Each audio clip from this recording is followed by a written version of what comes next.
Hello everyone, welcome to ZaranTech. In today's fast-paced business environment, managing sales orders efficiently is critical for ensuring customer satisfaction and business success. Today, we're diving into the fundamentals of this essential business process. In simple terms, it's the process of handling customer orders from initiation to fulfillment using SAP software. Think of it as the backbone of your sales operations, ensuring smooth transactions and happy customers. Effective sales order management cuts processing costs by 20% and boosts on-time deliveries by 15%, enhancing customer satisfaction and loyalty. SAP Sales Order Management prevents mishandled orders, delays, and revenue loss. Mastering this process is vital for thriving in today's competitive market. In this course, we'll cover everything you need to know about SAP Sales Order Management. From understanding the basics to optimizing your workflows, we've got you covered. Whether you're a beginner or a seasoned professional, there's something here for everyone. Before we begin, please make sure you subscribe to our YouTube channel and hit the bell icon for regular updates from us. Now let us look at the agenda. Agenda 1, Sales Order Creation. 2, Pricing Determination. 3, Billing Document Creation. 4, SDLC Methodologies. 5, Delivery Document Type. Let's dive in. So topic for today is basically getting of sales order creation, sales order confirmation, pick, pack, ship, invoicing and billing, and then payments and customer communication. Can you tell me anything that you know about, first of all, what do you mean by sales order? Sales order, usually the sales engineer created whoever responsible after the BO has been received from the customer. So basically, BO sales order is gonna have the, all the items that is gonna be shipped. The price components, any discounts will be applied there, and the billing, the pricing also will be calculated over there. Schedule lines. So basically, sales order is everything. Okay. So basically in SAP, in sales order, there are certain parts. Okay, one is called the header part, then is called the item part, where all the materials are there, and second and third is called the schedule lines. So header, item, and schedule line. Okay. So header is basically containing the customer name, to whom the goods are sold. Okay. Then his address, payment terms, net price, then PO number. PO number is a purchase order number. Okay. Yes. He has given some purchase order, then that number is stored over there. Yes. Okay. And there are various other details also, like I'll tell you then later on. But basically, these are the major things. Yes. So first of all is customer name, which we in SAP terminology call as sold to party. Okay. Yes. So the party to which we sell certain goods. Okay. Yes. Now all these customers or sold to party are called as partners in SAP. Okay. Yes. So there are 4 types of partners. First is sold to party. Second is bill to party. Third is ship to party. And fourth is payer. All these 4 types of partners, they can be same or they can be different also. Okay, Okay. like your sold to party can be your head office. Okay, Yes. bill to party can be your accounts department. Okay, Okay. where and that can be somewhere else also, Okay. some other country, some other city. Then ship to party, Yes. like a regional office where you want to ship the goods. Okay, so Yeah. regional office can be anywhere, not the head office, but can be different also. And payer is Yes. like some other person who is paying on behalf of those goods that are being sent So to regional how office. what is the difference between bill to party and payer? Yeah, so payer bill to party need not be necessarily the payer only. It's like an account department where the invoices are getting received. Payer Yes. like somewhere like what I would say cashier or like that, who later on gets instructed from some other department and then he pays out the invoice amount basically. Okay, If this is they payer, can is be gonna same. have like yeah. Yeah, Okay. Is it they can be they can same. do the same? Yeah, they can Yes. be same. They can be different also. Okay, Mm. like I told you, all these four can be same. Even two can be same, three can be same, or one can be different. So you can have n number of combinations over here to be same or different. Yes. But But but still, they have I'm to be not interlinked. getting. They have to be interlinked to each other. Okay, like They have to if be. you enter this sold to party as a, for example, customer number A, then automatically the ship to party and all that should stop. Then So automatically you should. one should determine Yeah. bill to party, ship to party, and pair all together. Yeah, but we can have like different stock to party, bill to party, but ship to party we can have a different like another business partner, another SAP account, another customer account Yes. to ship the or yeah, I can understand this, but I'm trying to understand Bayer. Is this? I know if it's bill to party, is gonna build this particular account in FI module, but is Bayer is the same build too, or can we enter an account in Bayer and build that account also in Bayer? Yes, yes. These two can be same. Bill to party and pair can be Okay, same. okay, Okay. It is just that yeah, one variation is there also that these two can be different also. okay, Okay. These two can be same, okay, not an issue. They can be different also.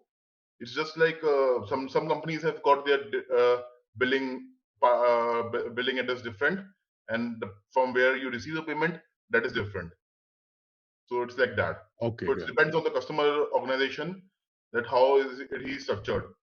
He has the same Mhm, office for the invoices to be sent and payment to be received. Then these two parties will be same. Okay. mhm. Okay, okay, Now there is a terminology called as plant.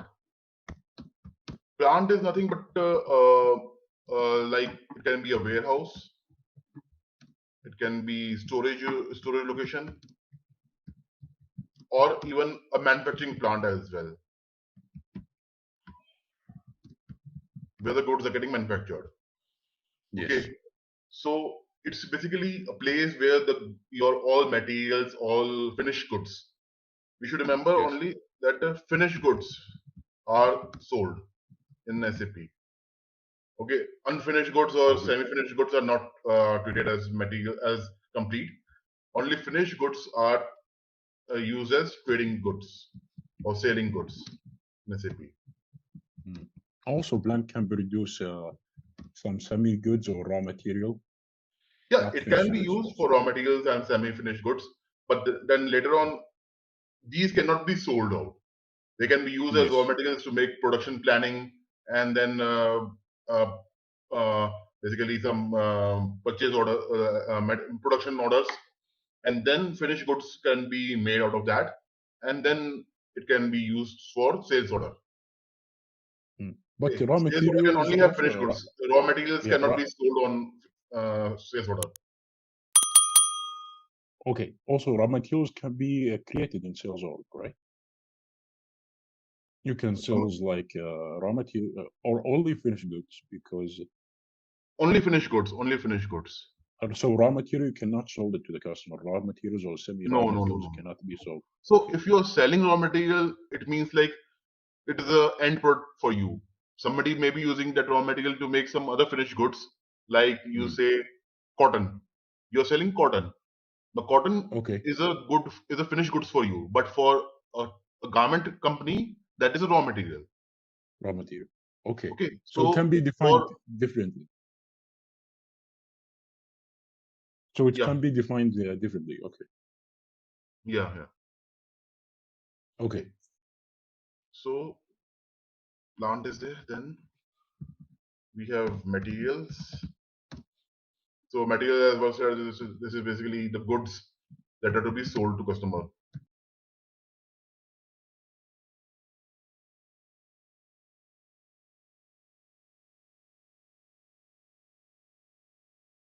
Then we come on to the second one, item area.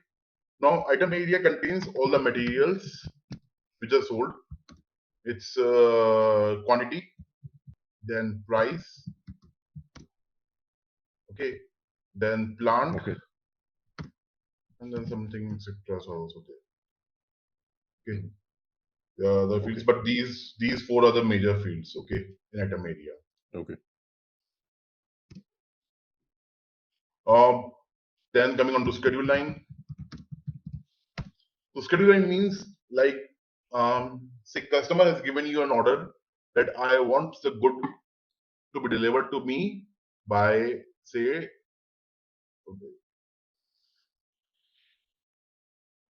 by 27th. So you in the schedule line, it shows you that by which date your material will be shipped to the customer. It is basically a time. It's showing you the date when it's going to be delivered to the customer. Okay. I'll show you that in SAP also. So these Yeah. three are the basic parts of sales order. Okay. Okay. Now a sales order is created for certain things that I'll have to tell you more again.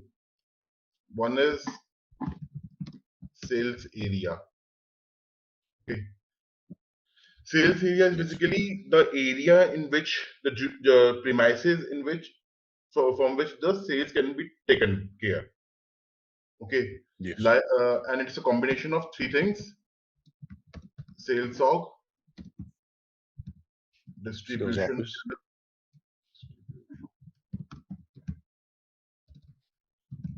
channel, and then division. Mhm. So sales org Okay. is nothing but the company. Okay. Yes. Distribution channel is the mode of sales through which the goods reaches the market, like your retail, Yes. then online, or your physical shops. These all are distribution channels. Okay. Yes. And division is basically what type of goods you have. You have, say, cars, and the cars also like SUV and MUV or small cars, sedan, hatchback. Mm. Okay, Yeah. then you have trucks. So these are different divisions, type of products that you have in your types of product that you have in your Mhm. company. Okay, Also, sales group is not coming under sales area. so that is sales group also comes under sales area, but that is not an important thing. These three are major. Okay, Okay. if you don't have a sales group, it's fine. Okay, Yeah. you can still it will work. But if you don't Yes. have one of these three, it will not work. Basically, sales group is done to club the customers. Okay, you make a group of certain customers, say northern region customer, then you club all the customers which are in northern area of your country into one group and make them a sales group. Okay, that is Yes. called a sales group Okay. basically. I will start on and then I will show you one thing, one by one, all the things. So first of all, the T codes that are important. So here for everything that is being created, basically for opening of SAP, we need to enter certain T codes, transaction codes, okay, to open a particular page in SAP.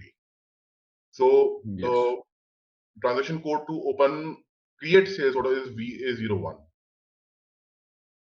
Yes. I believe I understand the basic of this T codes, most of them, from like inquiries to to invoices. Okay. Yeah, so V1, V2, and VA03 to display, and VF for invoicing, VL01 and for delivery. Okay, you know all these T codes. Yes. Okay, fine. No, not interested. Then coming on to the order type. So standard order type is OR. Okay, order type. Then first of all that we need to enter is the sold to party, which is a customer to which we are selling the goods. So I will take a reference from this itself.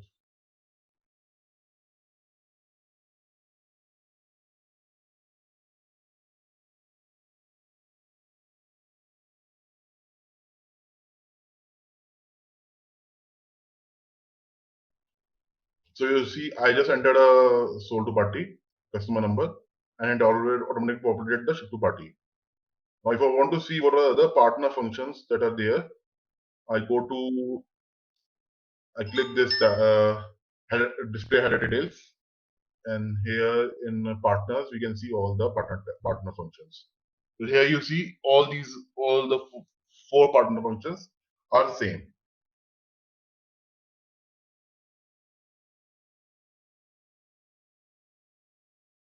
You can add more the ship to this account, right? For example, for partner functions. No.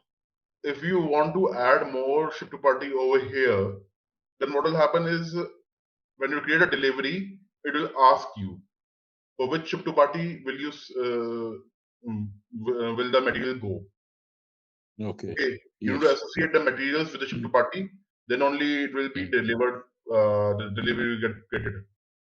Okay. I noticed in the system IGRE is not representing the English abbreviation.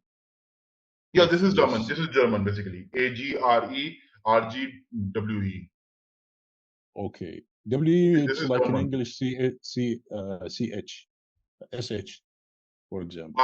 SH, yeah. Okay. So AG is equivalent to SP. Okay. AG is in German basically.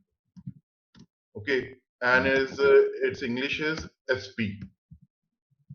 Sold to party. Okay. Okay. RE is for German and bill to party BP. BP, okay. Okay. And RG is German. Then payer is PY. Okay. And W is ship to party, and then ship to party is called SP. Yes, I got it. Sorry, SH.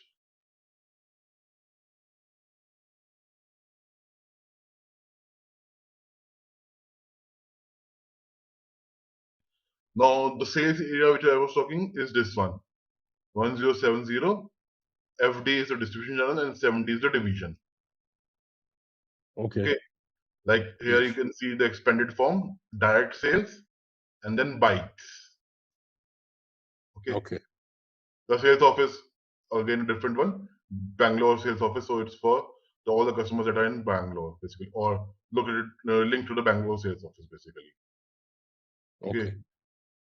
Then here you can see the document date, created by, created on. This is a sales group. Okay. Then we have an order reason also. So these fields are like optional fields. Okay. They give you reference later on where you can use them to get more understanding or use in some business analytics that why did you create this such order, or tell me all the orders which are created for marketing purpose or sales purpose or trade fair, television commercial. Okay, so basically you can put up any reason that you want. It's just for sake of later on getting more information for management purpose. Okay. Then you have a document currency, INR, since it is for Indian. It is basically derived from the sales area. the customer basically. Pricing and statistics. Okay, the document PR. Okay, PR procedure price list type. What? Price list type. I'm just reading this price and statistics. Okay, so Document price list type is this- basically if you have created already a price list, okay, for a customer, like I will be selling all the goods, these goods to him at certain rates which are different from the market. Then you can use that, and automatically that rate will get populated for the materials for the customer. that cannot be determined by the sales office and material for the pricing. It can be. It can be. Yeah. It can So be for determined. example, if yeah. But yeah, so you say you have a material, say for example, a material A. In the market, you sell it for $10. Okay, but for a certain Yes. customer, you give him at a discount, and you have agreed a rate of $9 or $8, whatever. $8. So for that customer, Okay. you have prepared a list that all these goods I'm going to sell you at $8. So it is Yes. called his list price. So using this price list type, you can get it, and you need not enter it manually. Automatically, all the materials which are there in that list will be charged at $8 only. You prepared a list automatically in a SAP, and the list, the rates will be picked up from that. It won't charge $10, which is for the material for the market rate. Okay. And that can be. This is selected by who? By the sales engineer when he created this sales order. He selected the This price. sales order is created by the company. It is not created by the, say, in this case, it is not created by MGP. It is created by the person who has received the order, like sales area, sales all 101. Yeah, the person who belonged to the sales area. Usually, is a Yeah. salesperson. We call it sales engineer or salesperson. Yes. Yeah, but this price list type, I'm not familiar with. I know the pricing is determined, like in our company, the price is determined by sometimes sales office. So we have Frankfurt. If you sell from Frankfurt, this material is different from selling it from another sales office which existed in another city. So the prices be different. And the system will be determined that based if he selected this sales office in Frankfurt or another offices, in in other cities within Germany, for example. Right. But that can be determined in, I guess, in I don't know, in Wiki. I don't know. It's not it can be determined in document type. This can be determined where in transaction code VK12 or something. What? So yeah, I know. Maybe I jumped to another topic, but okay, I understand this. I'm interested more about the price prestige. Okay. We Okay. come to the pricing and all that. Just hold on. Yeah. Then Okay. we have a delivery block. Say want to block the sales order for delivery till certain time. Then we can put a block. Okay, over here. Then a billing block also can be put up. Like we want to block the billing to happen for this sales order till this block is removed. Then we can do that as well. Okay. Billing block. Okay. This cannot be done in the customer master data. No. This is say customer master data will have it.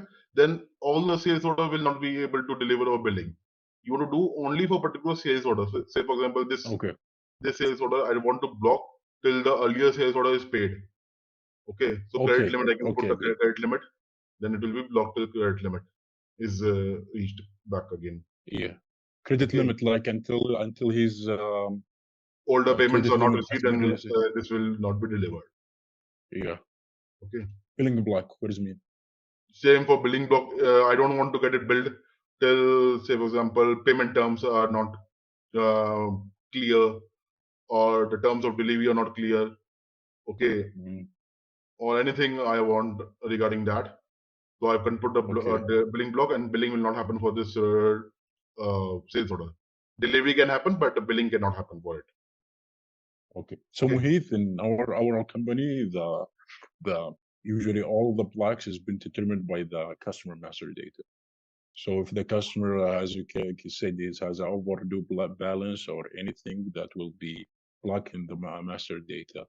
And if the sales person he trying to quote on this customer, he will not will be able to, for example, proceed to the billing or the invoicing because this customer has a block.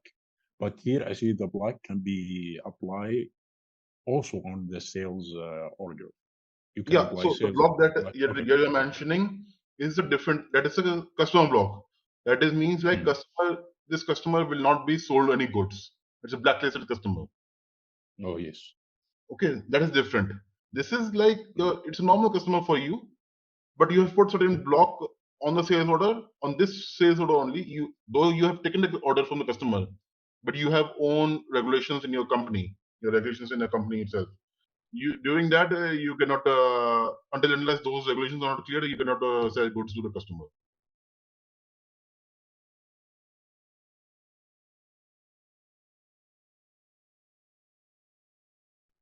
We have an INCO term here also. Want to understand more?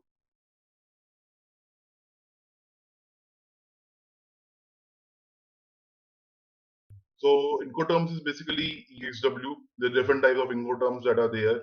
Like what does it mean? Basically, it is like what types of payment terms or tax system, the tax terms are there.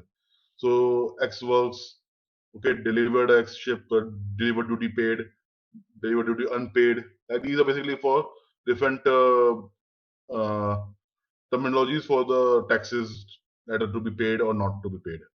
Okay. X work means after all of the work has been done, Yes. the customer will pay, or how is that gonna be like? This Yeah. one's No. So these are basically terminologies in economic terms. I'm not very clear of what would they interpret it, but it's like this terminology only. Okay. yeah, but what does it mean if the sales engineer into a term X work, like you able to do the billing after the work has been done or something, or this like how can I say it, like after the after all of the work has been done, this payment will be So billed basically, to in you. X works, it is like the seller. Okay, the seller has got a minimum responsibility. Okay, for whatever the damage that is happen. Okay, if say for example during transit or goods are not available or they're not suitably packed and they're damaged and later on, then it's not the seller has got a minimum responsibility. Okay, whereas the purchaser has got a major responsibility of his on the goods. Okay, the buyer responsibility for loading the goods onto, so it's like buyer takes all the responsibility that yes, I will uh, transport the goods on my own. Okay, I have got my own transportation. Like that way, for that, basically the Incoterms Xworks is used. Okay, so X works is that the buyer is gonna take the responsibility of Yes, delivering buyer takes this the good major to his responsibility, place. whereas sellers Uh, has got a least responsibility. Now, in the item area, basically we start from number 10.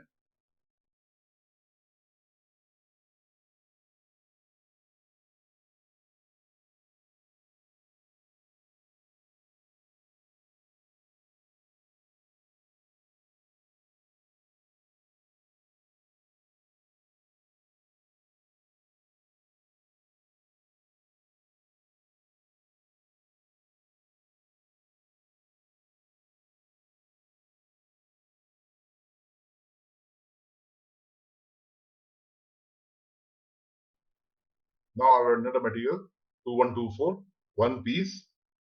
Okay, I will double click on it and then I'll go inside. So, certain things to know over here.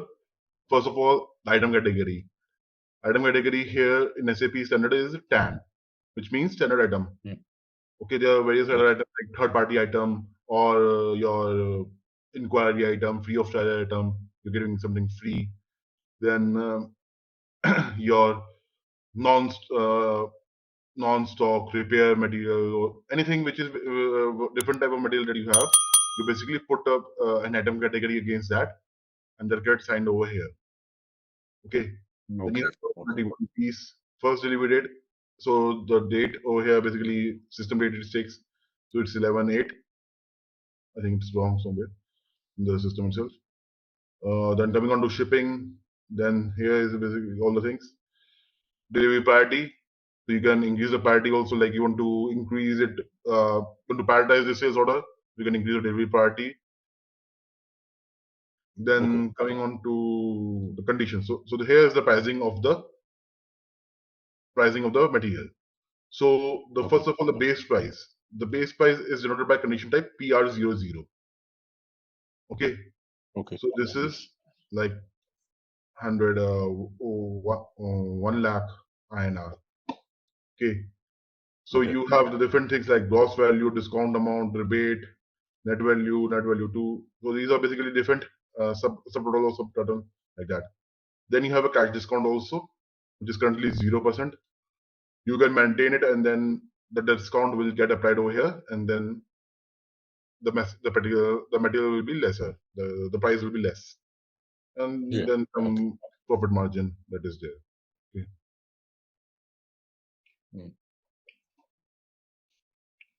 So this basically price is coming from the condition record.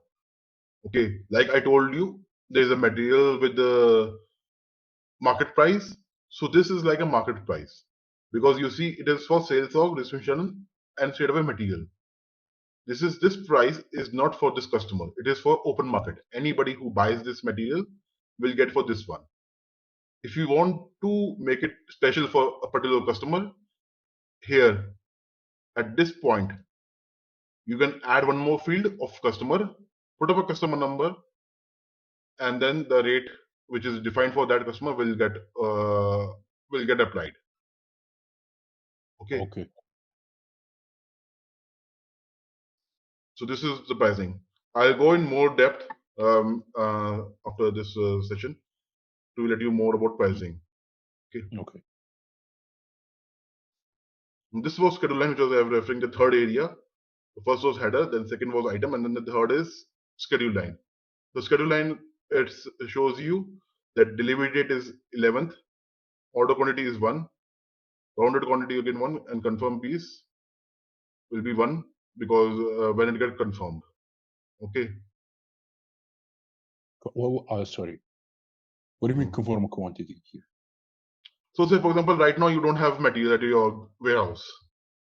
Okay. You need to manufacture it, or it will take, say, you need to manufacture it, but to manufacture it will take 10 days. Okay. Okay. Till So such time, the confirmed quantity will be 0 only. Once it is manufactured and the stock is there in the warehouse, and then the salesperson confirms that yes, the material is now there, then only it will change to confirmed quantity will be put up as 1. Till that time, it will be 0 only. Okay. Okay. So delivery date is determined by the system, you know. No, so And this delivery is date is determined from here. Okay. Requested delivery date. I can change this thing. okay. I can change. Today's date is 11th here in system. I can change this thing to anyone. Say for example 31. Okay, but the system showing until that day, this the material is not going to be available if you go to the schedule line, right? What? So when how so we wanted to deliver this this material at the 31st of August, and how do you know this material is going to be available by the schedule line? So that basically is a calculation that a salesperson does.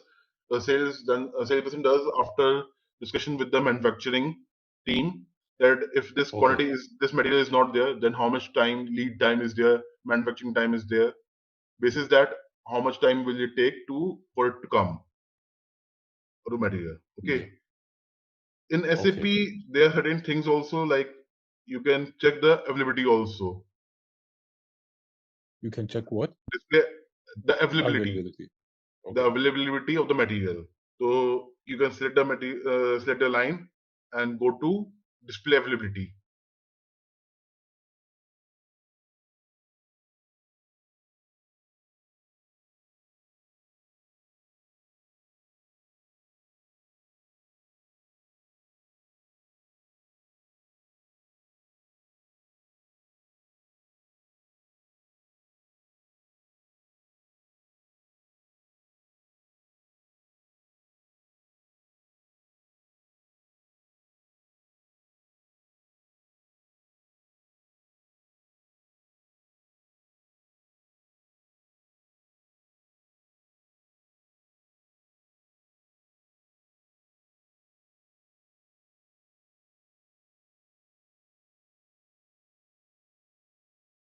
Maybe you need to add the tax code to this material. Right? No, there's some problem with the material. I think some problem with the customer or sales area basically.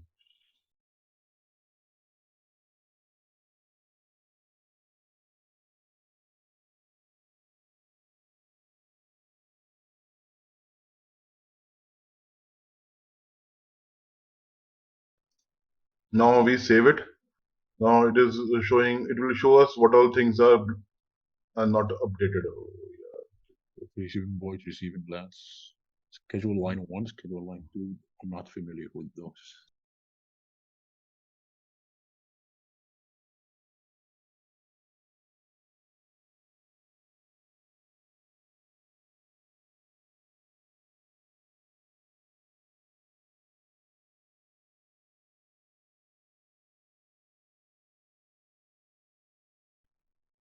Is E16 and it's for account create is for item creation. Yeah, documents created basically. It is basically to check the table view for all documents created in SAP.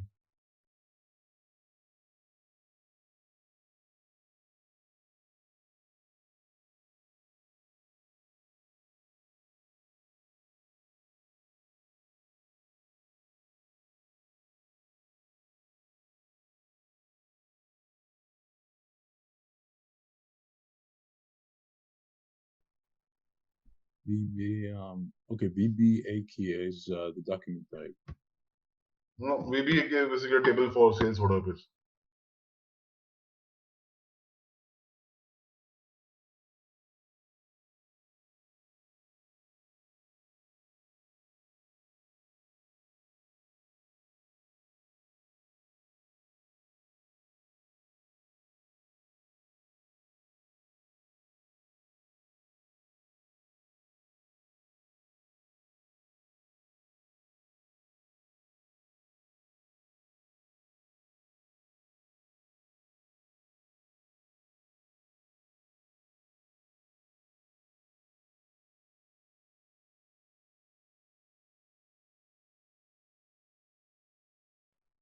So see, this one has got a plant.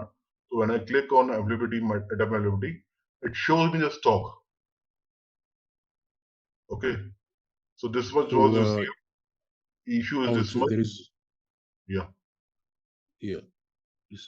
Receipt. Okay, what does mean receipt? It says like receipt. So basically, from this material received in the warehouse, the quantity, the pieces that were received in the warehouse. Okay. Okay. Then how much was Issues. issued? That Issued means how much was sold out. How many was sold? Okay, from the receipt. Okay. From the receipt, yeah, from the receipt.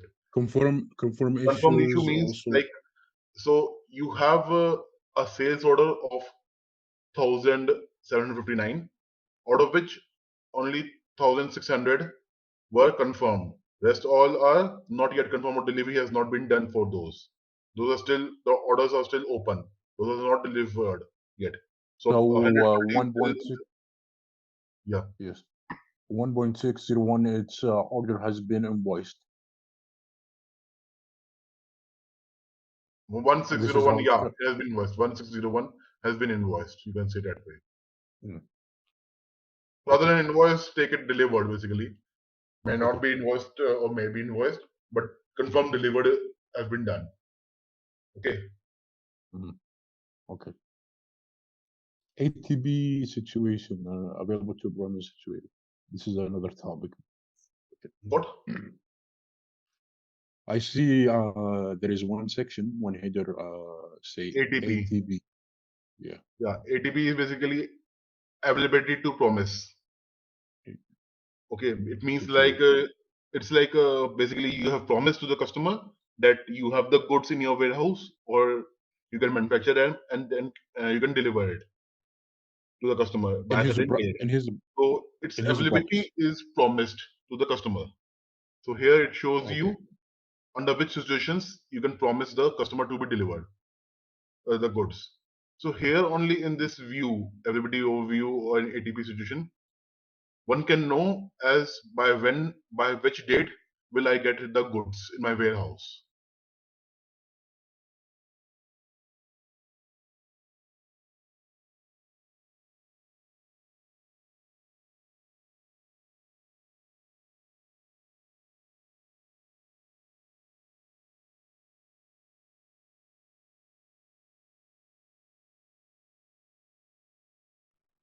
So this is a sales order number 2690 that has been created. We can view it using VA03, as you know already know. Using VA03, we can view the sales order. Also, we can take it as a printout from document issues. What? Can we have it on a PDF printout? Printout of sales order, basically, yeah. So we have got certain output types which can be of sales order, or confirmation, or like that way. So those are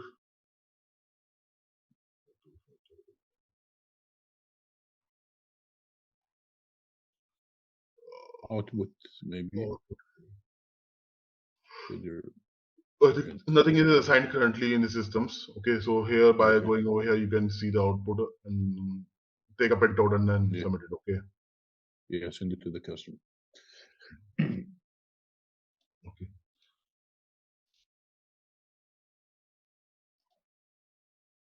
To create delivery, we create delivery using a reference to the sales order. Okay, so we go to VL01N and ask for an order number. This is like without order you cannot create a delivery, and some order number has to be given over here so that it is one-to-one relationship. Okay. Yes. So you can do that ways.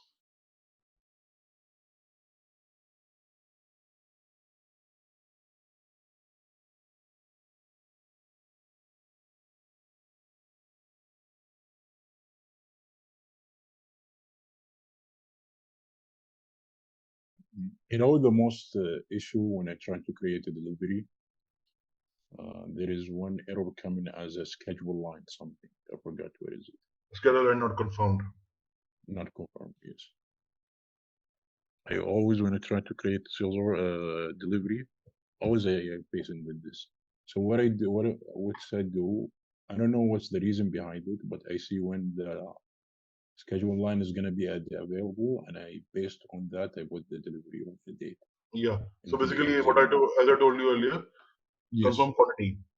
Confirm quantity for that material will be 0. That is why you cannot deliver that goods, and you're getting the error. Schedule line not confirmed. Okay. Yes. And so once it is confirmed, quantity is there, then only you can start delivering the goods.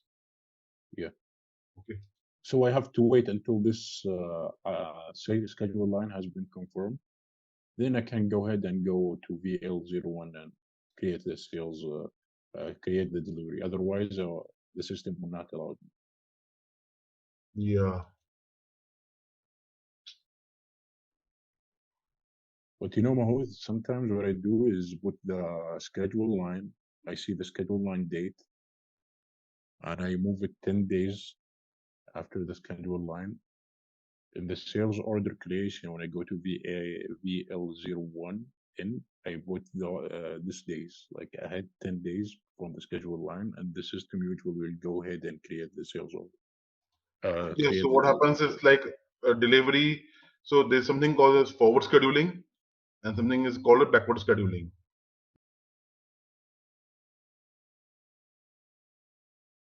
So these two terminologies are there for basically your delivery creation, okay, or confirming the goods in sales order. So what does forward scheduling means? Forward scheduling means, say for example, from today is 11th, okay, as per system date, and I want to deliver the goods, say for example, on 31st 08. So between these days, I do a forward scheduling at how many days are there, and basis the material availability date and all that dates, by when latest can my material be there. Say for example, I do a forward scheduling and see by 21st the material will be there with me in the warehouse. So I create a delivery for 21st today itself. So that on 21st, I don't know, I need not to go into the transaction and then punch the delivery, or then by 21st, the system using a forward scheduling says that for 21st, the goods will be there in the warehouse and it will be confirmed quantity will be there. So you can create a delivery for 21st. Okay, so that's the way that when you change the date, sometimes the system allows you to create a delivery. It is because of forward scheduling. The system does a forward scheduling and checks that on that day which we are trying to create a delivery, will the goods be there in system or not. So it does a calculation and it finds yes, that date the goods will be there. So it allows you creating a delivery. Backward So the scheduling system means, backward scheduling means, say for example, 31st is the delivery date. From 31st, it starts counting backwards. Okay, it starts counting backwards that by when earliest can your goods be there. So either of the two scheduling can be used. Not both can be used. Only one of the scheduling is used in SAP. Okay. That is defined in the configuration when we put up the ATP check, ATP configurations, availability promise configuration, that which strategy are we going to use? Are we going to use forward scheduling or are we going to use backward scheduling? This is that only the dates are decided for the delivery creation. Unfortunately, I'm getting this error in the system. I don't know what to do now. So this ask you to configure some warehouse management or a storage location in this particular document, or No, related to some movement type basically. maybe you can proceed with another C code. Sorry, material.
I don't know, some system error, the delivery cannot be created.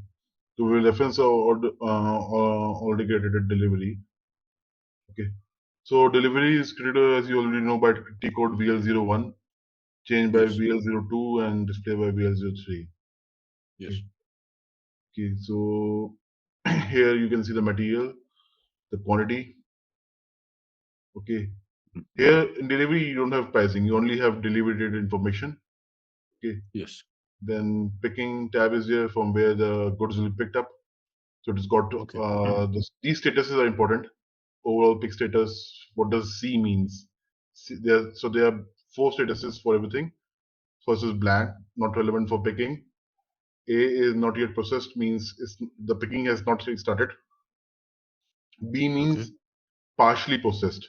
So partially processed means, say for example, you have got 2 quantities and you have picked up one. One is still left to be picked up. So in that case, it will be B. And C means when full quantity has been picked up. Okay. Okay. So this is after you create the delivery, right? Who get the person who gonna update this overall back steps? It is basically done at a plant. This delivery is created at a plant or in the So the warehouse, wherever. supply chain Yeah, will supply update chain. Yes, this. yes. Okay. So then here only you will come to know whether a warehouse order is required or not. So in certain companies, you require a warehouse transport order. Here, basically, for example, this one, this status. So certain companies say that I need to create another document for picking up my goods from warehouse. Another document is created. So that is called a transport order. Transfer order. Transport order, yeah. Transfer PO, order. yes. TRNS order. Okay. So Okay, so here it is configured that no transport order is required. So it will be blank only, not relevant. Okay. yeah, in my company they have this PO requirement here to transfer of movement. So if you create deliveries, if you try to, for example, you have this item and you go and click on save, there is an error code. There is an error will throw up at the screen and tell you to create TO. Or if you're trying to create it, there is an error going to show the item has not picked up. So you go to the Yes. document and create transfer order, and you have to go to LT02 LT01. Yeah. LT01. Yes. And then you have to conform it in LT12, I guess. Yeah. Yeah. So this is like warehouse management movement, Yes. for example. Can you tell me the scenario behind this warehouse movement management? Like, So for why the example, company? you got a plant, say manufactures your, say here only your your bikes. Okay, they manufacture the bikes. They've got a plant. Now from Okay. the plant is, say, somewhere in very remote areas, and the warehouses are situated near to the sales offices. Okay, where Okay. from all the plants, you collect all the goods from all the bikes from all the different plants, and put up in the warehouse. So So warehouses they put it are in the somewhere warehouse. near the sales office, from where Yeah. can be sold easily. Okay. For delivery also. Yeah, for delivery, yes, for delivery. Yes. Okay, so every time you need to go to plant. Okay, from plant basically the goods are being transferred to the warehouse, and from the warehouse it's being sold to the end customer. So it's a Okay. intermediary place where the goods are sold. So whenever you take out a delivery, you create a delivery, it asks for transfer order that now the goods are being transferred from the warehouse to the sales basically. Okay, Okay. so From the that document is required warehouse. at that time. Okay. So if I create a TO, this plants of this finished goods has been basically asking the supply chain to transfer this goods from the plants to the warehouse. And when it's received in the Yes, warehouse, usually yes. I don't know who's responsible, who's the end user who gonna go to LT. So it's again Maybe the plant in charge only. or the warehouse Yeah. in charge that creates the transfer order for transferring of Okay. the goods from plant to warehouse. Yeah. Okay. So if the goods are received from the from the plant to the warehouse, person from the warehouse will go to LT12 and he will confirm this TO, Yes. right? Yes. So Exactly. there is like whoever create, for example, the delivery. For example, let's say I don't know how they communicate the person from the warehouse to the person who create the delivery. Maybe the person who create the delivery is something from the customer care, and he create and the person from uh, the warehouse will communicate to the person who create the delivery that the TO has been confirmed. So you can go ahead and create a delivery. So the person from No. who's created it. So transfer order confirmation is from the delivery itself. Okay. Okay.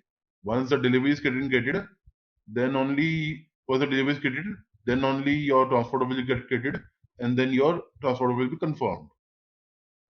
After that, But you you will cannot. do your picking and packing, and then Yeah. dispatch of the goods.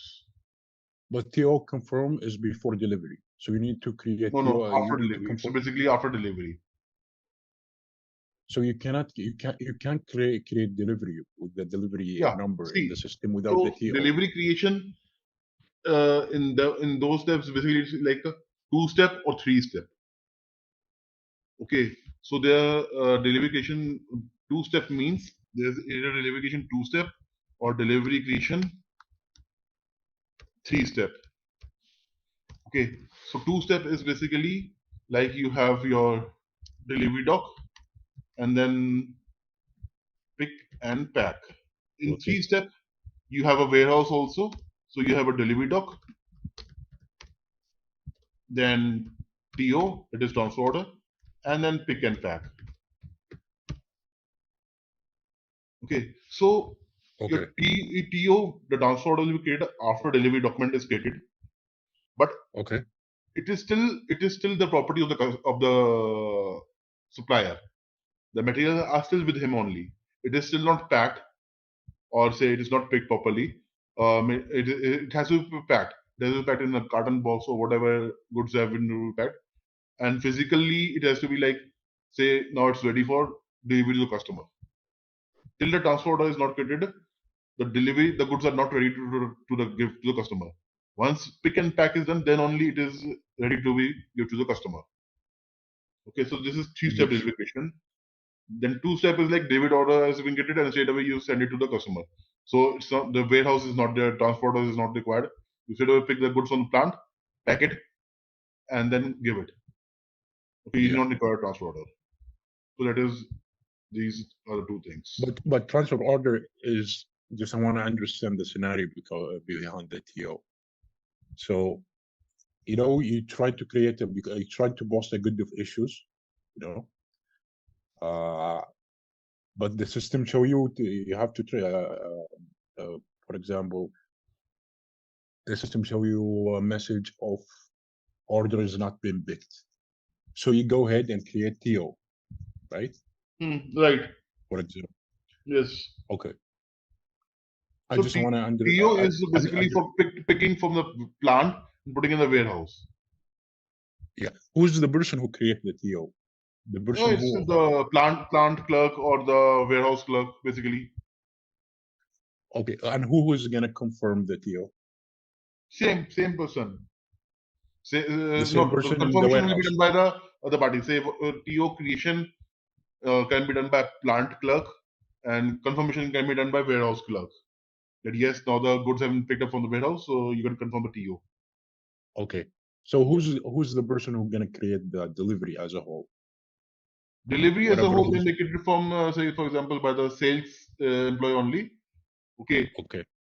And send it to the plant first of all. That I want this material to be delivered to the customer. Then he creates a TO for the warehouse, and then warehouse clerk confirms the TO, and then the goods are being packed and then delivered to the customer. That is the basically whole Mm. flow. So yeah, so the sales will create this delivery, and the end he's gonna submit the delivery note to the customer. Yes. I have some question, but I forgot it for right now. Then we'll come back later. But yeah, good. I Then understand there this, is like the something known as process. shipment also. So shipment means when you club certain deliveries into one. Say for example, you have got 5 customers on a particular street, and you want to deliver all the 5 customers together. Okay. Because they all on the same district or the same Yes, street. same on the same district or street, same road. Yeah. So you can deliver all the 5 together. So you club all those orders together, put up in a truck, okay, and then you follow a particular route. So you put up a route also over here, okay, and then basis that you can deliver that 5 deliveries together. That is Okay. called a shipment. Did you list the sales delivery number here, or how the system knows all the Yes. So we get a shipment. We get a shipment and assign the delivery numbers. So the delivery numbers are assigned to the shipment. Okay. So this is that it knows that for which customer this delivery is for. okay. So this status shows that whether this is required for transportation planning. Transportation planning is basically nothing shipment. So if it is required or not, then it will be yes or no. This is this status. Transportation planning. That's the TO, right? Yeah. Okay. Now there is so all these tabs have gotten their own statuses. So this is pick and pack status. The C means pick and packing have been done for it. Then packing status, then warehouse, overall warehouse status, picking confirmation, then goods movement status and billing status. So this goods movement status means the goods have been received at the customer side. Who's gonna confirm this? This is like confirmation from the customer. Once So the goods the have been customer. delivered, the customer says, okay, fine, I have received it. He sends certain confirmation like he gives you a signed copy on your invoice on a delivery thing that okay, fine, I've received the goods. Okay. I've signed it. Now you can send me the invoice copy. So that is a Okay. And confirmation that the goods have been received to him. He signs yeah. that. So okay. So the salesperson who gonna update this. No. Sales representative is not looking at it. That is like a delivery person. So when you get a courier, the courier boy comes and he asks you sign a document that you have received the courier. So that sign is a proof that you have received the courier. Okay. In certain companies, you get a customer sends you electronical acknowledgement. He sends you a mail that I have received the goods Yeah. and they're in good condition. So that mail is also confirmation. Yeah. It can be anything. Our customer, he sent this by email or on delivery note. He sent it. But Email, I'm wondering fax. who's the person who go to the system and confirm this, and how he confirm it? Like He can be anything. Okay. In certain SAP, there may not be any customer also. It is like an iTalk that comes. Okay, a certain message that comes into SAP, and then automatically this status is changed from A to C. Okay, so need not be a person. It can be anybody. It can be anybody. okay, can be like someone. Some like who's the responsible person? He gonna go to the delivery number. Yes. So who and he receives the gonna update confirmation this? from the customer Yeah. that yes, the goods have been received? Anybody who receives that So confirmation can do this change. so for the scenario, he gonna go to VL02, and he gonna go to the status overview, and he gonna update it from there, or No. how he gonna update? So you see your thing over here, post goods Yes. issue. Yes. So we click over here and it changes to C. So Mohit, sorry, when he the status gonna update it in GM? Yeah, he's gonna update it as C completed. Okay.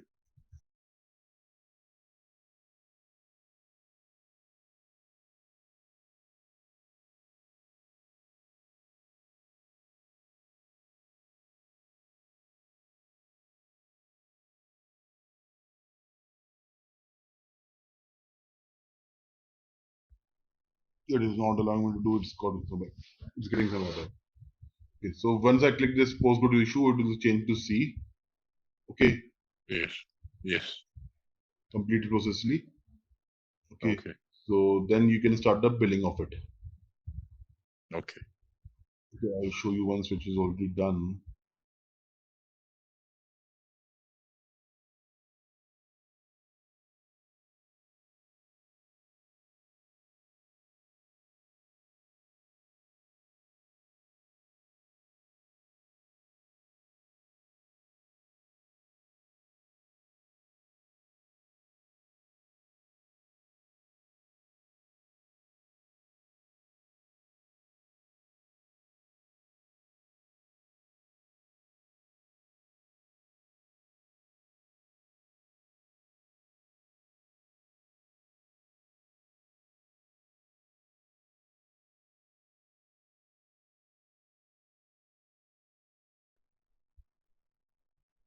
So see here it is C because the goods have been okay.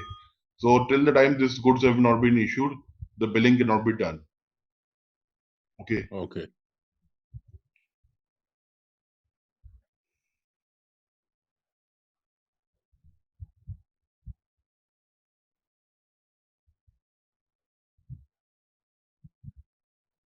Okay. One more thing is that once you see that goods have been delivered, goods issue have been done, then you see another document getting automatically in the background. That is this document, GD goods issue delivery. This is created automatically in the background once the good have been delivered. Okay. Okay. When the picking is done, then this document picking request is automatically created in the system. These documents are not created by any user or like that. These are created automatically in the system. Okay. Okay. Good has been issued. This is like it is going to the FI module right now. The like FI consultant is going to use this, or No, this is not FI model. This is again your WM or MM, WM basically. yeah. WM on PM, plant manufacturing, plant maintenance or warehouse management module. Yeah. Okay. How about get the issue delivered? Yeah. So once you do the PGI, big what do you call it? It's a goods issue. So certain FI entries are also done automatically in the background. So those entries are like customer account. No, your not customer account. Your cost of goods sold. Okay. This cost of goods sold account is debited. Debited means the value of the cost of goods sold comes down. Okay. Mhm. Your stock is also reduced. The stock value.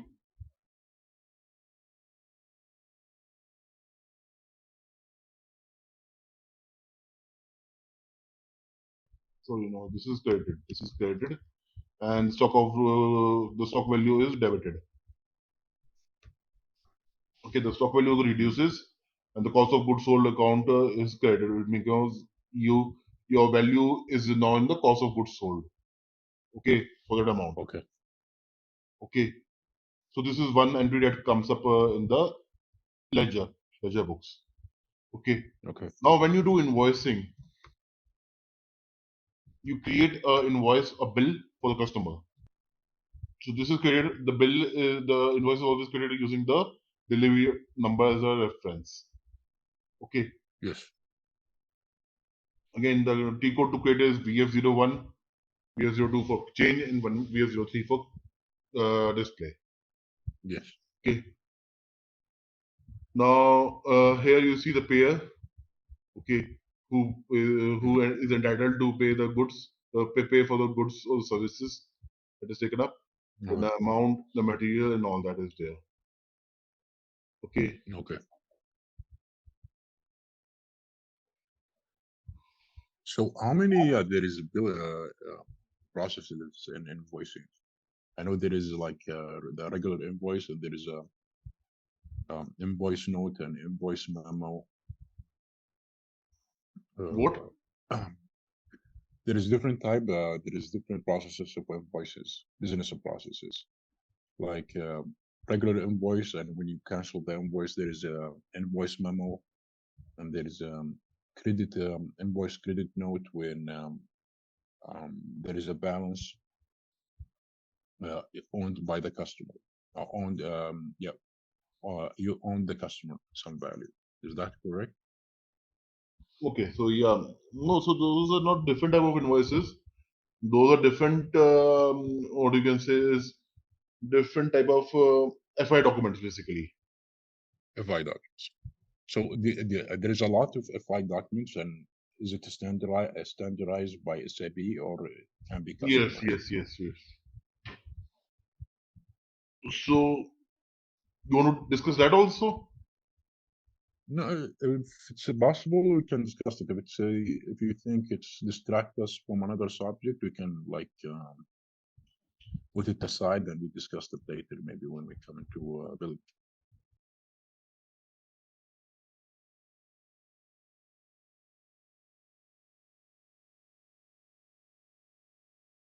So basically, Mahout, when you do the post or git issue, this is will integrate with FI modules and MM modules, right?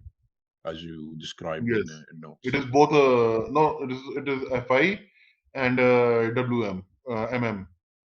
And when you do invoicing, it is like between the customer account getting debited and your revenue account getting credited. Okay. Okay. So this is the document number of the invoice. Can you explain this to me? Because this is like something new. This is Yeah. document. So this is like, so this is the invoice document. Okay. And then you have the accounting documents of it, which is getting generated automatically. So here you can go and see the accounting document. The first one is the accounting document. Okay, it shows you the different accounts. Okay. Okay, and the amount, so whether it is credited or debit, plus or minus amount. Okay, the posting key is also there in this. So it shows you basically, say for example, it is 40 means debit entry. Okay, in Okay. accounts you have debit and credit basically. So you can see revenue account is debited. Okay, and work in progress, difference received is credited basically. Yeah, it is like That that. is okay. Okay. Okay. So for each invoice is gonna be two accounts. One has been debited and another one been Yeah. credited. Yeah. Okay. So this document number is the what is this document number? This is the accounting 100? document number. The account what? Accounting document number. The accounting document. Okay. This is of course is it's used by the FI consultant.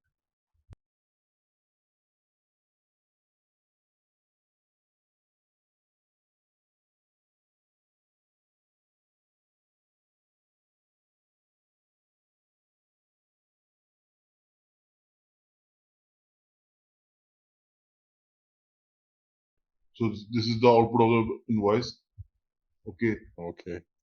So you can have the invoice Yes. number, the customer number, address, the date, the delivery time, the delivery date, order number, delivery number, whatever you want to printed.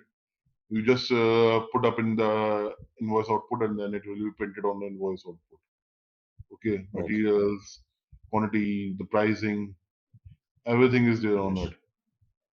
So this is the invoice output. You can also, so that is what I was searching to see how the invoice output is there. So you can see it using this, go inside and then see the output and then give it to the customer. So this is another thing. Pricing. Okay, where I will let you know the pricing, the discount, the tax and the taxes. Okay. I've also covered you the output. Okay, output invoice output also. Okay, tomorrow you mean? No, today I already did. Not just I showed you the invoice output. Yeah, the output. Yeah. Yeah. So that is also done. this E16, and it's basically transaction code for material creation, or it's just for No. So document sales? SE16N is basically to create to view tables. Tables of SAP. So there are various tables like sales order table is VBAK, delivery Okay. table are like LIKP and LIPS. Like this is standardized table, or standard tables, it's standard like tables, standard tables only. so no, it's coming across all of the SAP. No one Yes, can yes, customize yes, this. yes, yes, yes. And then you have billing tables. These are VBRK and VBRP. So the first one is basically for your header data, and second is for your item data. The same apply with the sales order and delivery also. Yes, yes, delivery also. So you see, wherever K is there, K means header. Okay. Okay, and where there is no K, like there is P. Okay, the second letter is P in all the three. It means basically your item data. Okay, got it. How is Okay. that different from the document type? Document type, I already told you. So document types are like order is OR. Yeah, I know about this about that document type. It's just is the how is the order behaves, or how the delivery behaves, or how the billing is behaves. It basically this document type you can customize it. Yes, this yes, is yes, how yes. this document is going to behave. Yeah. My question So is, what is the you difference go between over here, tables? you go to T code called SPRO. Yes. Okay.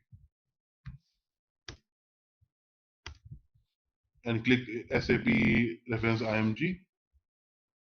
Here you define all your customizations to be done, basically. Yes. Okay.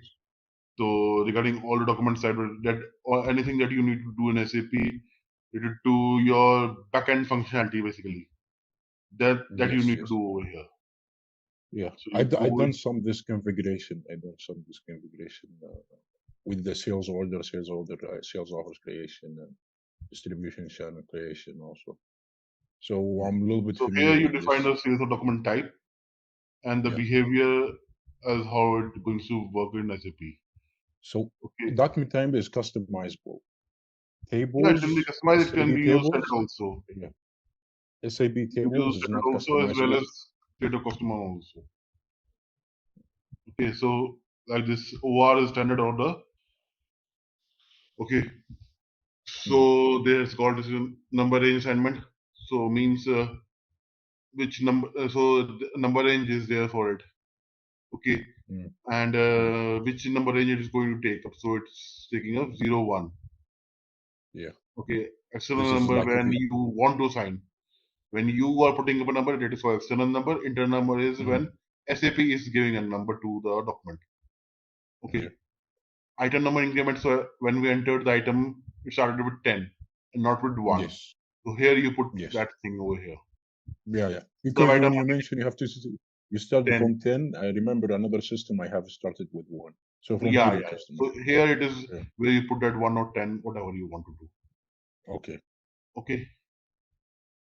Then output. You can define the output applications. What if you want to get some outputs, you put up over here V1, V2, V3. What is this output application?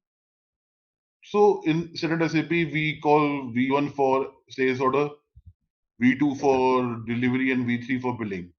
If you want output to be determined, say an output to be showed for sales order type, then you assign this output application to that document type. If this is blank, output will not come for the sales order. Okay, so if I wanted to create a custom delivery, for example. No, not delivery. Not delivery. Say, for example, you want to create a sales order confirmation. sales order Okay. confirmation that yes, order has been confirmed or order has been received. Okay, you take a printout of the sales order. That printout of the sales order is basically from this thing only. I'm still sorry. I don't understand this. So, like Continue. you created a sales order, okay, Okay. and you want to take a printout of that sales order. Yes. For reading that printout, you need to put up something over here. Otherwise, that printout will not come. Okay. And based on what? Based on V1, like Yeah, printout based on has V1, a what? Yeah. V1 is defined for sales order. So if you put V1, SAP will read it like yes, output or the printout is required for this sales order. It's required, so we'll force you to Yes. print out this sales order. Yeah. Why there is no other options of this output communication? So there are other options for different document types. V1 is specifically designed for sales order. Okay, got you. Maybe Okay, another the structure of the another structure, output application. the structure of it is like it is defined with V1 and is saved in SAP. So you have different like shipping. So you have a different type of layout for shipping documents. So that is with V2. Then billing is like an invoice. So invoice has got different layout. So we take Okay. it with V3. Okay. Mm, okay. So different layouts are saved with different application types. This is for the output. Yes, this is for output. But can you choose another options here for this sales We can sales order? we can choose another option, but then it will not be like say for example, order has got its own layout, and you choose a shipping one, so it will not be that correct. Okay, Right. the layout differs from order Right. to shipping to invoice. Your shipping layout will not have pricing. It will only have quantities, plant, your loading point, Yes. Yes. transportation zone, all that things. The element which is only for Yes. relevant for delivery. Okay, whereas Yes. your invoice will have pricing and material number. It won't have shipping point. It will not have your loading point. Nothing like that will be there. It only material and pricing will be there only. So the layout differs. So if you find that different layout, then obviously your output will be wrong. Like, can we configure one company? Yeah, you can, but that will take a very long time to do it because we start with the company create. We do a lot of configurations in the SAP for that. Like from sales offers, company creation. This is done by the FI consultant. Yeah, this Then is my now consultant only. and But you yeah, see these all doing all these things, you need to know all the different areas. Okay, you need to yeah. define the sales of company code, then plants, then Blunt by the uh, MM. huh? Blunt is going to be defined by the MM. So Yeah, right? yeah. Yeah. But without plants being there, you cannot configure it. You cannot use that thing. Yes. Yes. Yes. If the GL account is not there, GL account is done by FI. If GL account is not there, FI. then posting will not happen, and then you Yeah. will get different errors.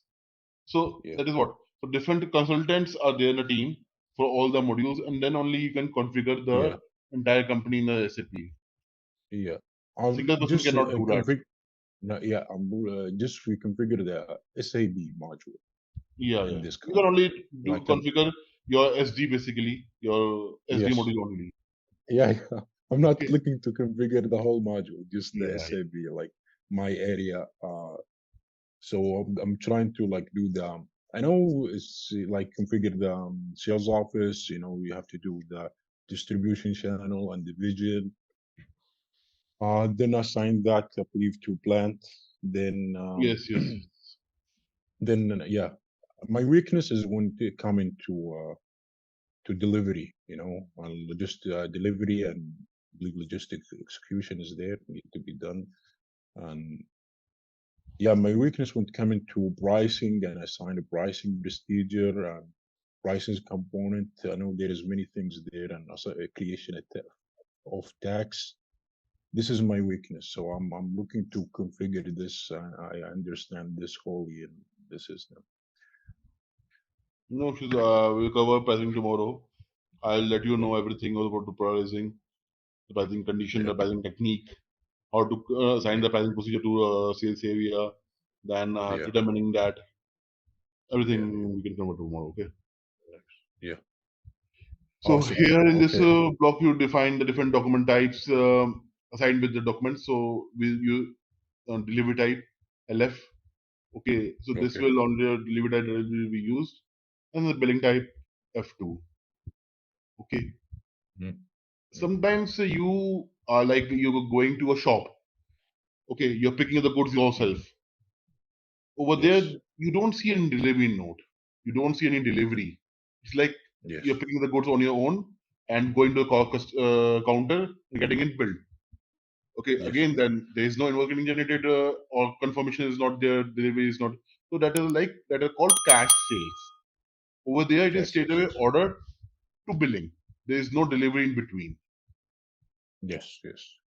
Okay, So so from that here is we can how convert. using this configurations over here itself. Yeah. So particular for this cash customer, we're gonna do this particular. We're gonna customize this document sales for him, so we Yes. cannot go through the delivery. You know, I discovered that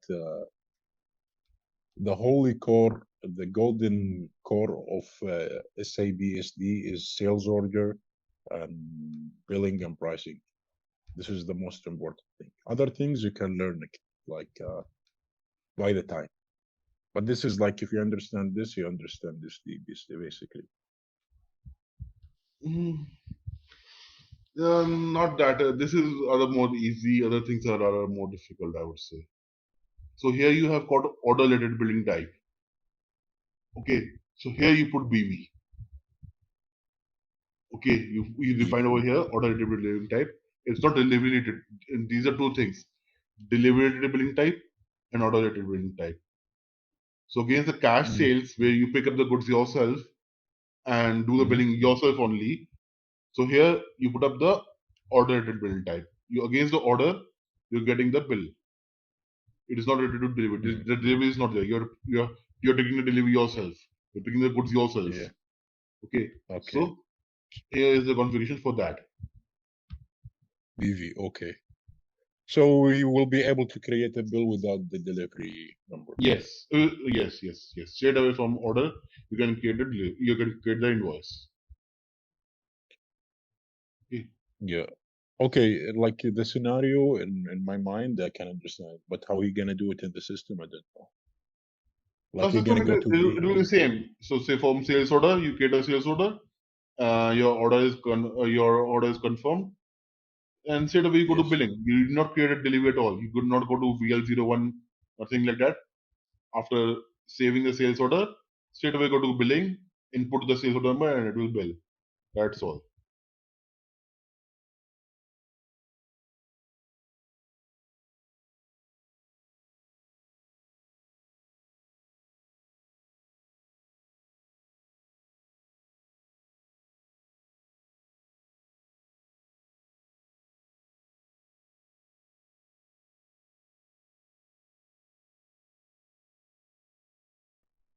So this was the document sales document number. Okay, and then straight away the billing.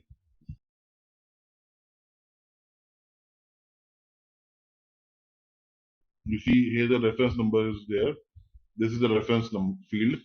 Here the sales order number will be copied. Okay. Okay.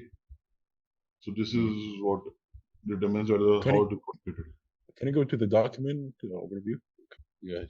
They We have put created up a BVO here, delivery type, but that is not required.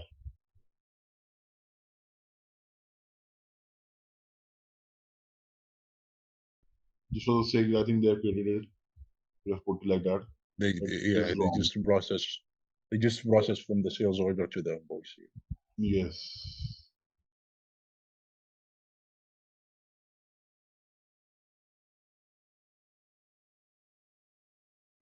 Then you have something called as rush order also.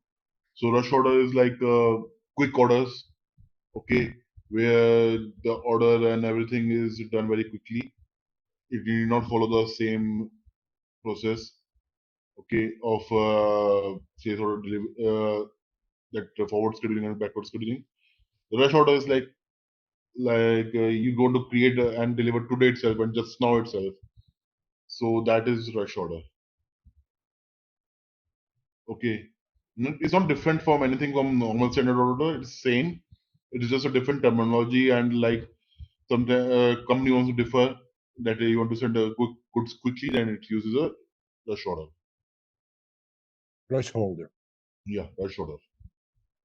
Rush order. So this is like you can create the sales order. Same. It will be And- same only like sales order, then delivery and billing.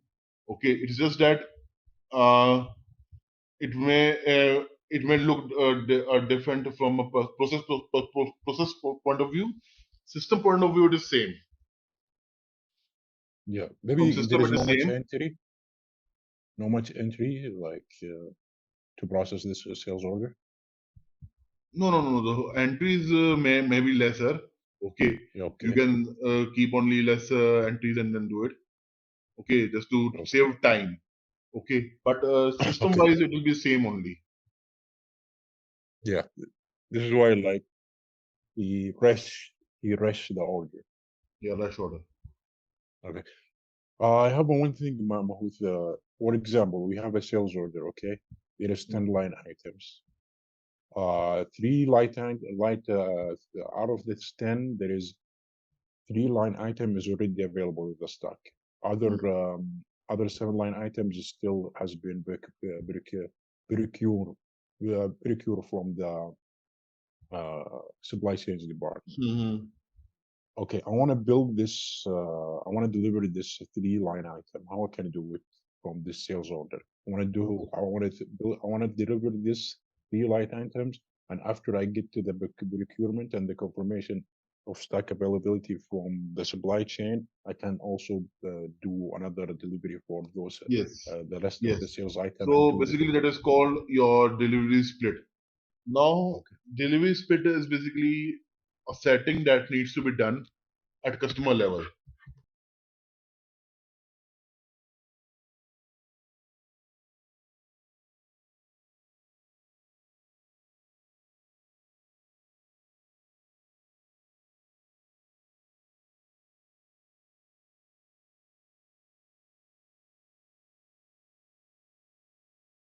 You go into BP for customer.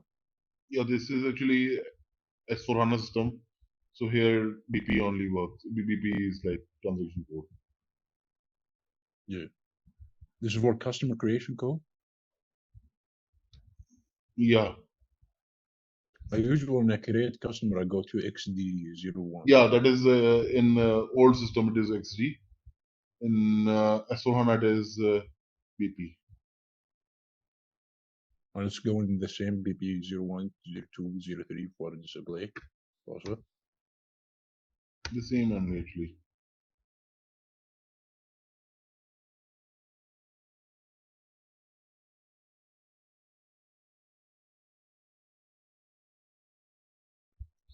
So here you see this is partial deliveries.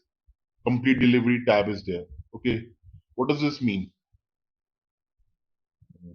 This means whether we are going to deliver the sales order completely in a single delivery or whether the order can be partially delivered also or a multiple number of deliveries.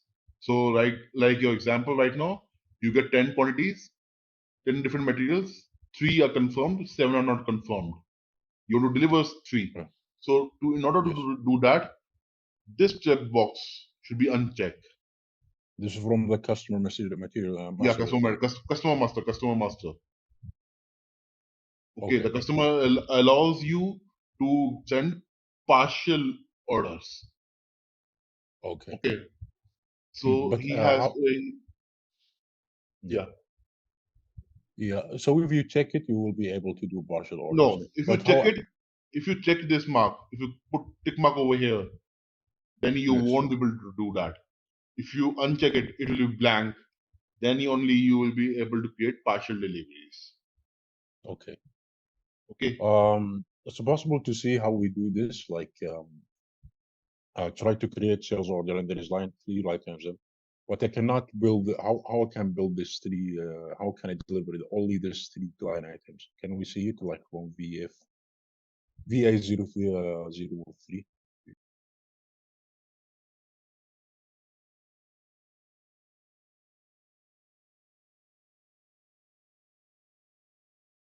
So Okay. once you select, say you have got this material, okay, and when you go to delivery, basically,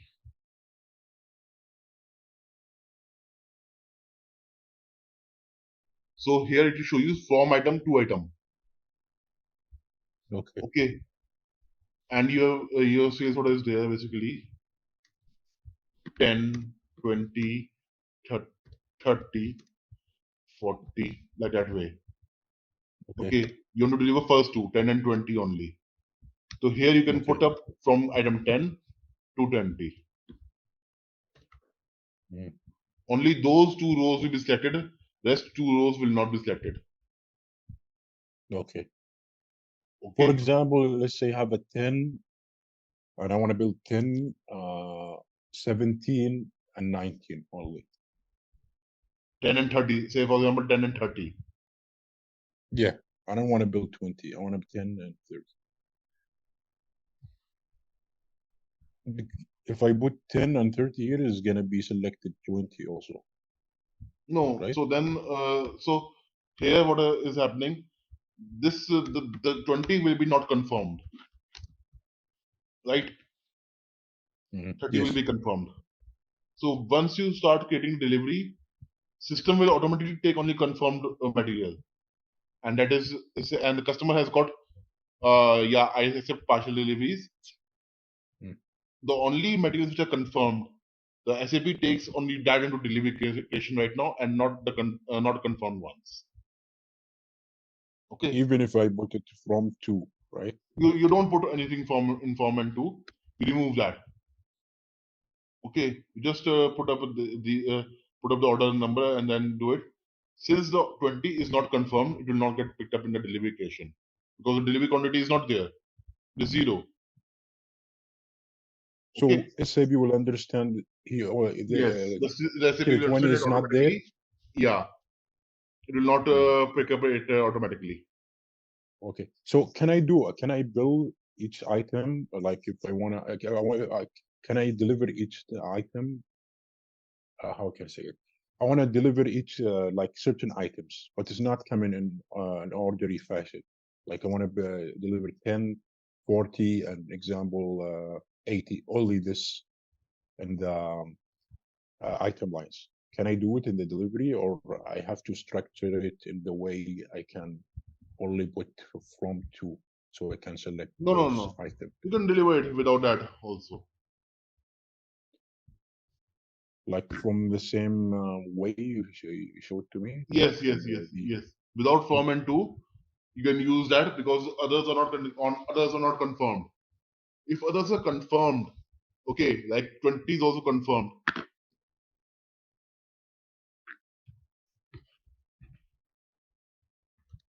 Okay, but for some reason you don't want to deliver it. Okay, you don't want to deliver 20 for some reason, but it is still confirmed. Yes. Okay, then you need to do some changes in the sales order, block somehow 20 so it doesn't get delivered, and then do the delivery. Can I block one certain item in the sales order? Yeah, you can do that way. There are various things that you can do. Say, for example, you can go inside and the schedule lines, put a delivery block over here. So only this material, 20 or 10, whatever, will get blocked. Rest all will be open. And in that way, SAP will select it for delivery. Only the items, and this one will execute it because I have. Yeah. So against 20, you can put a delivery block. Okay, and then it will not be delivered. Okay. Only 10 and 30 will be There's- delivered. Okay, understood. Also, Mahmoud, there is also something called sales order lock. That I told you, no? Sales order block or Lock. lock? Yes. Like, can you lock the sales order for some reason? Sales order lock. I haven't heard that thing. No. I came across this issue, but I forgot how we dealt with it. This was a very old sales order, very old, like 4 years ago, and there is a lock on it, and he released it from somewhere. I forgot where. Archival, you want to say archive? It was archived, but the sales order is not like proceeding to delivery. Okay, I cannot understand your question basically. There's something lock, sales order lock basically. Yeah, maybe something else on that. So archive means that the order has been saved in open text, right? So basically, archival means it's not no more in the system. It is like put up somewhere else. Okay, it is very old and Okay. it has been archived. Okay, but it's still shown in the system. Yeah, but it will not be able to. You will not be able to view it that easily. It has got its own different T codes and all that. All right, let's test your knowledge. Here's a question for you. What is the primary purpose of SAP Sales Order Management? Option A, inventory control. Option B, managing sales orders from creation to fulfillment. Option C, financial accounting. Option D, human resources management. Take a moment to think, and when you're ready, choose the correct option. Remember, each choice holds a key to unlocking the answer. Good luck. Type the correct answer in the comment section. Hey there! Want to become a pro at managing sales orders? Our SAP Sales Order Management course is here for you. Take it easy on our platform. In this course, you'll learn all about SAP Sales Order Management. It's like a toolbox for organizing sales, from making sure we have enough products to get them where they need to go. Our course covers everything from the basics to cool tricks, made by experts who know their stuff. Your teachers are pros who've been at it for ages. They're here to help you learn and answer any questions you have. And our students love it.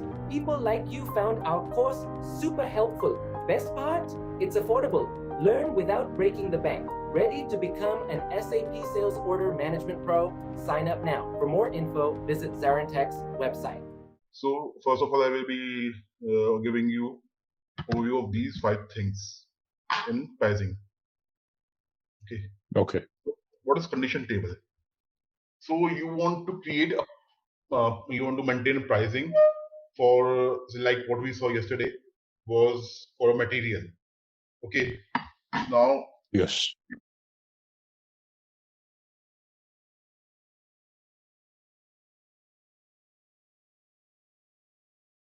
so it's a table basically to store values for a particular record.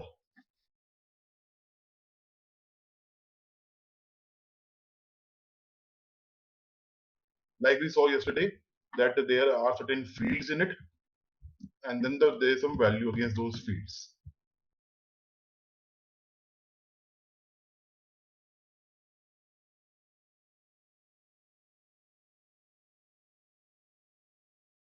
So this is a field: sales org, distribution channel, customer, material. These all are fields. Okay. Yes. And the value inside them is 1701, 10, 63, 0001, material 3019. These are the values inside these fields. Okay. Yes. So Okay. we call this as a table. You see over here, it's table. The table number Yes. is 005. Okay. And it's basically what does 005 denotes? It's for customer material. Okay, so all the records inside the table 005 will have customer and a material as the fields, apart from sales So org. based on these 2 criteria, customer and materials, the price is going to be determined. Yeah, the price is going to be down. That is 10. Say for example, the first one, 10 USD. So this material 3019 can have say $20 as listed price, but for this customer, it will be always $10. Okay. This is a condition record that is maintained inside a condition table 005. 005. Okay. Okay, so the table is 005. BRZ. The fields are sales of distribution channel, customer, and material, and then amount. Okay. And based on that, the price is going to be determined for this. Yes. Can we view like the regular price for this material, or the regular price of this material is going to be entered by the salesperson, for example? But if he want to quote for this particular customer, as soon as he put the customer number, the price will be determined and he cannot change it, right? Yeah. So see, as soon as he punches an order, say for example, this customer, okay, and this material is there, then automatically it will come $10. Okay. But Okay. say for example, some other customer buys it, only this material, some other customer buys it, then the cost will be $95. Okay, I got you. Okay, Okay, so how did you get to this table? You just so basically, I just put up the material number over here, and I got all the pricing for the records maintained for this material. Okay. Okay, so these are two tables. 005 is for customer material, and 006 is basically for priceless currency and material. Okay, so if you want to create a condition, one more condition, you have to go VK 11. Okay. That is condition record, basically condition record. Say for example, a customer Abdullah, material 3019, amount, whatever amount, say 20 USD, it will be coming over here. I'll show you how to create that. Okay. Once we go there, I will show you that also. Yes. Now let us see how these tables are made in SAP. So you go in SPRO, then you go into basic functions. This is where we create all the things like configuration, like pricing, free goods, bonus, taxes, and all that. So we go inside pricing, and here we can see all the things that were when we go to pricing control, and here we can see all the things like define condition types, condition table. Then we have a field catalog. Field catalog is nothing but a catalog of all the fields in SAP. Okay, like sales or distribution channel, division, and material. Okay, you can be having some custom fields also, which are created. Okay. Then you can have address, document type, dynamic key, object type, preference, customer hierarchy, any field in SAP, you can file it over here, and then you can use it to create condition tables. Okay, basically fields are attributes on which you can create condition tables and then condition records. So these attributes have to be associated with either customer or material, because only then the value will come inside these attributes. They will get populated, and then this is that it will help getting the price of the material. Okay. So these are So attributes. this is only based on the customer and materials. These attributes. Yeah, either of them. Like this is material usage, material group 1, material group 2. So either these fields have to be associated with customer or with material. Okay. So that you can use these fields. Then if it's say associated with the customer, the value will be inside the fields, and then this is that value. It can be used to determine the price.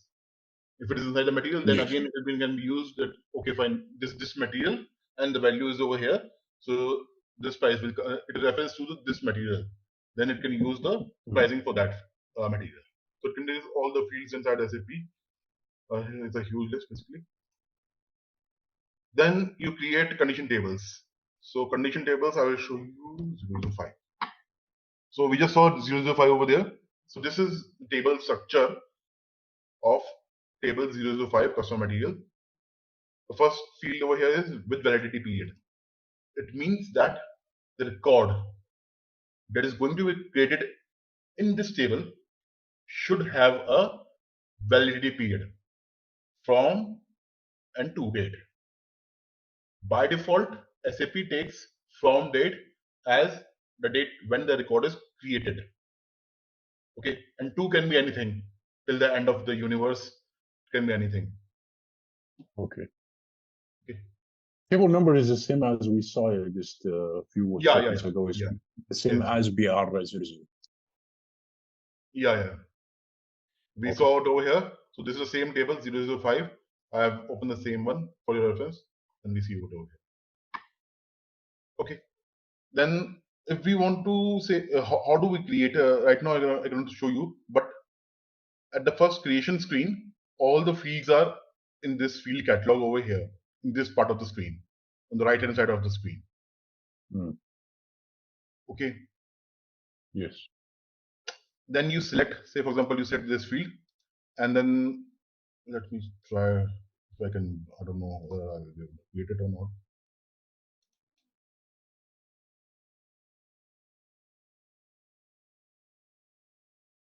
You double select it and it goes over there. Okay, build to party, I double click it and it goes over there. Whichever field I want to select, I just double click it and it goes over there in the selected fields. Okay. Yes. Once I select all the fields, I click over here, generate, and then the table will get generated. Okay. Yes.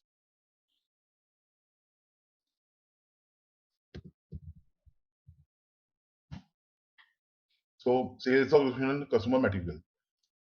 There are certain technical names for these fields. Okay. So technical name for sales org is BKORG.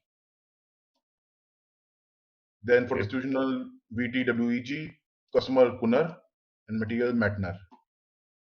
Okay. These are basically required for programming purpose by the technical team. For future, like they want to use this table to basically write some code or write some logic, then you need to know these field names, okay, so that they can fetch these values inside the program and get values for these fields inside the program, and then put it populate them so that they can be used for table 005. Okay. Okay. Now there are certain standard. This is standard technical names. Yeah, this is standard. Okay. Now there are certain header fields and certain item fields. You can see over here item field. So item field is against only material. Rest all are header fields. So how do they? Why are they called header fields? Because yesterday I told you in sales order, if we go there, we have header and an item. Header contains customer name, address, sold to party, and all that, and then item contains material, right? Yes. So on the same basis, these all three things, sales order, distribution, and customer, they constitute the header. They are the header of the sales order. Whereas material is at the item, so we have it at the item field. So this is how you create a condition table. Now you can have various condition tables assigned to a condition type. A condition table is just one thing, like what we saw over here. It is condition table. But what is a condition type? Condition type is a level up of condition table. Okay, first you create condition table and then you go to condition type. So condition type is a list of is a group of all the condition tables like 005, 006, blah blah blah. So there can be many condition tables inside a condition type. PR00. Condition type can be PR00. Yeah, the condition type is PR00, and tables can be like 005, 006, 004.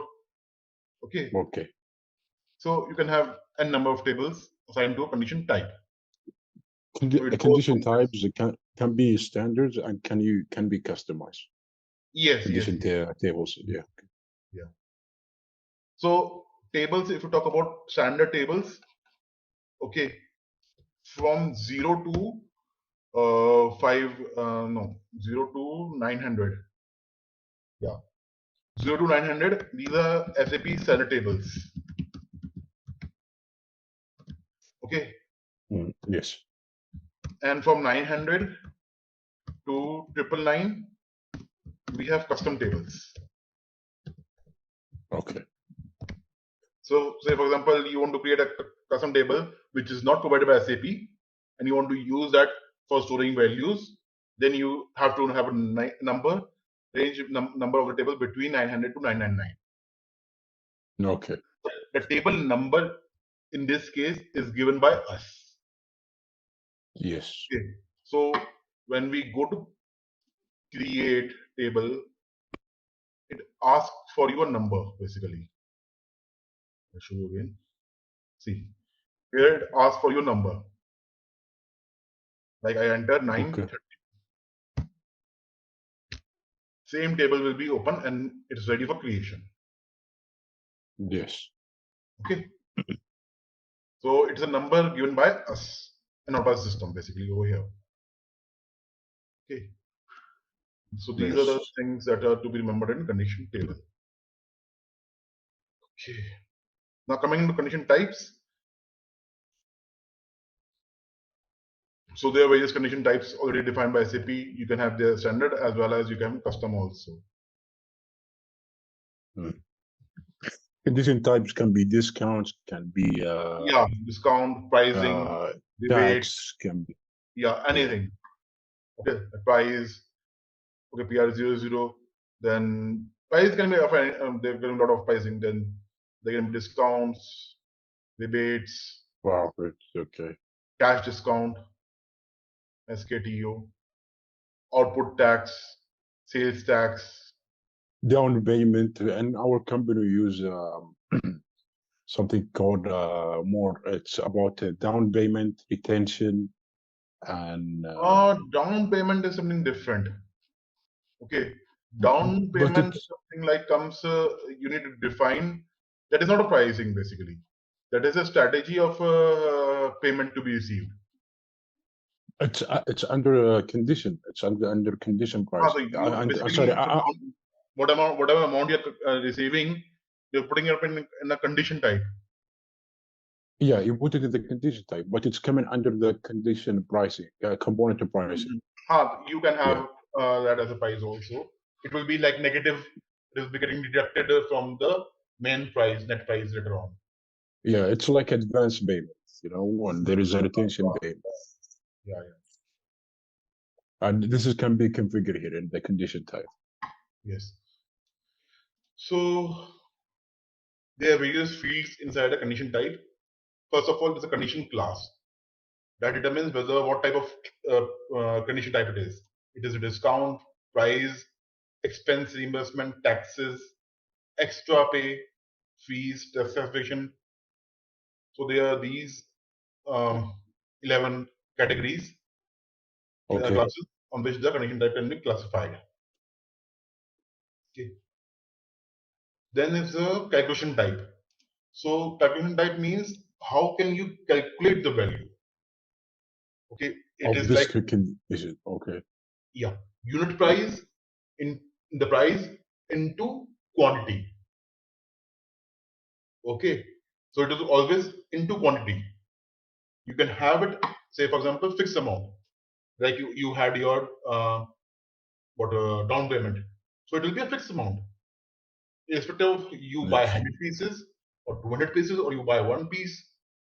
The fixed amount that is there with you, the advance that you receive from the customer, will be a fixed amount, and against that the deductions will happen.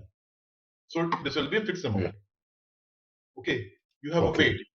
So the weight of the material, this is the weight of the total all materials combined together.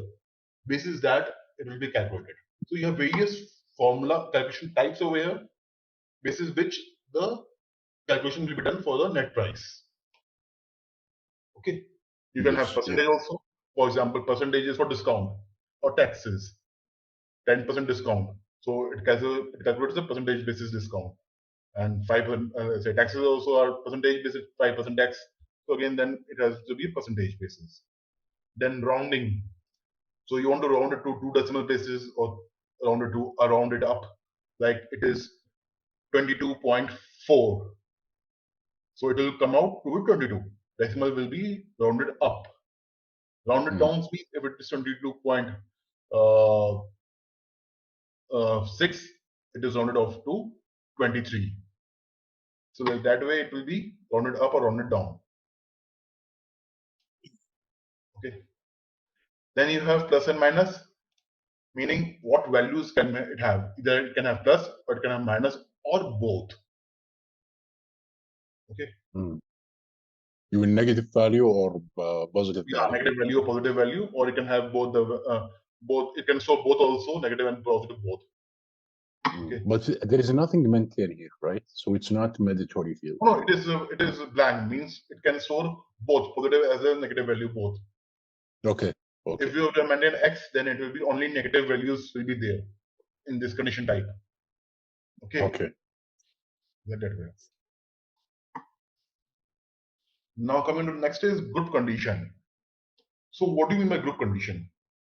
So group condition is a technique in SAP which means like you club, you combine, you group similar looking condition types. Say for example, you have pricing PR00, PR01 and PR02.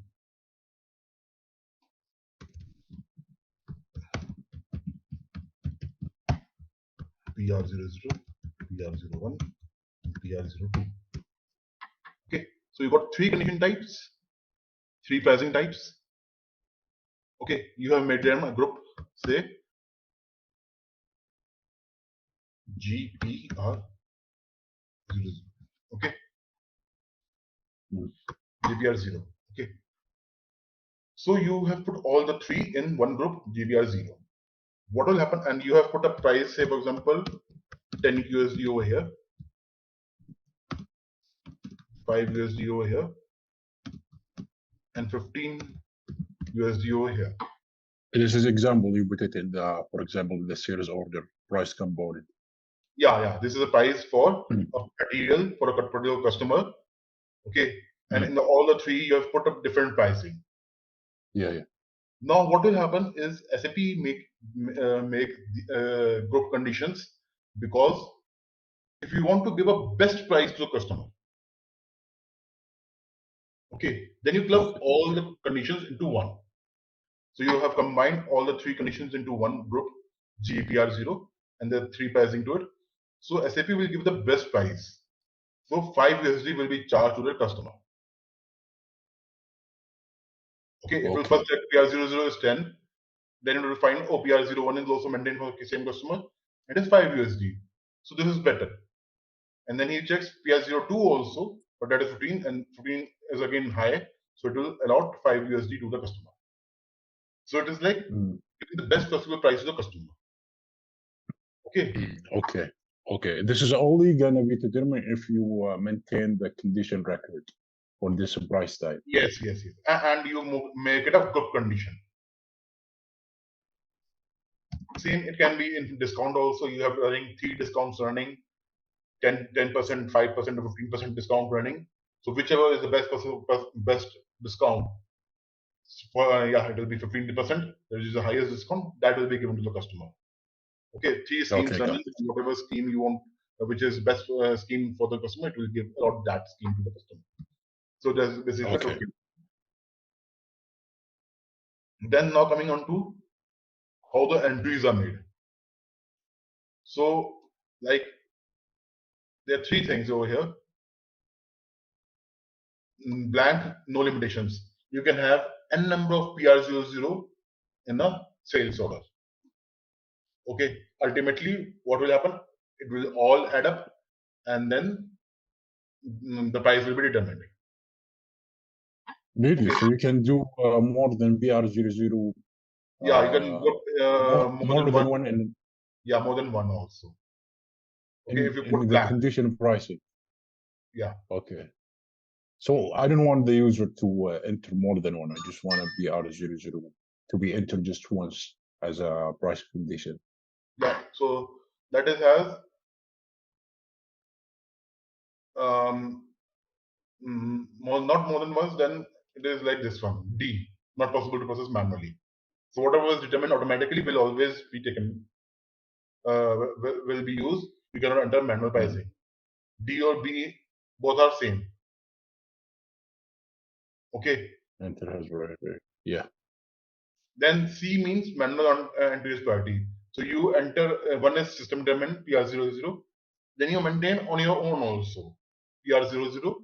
System determined say 10 USD, but you wish to give at 9 USD. It's your own choice. So you can enter your own pricing against that material, and then it will accept that. Yeah. Okay.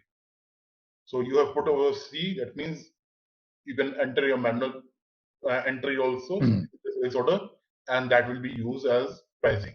Yeah. Here, for example, if you enter the material, you enter the plant, the sales order, and you click enter. It means free. Means they won't get any pricing for it. It will be the price will still be determined. Okay, 10 USD, but this will be zero only. Ultimately zero, because you are giving it as a free. But you want the user to enter the condition type, pricing type. So he need to enter manually, for example. Yeah, he need to enter BR00 manually.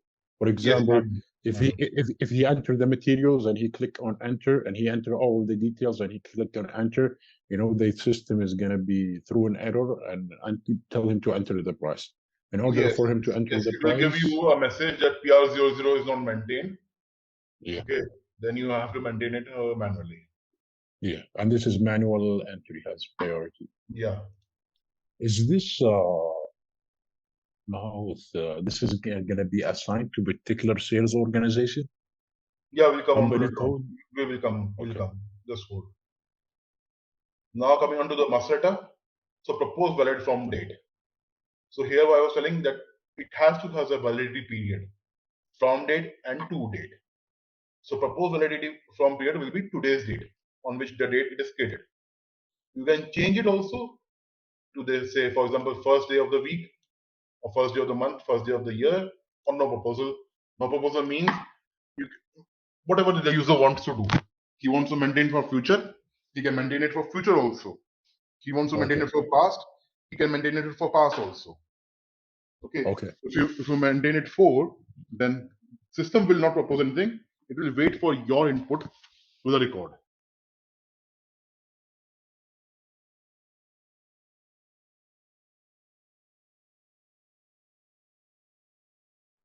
Is the valid to?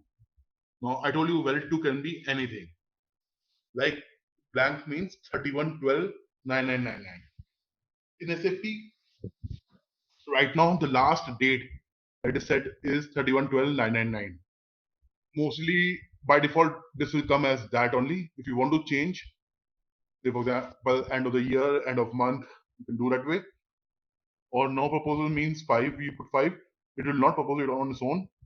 User can maintain on his own wish. Till which date the record will be valid. Then we have the pricing procedure, PR000. So now all the condition types are combined together. Say for pricing, discount, taxes, all these condition types are combined together and put inside a pricing procedure. Okay, so I told you about condition table, then condition type, okay, and then pricing procedure. So you see, these are how the hierarchy goes: condition table, condition type, and then pricing procedure. Okay, so this is how the hierarchy of pricing works. So you put a pricing procedure. This can be put later on also. Right now you are not maintain it because this comes at a third step. First you need to define all the condition types, then only you can get a pricing procedure. So you can leave this blank when you're creating it first. So you have to define the condition type first, then yes. Condition, first define all then the price tables, then you have to so first define all the pricing tables, then all the pricing condition types, and then the pricing procedure. Now something is called a scale. So scale is basically you maintain a pricing. Say, for example, 1 eaches till 5 eaches, whatever customer buys, I'm going to charge in 10 USD. Okay, this means, say for example, the customer buys 5 eaches, 4 pieces, we are going to charge him 40 USD. Okay, the next slab is say 6 eaches to 10 eaches. I'm going to say charge him 8 USD, because the more he buys, I may reduce my price. Okay, it's like a quantity. If you buy more quantity, I may give you a discount. It's like that way. Yes. Okay, so now if the customer buys, say example, 8 pieces, so he is going to charge 8 into 8, 64. Okay, so this is called a scale. This is called scale 1 to 5 and 6 to 10. So this is called scale, and you're maintaining a scale basis eaches, that is units of quantity. Yes. So here you say quantity scale. Okay, you can have your value scale. Say for example, you buy goods worth from $10 till $20. I am going to give you 5% discount. If the value of the goods is between 20 to 30, I'm going to do 10% discount. So this is that you can have value scales also. Okay, gross weight scale, net weight scale, volume. These are all the different type of scales that are there. You can have the scales like descending or ascending, whatever you want, and then that can be used. And scale type can be maintained in the condition record. So in condition record, we maintain the scale. I'll show you one how to do it. We go over here.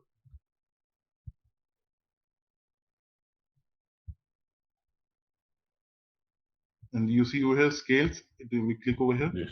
If it is not maintained for this one, I will show you once I create it.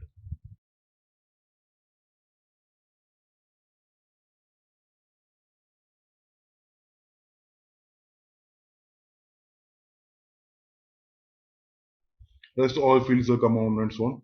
You need not bother them. Okay. So these are typically these fields which we need to enter, and these are important fields. Okay. Okay. Then discount. I will take. This is our discount condition type, cash discount. Condition class will be A, discount of surcharges. Calculation type A again, percentage. So this is percentage basis. Okay. And condition type is a cash discount.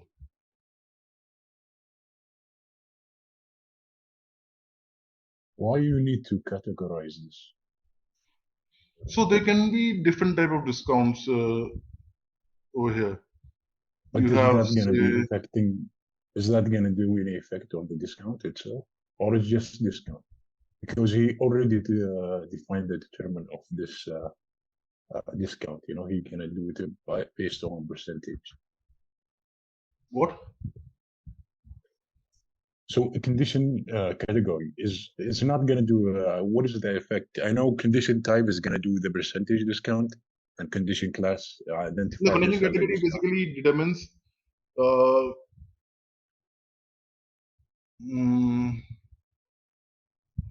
It's like what is for the category of reporting. it? So you have a category over here. You have all the categories defined over here, like tax, customer reserve, packing, delivery cost, insurance. So it is a cash discount. Okay, it Just was not true, there for but pricing. It was not there for pricing. Okay, but it is for the PR00. But for certain, it is there. okay, is that going to do anything in the pricing discount? Not actually. It is not going to affect much. Okay. It's just for organization purpose. They go just to Yes. organize. Yes. Yeah. Okay. So one more thing is there that is called access sequence. I just missed that thing. Yeah. Access sequence. Okay. Get access sequence. So basically, what you have is you have these condition tables. Here's the condition table. Here's condition tables. Okay, so you have maintained a condition table 005, 006, and 004. You created these three condition tables. Okay, Yes. this is for customer material. This is PL and material, price list and material, and this is only material. Okay. So right now you maintain three tables under one condition type. Yeah. This is what you. Yeah. Okay. Yes. Okay. Now, system, you have maintained pricing in against all these. Okay, you have maintained a condition record against here also, here also, and here also. Okay, the customer material, then price material, and the material. Now, okay, you want obviously because when you create a sales order, if it doesn't find over here, it will go to here, or it will go to there. Okay, wherever you find the value, he will display it in the sales order. But is it going to take it by hierarchy or sequence? It will always follow sequence. First, it will go to 005, 006, and 004. Okay. Okay, this sequence is stored somewhere in SAP. You need to make a sequence of it, right? That first it will go to 005, then 006, and then 004. System cannot say on its own decide, I want to now go to 004 first, then 005 or 06, or 06 also first. It cannot decide on its own. You need to tell the system to which access which table first, which second, and which third. So that is what we call this access sequence. What is the sequence of accessing the condition tables? Okay. Okay. Can we maintain one right now?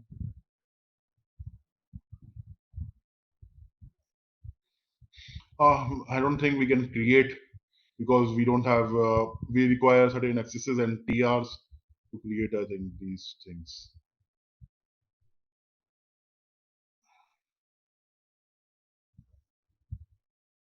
So this is PR00 access for pricing. We go inside access and you see all the tables that are created over here. So we've created a sequence. First it will go to 005, then 006, then again 006. So there's some change, some difference between this 006 and this 006. Or do we know that that's because of this requirement that is put over here 3? Okay, this is the particular logic. So we need first to maintain these tables, then we can go to the access sequence. Yeah. And go to the access and maintain it here as well. Yeah. Tables, you need to put tables I want to over see here. how you maintain. Like, for example, do you need to click on something to maintain this? Like, I want to see where you click and where you go to maintain this sequence.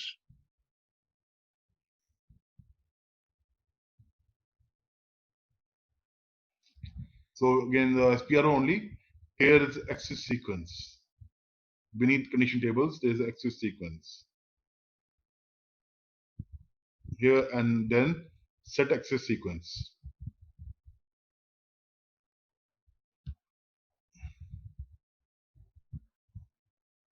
Okay, so here you create access sequence, any one which you would like to create, and then give a description of it, and then get created. So, for example, I want to create a new entry.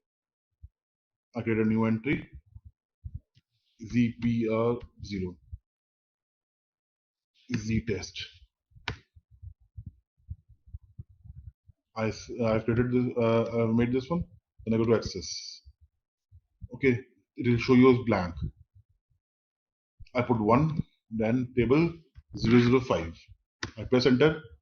It will pull that table 005 and put it over here. Now, once I put the access, I need to assign the fields also to it. Okay, the fields that I put up in the table, and to assign that also to the sequence. Without this, it is incomplete. Okay. So you need to follow all these 3 steps defined by SAP. Mm. Then you select this one, Okay. and then you go to fields. Field assignment has not been made. You click enter, it will be done. Okay, these all fields have come up over here now. Mm. It's already retrieved from the table. So Yeah, it is in a already second. coming from the table itself. Yeah. Okay. Now, for example, Okay. you want to what should I say? You want to change something right now. You want to change the field right now. Instead of Punar in the sold to party, you want to change something else to make it something else. Then there's field catalog over here as well. Okay, Mm. you can change the field from here also for this particular access sequence. So table will still have sold to party, but in this access sequence, this will get changed. So we're gonna substitute this this field with another field existing in the fields. Then when I come out, it is assigned. Then we can put another access sequence 006, then 004, like that way. There's one thing called as requirement. Now, requirement is what? If my this condition gets fulfilled, only then this access sequence will be used. You are writing you have a requirement that first this will be fulfilled. First, this condition will be hold true. Okay. So you ask technical team to write certain things, certain code, certain condition types, requirement condition types, and then it is basically too technical for right now. It is not linked to us. It is to SAP technical team. Okay. Or if we go later on into deep sessions, then I can tell you later on. So Okay. these are different routines that are there right now, and whichever we want, we can put up over here as a requirement. This is like telling SAP to go to if this requirement fulfilled, you can take up. They can Yes, take if this up the requirement is sequence. fulfilled, then only it will be allowing it to populate the use this field. Otherwise, not.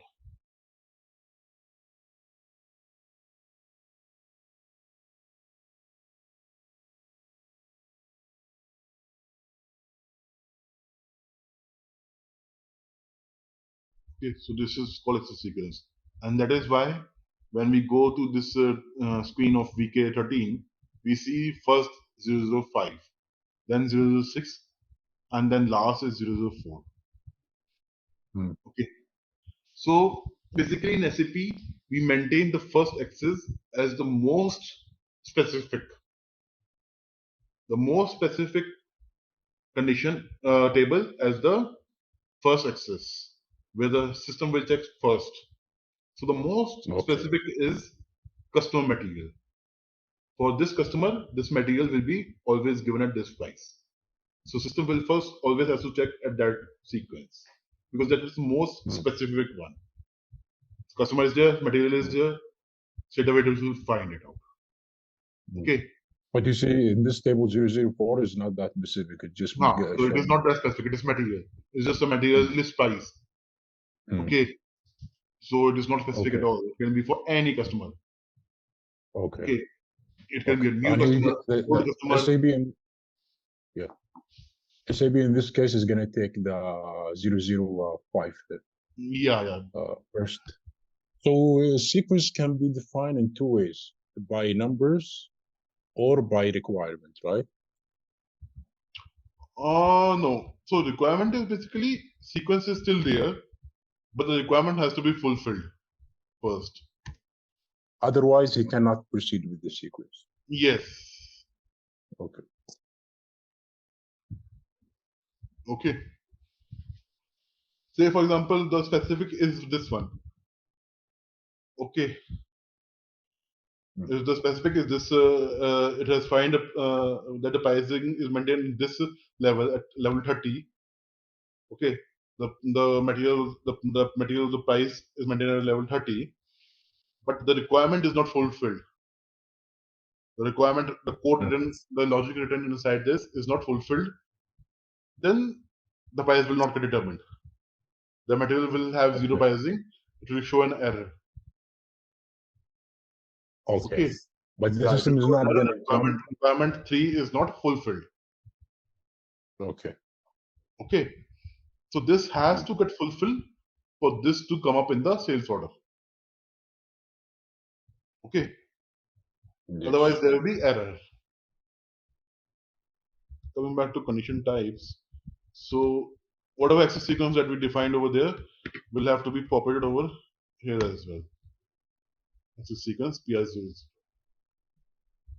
Since that this is all a discount, cash discount, it doesn't have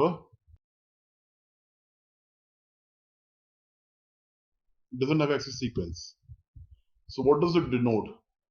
This discount doesn't have access sequence. That means you can enter this discount manually in a sales order. Okay, there is no condition record to it. There is no condition table to it. Then there is no condition record to it. It is a manual entry. Yes. Okay. But we can create a condition record for this, right? Yes. So like I think this can be SPTV. Let me check.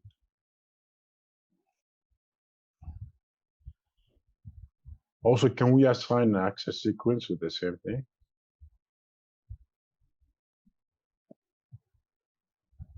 Yeah, we can assign anything. I'm just checking if there is already one. I can show you that one. So the sequence and only is going to go to another table if the first sequence. For example, this one. First table. Then there's got a value discount. So it has got a K020 access sequence and the discount condition type. So only in the price condition is going to go into another table. If going to go to another table in the sequence if the first table is not fulfilled, right? Otherwise, it's going to be determined on the first one. Yes. If it, but no, if it is not there in the first one, then we go to second, and if not second, and then third.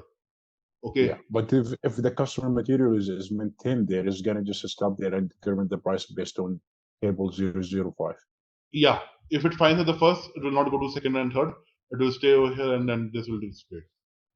Then you create a taxes condition type also. Okay, I'll just show you one tax condition type. MWST. This is standard tax condition type, output tax. Okay. So it has got our own access sequence MWST. Then the condition class D for taxes. And it is percentage based taxes are there. 10% tax or 20% tax like that way. Then positive or negative values. So group condition. So group condition here it is there. That means there are a lot of taxes inside the system. Okay. And it is like a series of taxes, and the highest tax will be there against that. Yeah.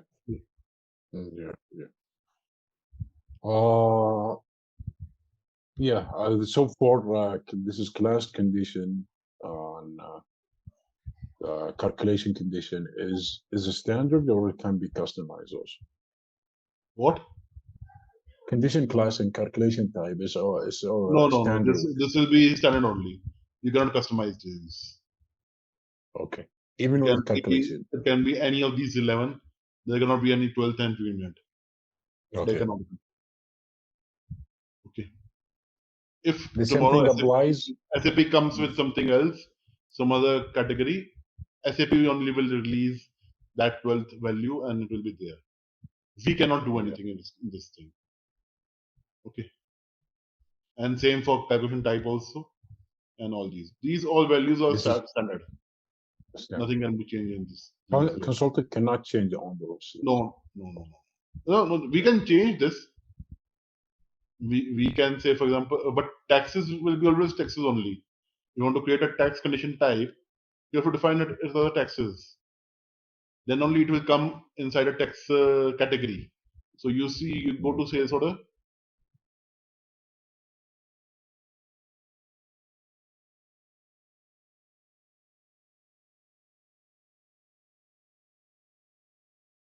you see over here, there's a tax field. Yes. How is this getting? So all these value, this value coming over here, 72,000, is basically basis the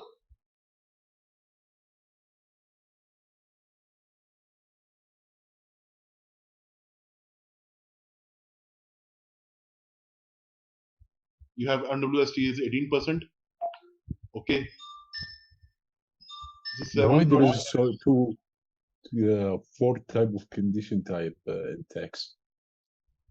So it is a group condition. So they've maintained group conditions on taxes types. So there are 4 different type of output tax: MWST, IDM2, IDMW, IDM3. Yeah, but the system only it's all have the same percentage. Yeah, it is Because the having all the same system, percentage. Yeah. So it is having all the same percentage, but only one will be active. This is active right now.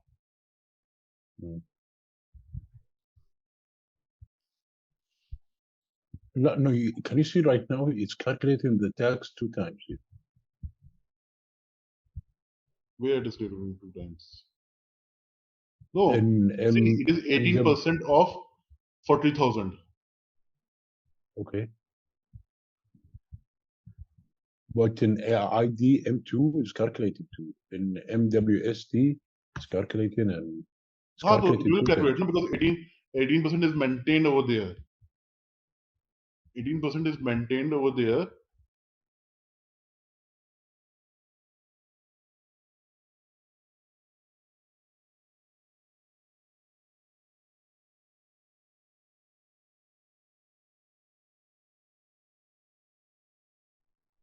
To 7,200. It is what is coming in the discount in the taxes. Okay, it is showing 2 times because this is also maintained, and university is also maintained, and IDM2 is also maintained. Okay, but since this is a group condition, only one will be used to calculate the taxes and show in the tax value. Okay. Okay, it will not be like Yes. both will be used. It will be only one that will be showing us because it's a group condition. If this will not have been a group condition, then total, that is 36% tax will be put up, and that will be 72,000 plus 72,000, that is for 14,400 rupees. Okay, this is what Yes. is the thing with the group condition. So that is why we need taxes over here in the condition class. So it is basically, it helps us determine that these all 4 are tax condition types, and the value of it should go to the tax field. Okay. Yes. So that is why we need to define that as the taxes. Okay.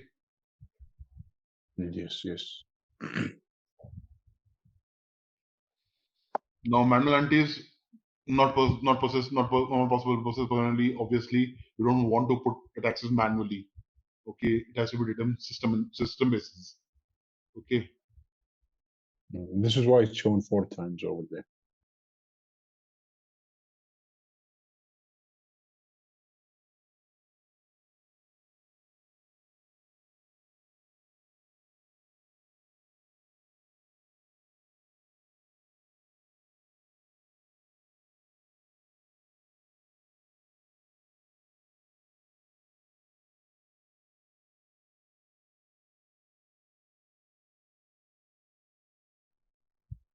So I told you about the 3 condition types: PR00 for pricing, Yes. then SKT0 for discount, and NWST for taxes.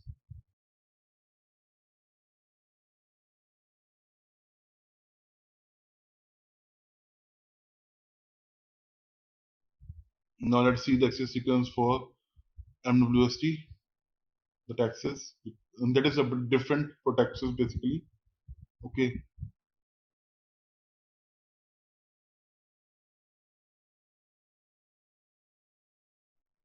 So taxes you will not generally find this is some customer field or material field.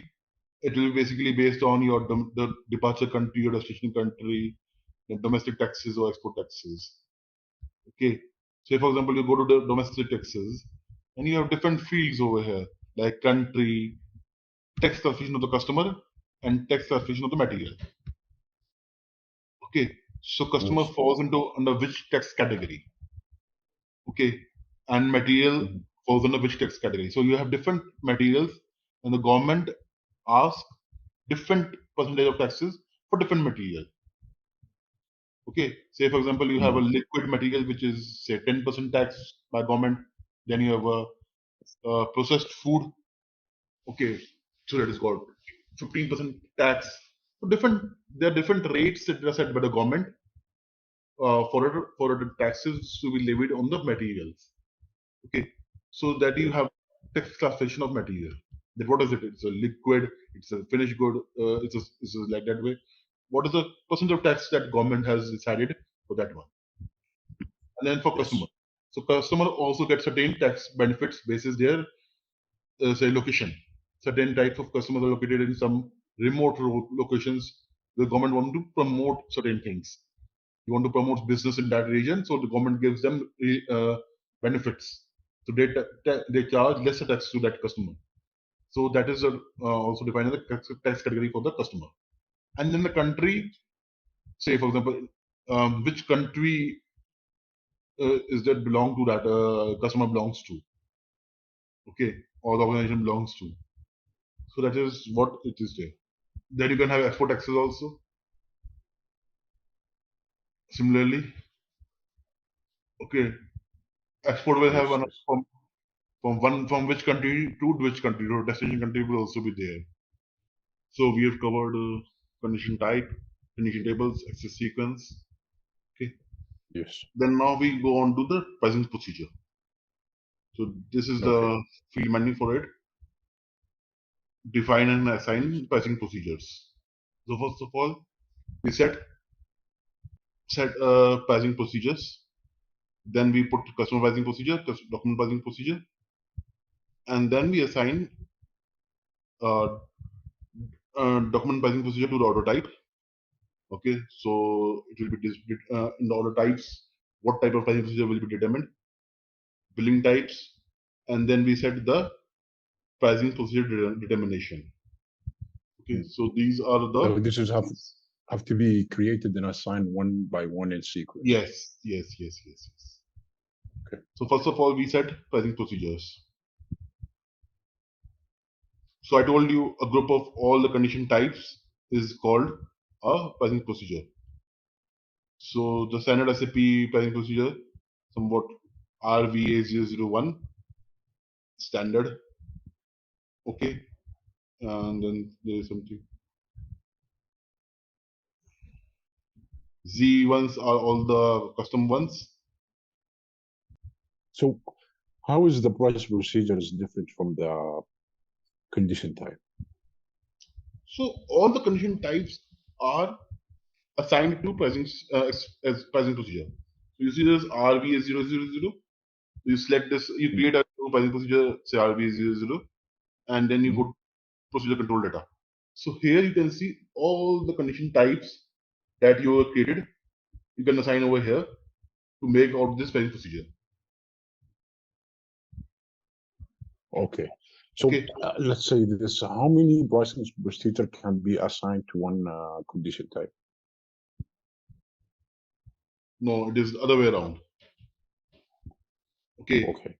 It is like you assign condition types to pricing procedure. So you can assign price procedure to many. So you can assign condition type to many price procedure. Yes. You can assign one condition type to many pricing procedures. Okay. Say RV001, RVA001, RVA00, RVA02, whatever you want to create. You can assign PR00 to all the three pricing procedure.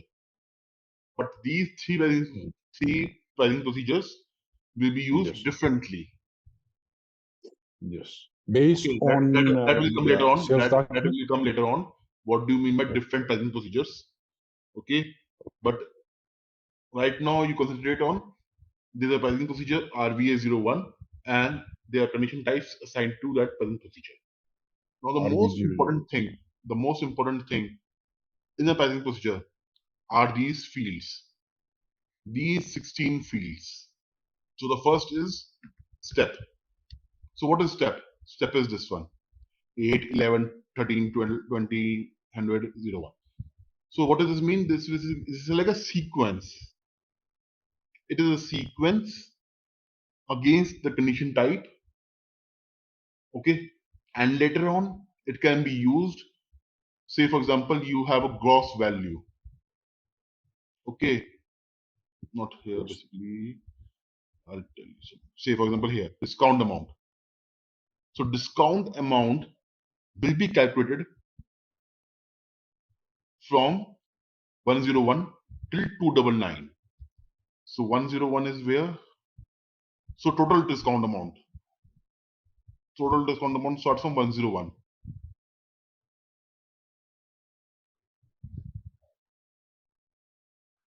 Say, so from here.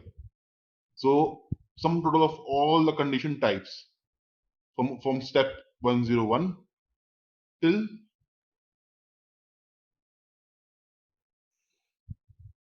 299. 299 doesn't exist, but it is before 300 always. So till here. So to sum all these and show the values against discount amount. So where there is no condition type, but there is a description.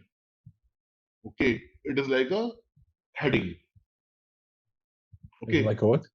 heading, headline. Headline. Okay, and then the step will come into picture in this heading, and it will show you the amount over there. Now I take Okay. example in the sales order. I tell you from sales order, you see over here net value 40,000. There is no condition type against it, but this net value is coming up after totaling up, or say net value 3, net value of item. These doesn't have any condition types. Condition type is blank over here. You see in sales order. Okay, but the value is coming. How is this value getting coming up?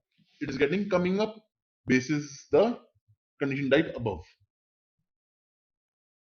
So it is getting displayed from here. Similarly for gross value, the gross value is nothing but will be having the value from here, from the pricing, from the PR00. I'll open this only. So it is RVACCN.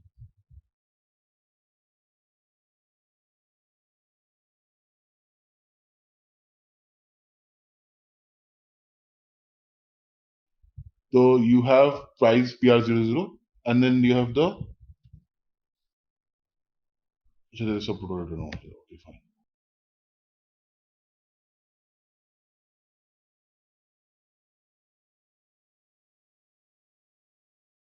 So you can see over here also price discount from 101 to 1999.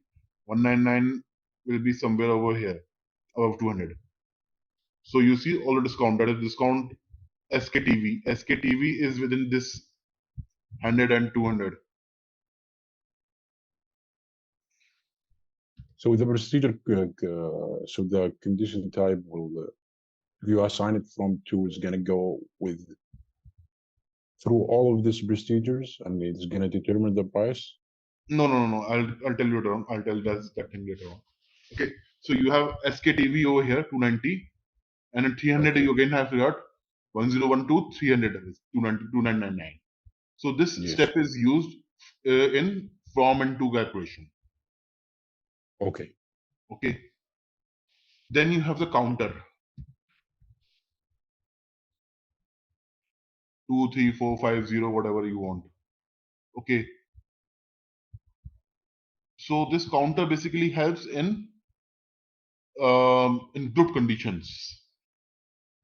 In group Okay. conditions. Okay. Okay. So you say you have this group condition RA01, RA00, RC00, RB00, and RD00. So these R conditions are all group conditions. So in group conditions 1, 2, 3, 4, 5, the step will always be same. So you see these steps are same, right? Yes. So only one of these 5 values on one of these 5 condition types will be in the sales order. All 5 cannot be there. Okay. Only So one when you condition have is the gonna same be step, then the counter comes into picture. there. Can Okay. you repeat that, sir? When you have same step Yes. for different condition types, then the counter is used for those condition types.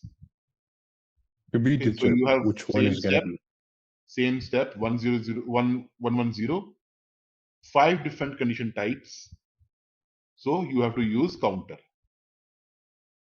And this Okay. counter is, what is the effect of this counter? Is gonna determine which price procedure is gonna take.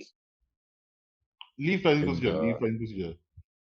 This is what is the step and the counter and condition type. Pricing procedure condition is type. Condition type is like price. What do you call it? Price type, right? no. This is BR00. Yes, you can say that way. Yeah, it's a price Yeah. type. Yeah. Not price type.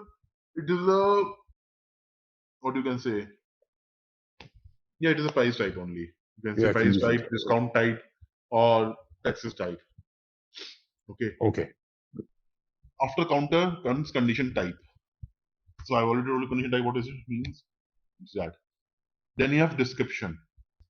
So description can be either a description of the condition type or can be a headline like discount amount Okay. or gross value or net value. Okay. All these type of subheadings or subtotals, profit margin. Okay. These are nothing but descriptions. They don't have a condition type. They only have but they have a value. So for example, total. Okay. So that is called, and that can be to put up in a description. So for total, you do not describe a condition type. You want to total up all the things together, pricing minus discount plus taxes, use your total. Okay. Yes. So that total you need not put up in a condition type. It can be just a simple tag called description, inside the description total. Okay. Yes. Okay. Then you have from and to. So for this from and to is used basically in calculations. Say for example, you want to total up all the things from 932, 933, 935.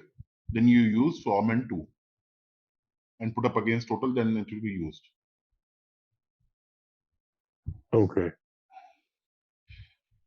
So from to is basically go against all the condition types and take the total of that and put it in front of this description. Yes. Correct. Bill. That's right. Okay. Or sometimes you want to use it, like for example, in taxes. How do you want this output tax to be calculated against which value? How do you know above all these? There's so many values above this, which to be used. So against 911, we'll calculate. 911 is total net value.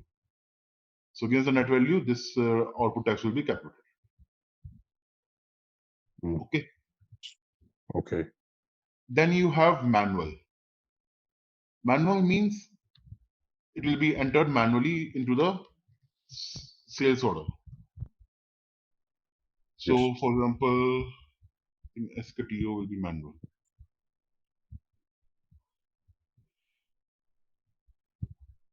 SKTO is not manual. EK00 calculated cost, EK03. Okay, these are manual condition types. You do not have Manual condition. means You need to manual enter means manually. You need to enter them manually in the sales order. in the price condition In the component. sales order. Like I have to go to the condition, and from the price component, I have to enter this condition type manually. Yeah, you go over here in conditions tab, and you can add enter last. Okay. Somewhere here. Okay.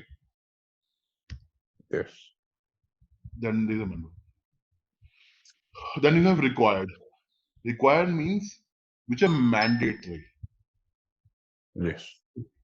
The mandatory condition types that have to be in the sales order. If any Because of otherwise, these, yes, if any of these is not appearing or is having an error or having an not having value, any of these, then the order yes, will give an error. It will give you error that pricing procedure that pricing value is not determined. Mandatory condition type missing.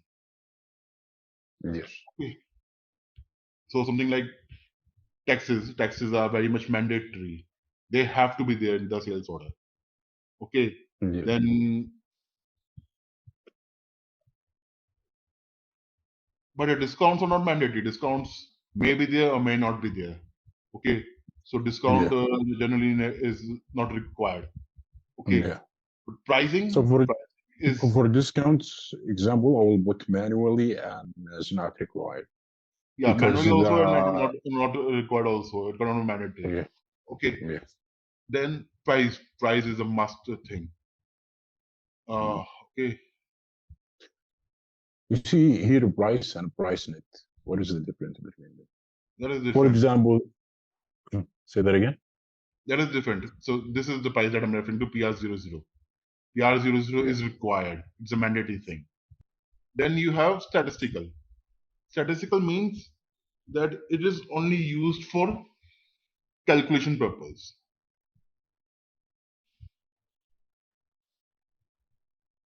Only used for calculation purpose.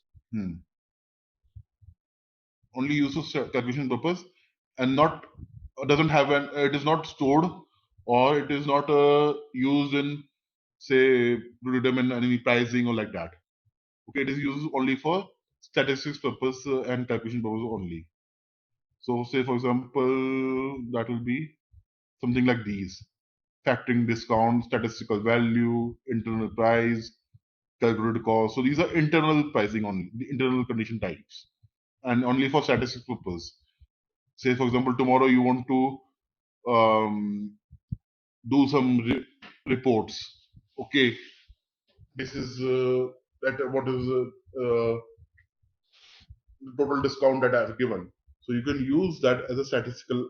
You can put up SKT is 0 as a statistical also. Okay. So cash discount is basically So no. is You have given a discount above. Okay, but that is used as a discount as a calculation. Okay, but later on you want to showcase that discount in certain reports also. Okay, or use it as a so statistical value to do some calculation later on. okay. Okay, so then you can put up again the same condition type and put it as statistical. So it will not be used in any calculations. These all condition types, the value is against these condition types. This will not be used to calculate the value of that material or of the document. Okay, so like there's a shipment cost. Shipment cost will be always internal to the company. You won't charge a shipment cost to the customer, Yes, right? You won't yes, charge until unless you have agreed terms and conditions with the customer that I'm going to charge you shipping costs also, delivery charges also. Till that time, you won't charge it. Delivery charges are for your thing only, your consumption only. That will be deducted from your profit margin. Okay, but you need to yeah. maintain that somewhere. You need to store that shipping cost that I'm incurring this much shipping cost on this order. So you just maintain over here. You can maintain it over here, but that will be statistical only. It will not be used against any calculation in the sales order. That will not be shown to the customer, but it will be a statistical value. Okay. Is it gonna show? Is it gonna show in the price component Yeah, as it is an showing the price AK? component in the sales But it's order. not gonna affect. It's not gonna No, it affect is on not the going to affect. total It is not going price. to affect the customer price. But it's gonna calculate for some internal use for Yes, reporting yes. within the company. Tomorrow you want to say you want to do some calculations or you want to prepare some reports that how much total shipment cost I'm getting incurred for this customer. So you sum total all the sales order. This is this condition type EK03, and you can know. But this cost you're not going to charge the customer. or Yeah. charge against a sales order. So that is there in the sales order, but not used in any calculations. Okay. So for this transactions, like this AKV03 is condition type, right? Yeah. This is condition type is already used. Tell most of the condition types is a standard. Yes. So this is condition type is already standard with SAP. It's there. We just have to customize the condition type document. It can do the calculations like Yeah. without putting a headache in doing this. Okay. Then you have relevant for account determination. Okay. What does it mean? That this condition type is relevant for account determination, the GL account determination. Okay. Okay.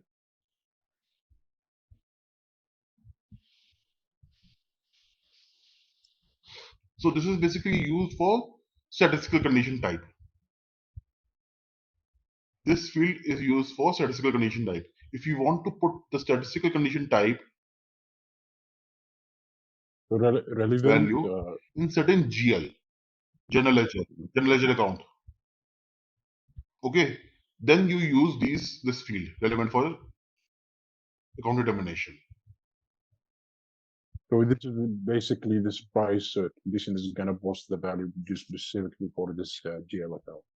Yes. Say for example, if you want to put the shipping cost for the sales order in particular GL account, then you can put up a tick mark over here and then define that general ledger account in a setting. Okay, and then the value which is populated over here will post to the general ledger account of the sales account of the sales order. Okay. This is a new field that is there in S4HANA only. It was not there in SAP ECC, SAP 6.0. It was not there. Yes.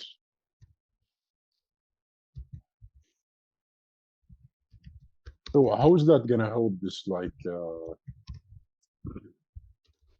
relevant for a statistical account is like because within like the company there is some criteria or some requirement says for this pricing condition for discounts, for example, or for whatever condition type that has a value, we need to store it for the specific GL account, for example. Yeah.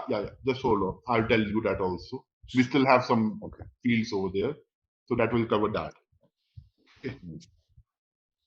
Yes. Till this point, any queries? Actually, I have a queries with the form 2. Can you go to the sales order? Yeah.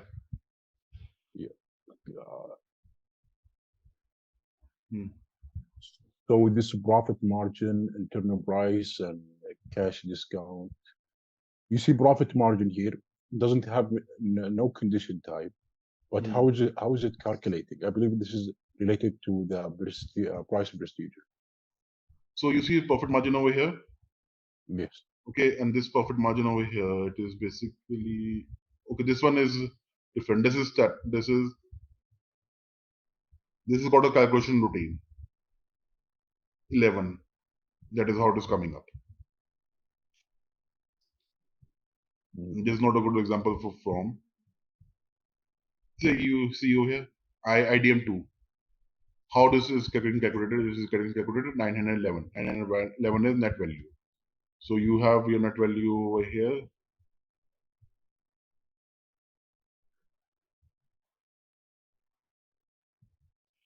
Net value. Okay. So basis this, the IDM2 is getting calculated. Okay. So MWST. Yeah. IDM2 is getting calculated based on the net value here. Yes. 18% of 40,000. Because how do we know 18% of what? Yes. You know, because it is per in UM is not there. 18% of how much? that 40, how much is getting calculated? This is the from. So in the from it is written 911. 911 stands for net value. So net value over here is 40,000. So 18% of 40,000. Okay. Also, if you put like if you put like from, you put this value, so the system knows it's gonna take and calculate that from here, from the net value. But if you put like from to, it's gonna take all of this range number and between and calculate those and post it on this, for example, for this condition type. So you have discount amount from 101 to 300. Okay. So 101 means you're gonna take it from 101 is 102, 103, and so forth until 299. Yes. Okay. So from 1 to so all the condition types between that and total data finance showed against discount amount. So you have a discount amount of here. Above that, this discount also is 0. So from 101 till 1999 is also 0, and then 299 is also 0. So ultimately, this is also 0. So since SKTV is also 0, this is showing as 0. Okay, because it is summing total all the above till here. Okay. It has submit.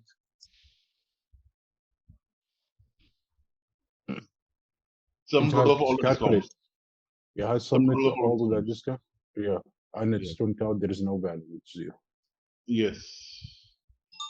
Okay. Yeah, actually, I need to do some practice on this. Maybe later on I will come up with some questions. But so far, so yeah, so good. Okay. Fine. Okay, going on next to the next field is the print type. Now, print type means you want to print these condition type into the output. Okay. This is in the quotation or the sales order. In the not it will be the sales order, but later on in the invoice also you want to print the pricing. You want to print the condition type. Then you use the print type. You know, also quotation have a sales component pricing. Quotation doesn't have any pricing. Quotation doesn't have any pricing. The pricing procedure of quotation is different from sales order. But in the end, this is the condition of the, for example, the sales engineer, he's gonna go and bring this quotation. So what do they do if they got approval BO? They will copy the same pricing and same everything to the sales order. So I remember I went to the sales quotation, and if you go to the components in the header, it show you all the condition, it give you all the price components over there as well. Yeah. But those have those are like statistical only, and those are not stored in GLs. Okay, the condition types or the procedure of quotation is all statistical. All statistical. Statisticals mean doesn't have an effect on the price? No. The price is there, but it is not posted to any GL. Yes. Okay. It is not posted to any GL or charged to any customer. Yes. Because you see, a quotation is a document, but it's not a legal binding. Yes. That you have to purchase or you have to pay me these amounts. No. It's just a quotation. Yes. Just quotation. Okay. If you are going to make it non-statistical, then it's a legal binding. That the customer has to pay you. The customer has purchased these things. That is why I was saying that the pricing procedure for quotation is different from that of sales order. Because in quotation, it is all just statistical. It hold these value hold no meaning. No meaning. Okay. But the same value. But with the same maybe same value in sales order. Because ultimately, if you're giving quotation, you're telling a customer that I'm going to charge you these prices for these materials. Basis that only you Okay. prepare a sales order.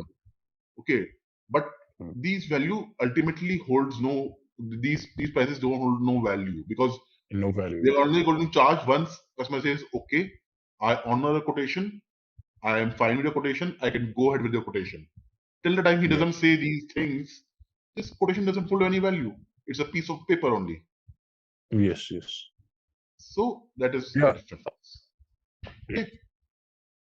Yes. So I was talking about print type. So you want to print certain condition types onto the when you prepare the actual invoice later on, to print them, so you can use that.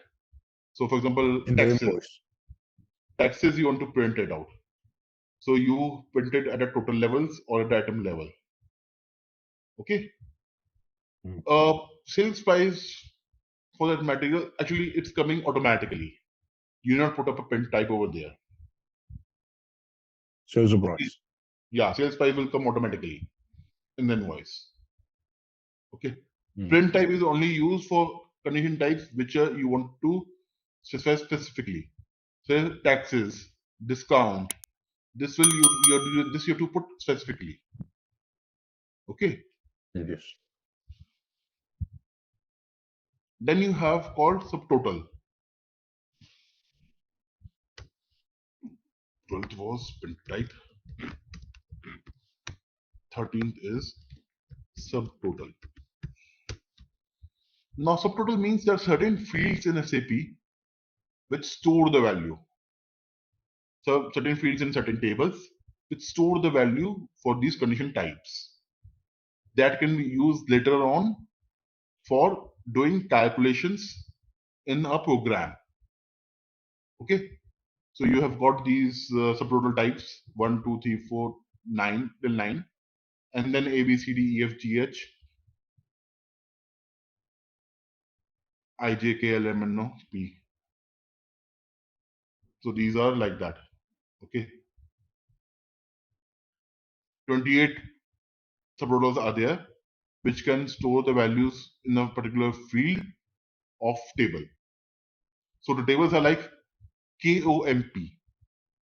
KOMP is a pricing condition table which stores the value of the price condition. Okay. Right.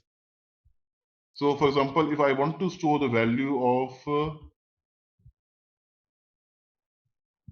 the pricing, the price, the list price, the material price, gross value, the gross value of the sales order or the material in particular table, which I can use later on for writing some program. Then I store that value in subtotal one. Subtotal one ultimately means what? It is KOMP table and field is KZWI1. So this table, in this field, the value of gross value will be saved. But this table, KOMP table, is an internal table. It's There are what? two types of table in SAP. One is internal, one is external. Internal means, External.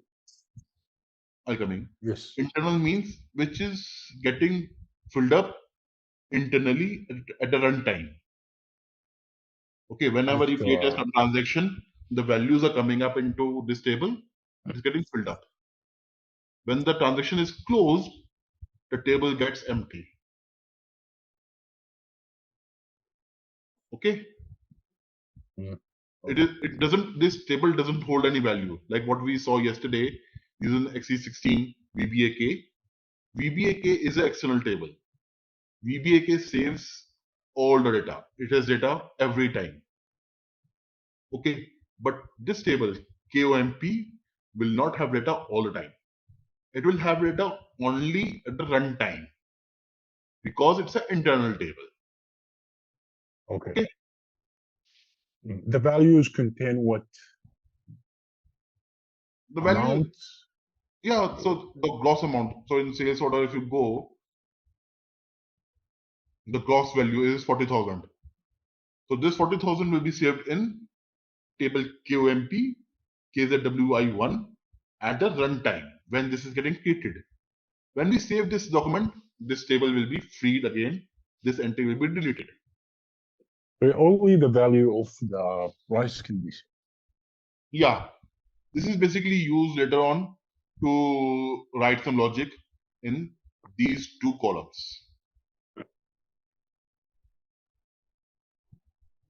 In requirement or in alternate calculation type. Okay. So if you want to write some logic of requirement that this should get fulfilled, only then this should get populated. Then you put a requirement and you use these fields which are there in the subtotal. Or you want to write calculation type, how to calculate these things. Then you use these subtotal fields and get the value, do a calculation over here and display it over here. Okay. Okay, this is calculation type, no? Or it's Yeah. Alternate calculation type. Alternate calculation condition amount. Okay, alternate. Okay. So how about the scenario of external? What external? You said there is internal and external tables. Yeah. So no, external tables are like I told you now, VBAK. Okay. Yeah, that saves the table, that they save the value of the sales order permanently. Permanently. This is for the external. Yes. And this is external table is within SAP system. Both are within SAP. Internal also and external also, both are within SAP only. Internal doesn't save any value permanently. It is only getting values at runtime. External table saves the value permanently. Okay. Yes. So, for example, if you want to save this value, you should put external tables. If you want to do some requirement or calculation for this particular type condition. So if I want to save this value permanently, okay, say I want to save the value of PR0 permanently in a table, okay, so I need not specify anything. Okay, I did not specify anything. It will be saved. This thing will get saved automatically. All right, let's test your knowledge. Here's a question for you. Which of the following is a key component of the sales order process in SAP? Option A, purchase requisition. Option B, material master creation. Option C, sales order creation. Option D, payroll processing. Take a moment to think, and when you're ready, choose the correct option. Remember, each choice holds a key to unlocking the answer. Good luck. Type the correct answer in the comment section. Hey there, want to become a pro at managing sales orders? Our SAP Sales Order Management course is here for you. Take it easy on our platform. In this course, you'll learn all about SAP Sales Order Management. It's like a toolbox for organizing sales, from making sure we have enough products to get them where they need to go. Our course covers everything from the basics to cool tricks, made by experts who know their stuff. Your teachers are pros who've been at it for ages. They're here to help you learn and answer any questions you have. And our students love it. People like you found our course super helpful. Best part? It's affordable. Learn without breaking the bank. Ready to become an SAP Sales Order Management Pro?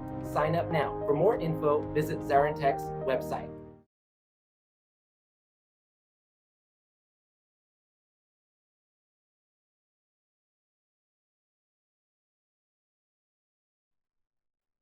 Carryover made it temporarily, right?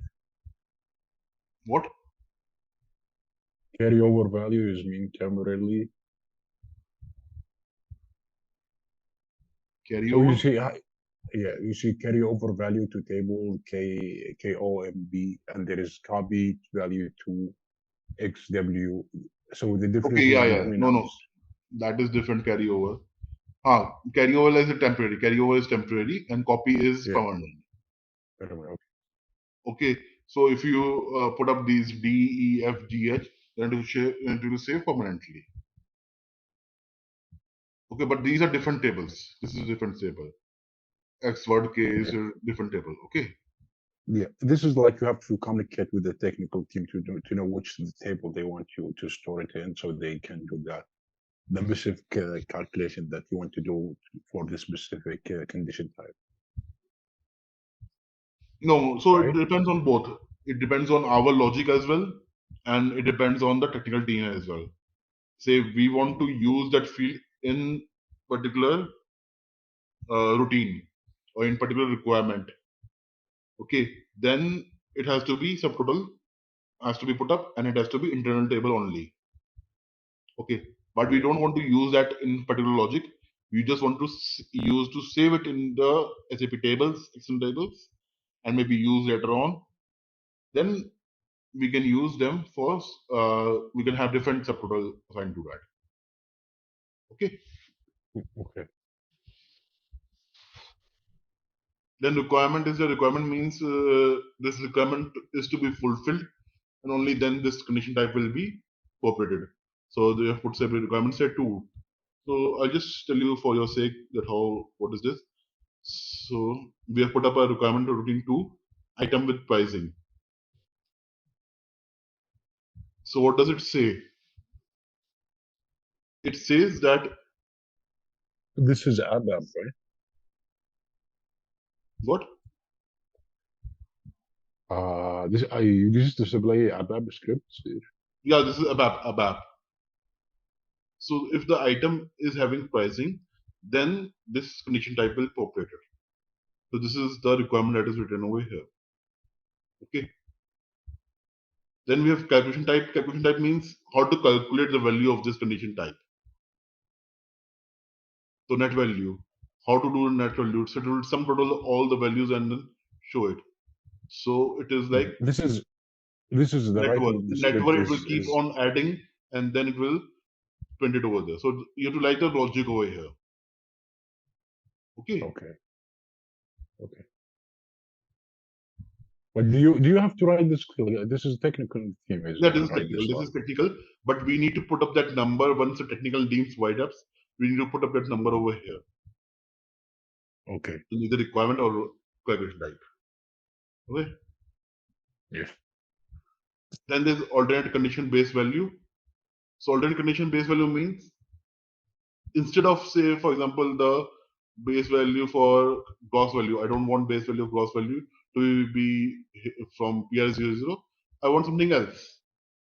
I want again logic to be defined for the base value against the gross value. Okay, or I want the base value for discount. I don't want it to be pricing. I want it to be some hypothetical value. Okay, then I write a routine against here an alternate condition base value. Okay.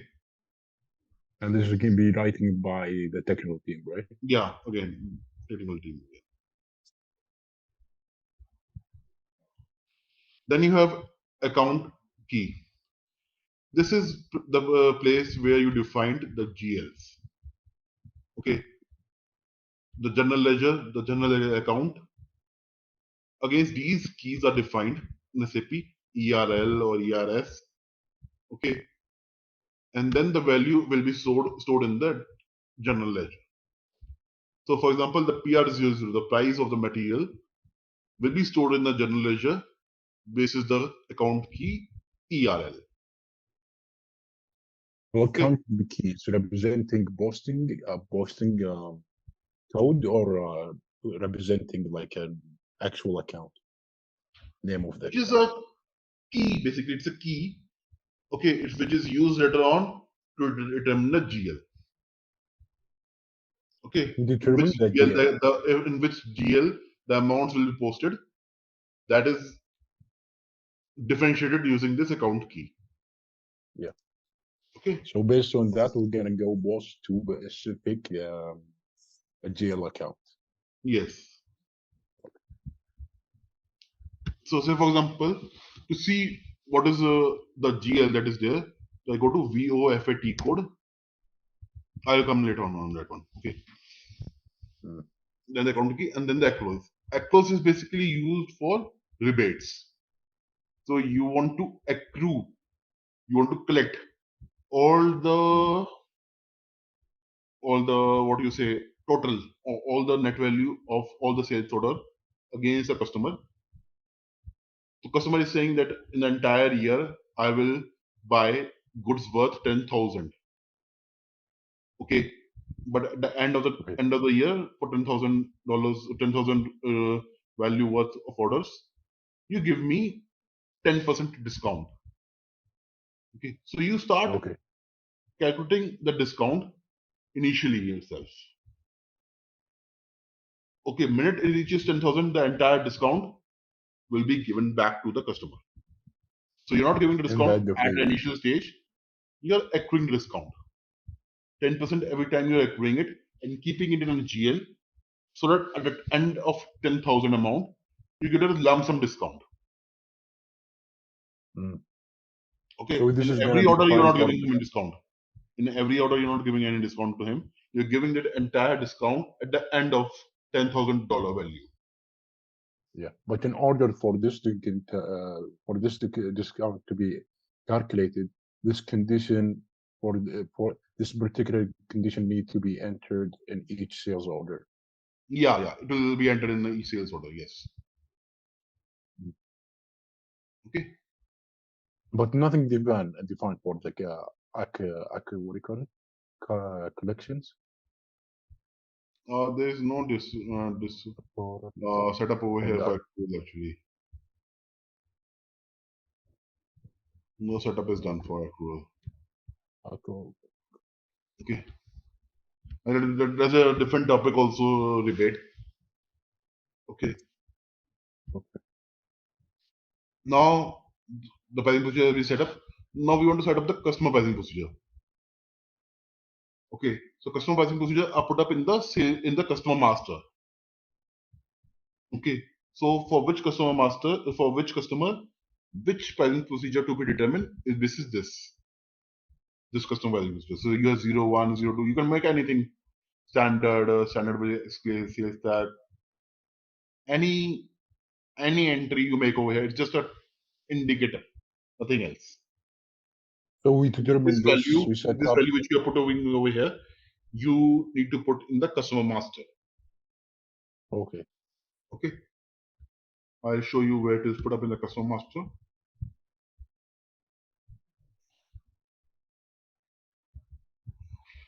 So I thought the prestige and pricing is determined by the sales document. Not only sales document, it is basis customer master and material master also. Okay, so that is why I mean, just go one by one, step by step, and not hurry up. Okay.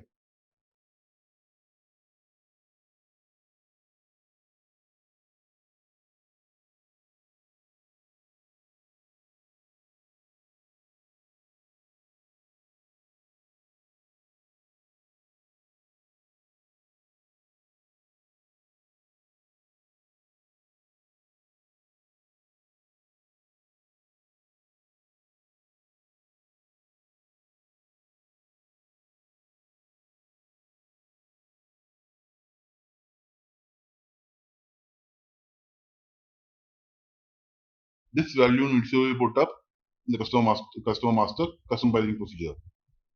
Okay, we have defined some value over here like 1, which is standard. So we put up over here. This is standard customer. Okay.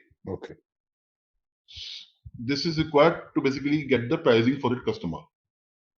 Okay, which pricing procedure to be determined for this customer. Okay. Then you have the document pricing procedure. Document pricing procedure is against the document type. Okay. So say for example, A is for standard. Again, it's just an indicator, nothing else. Okay.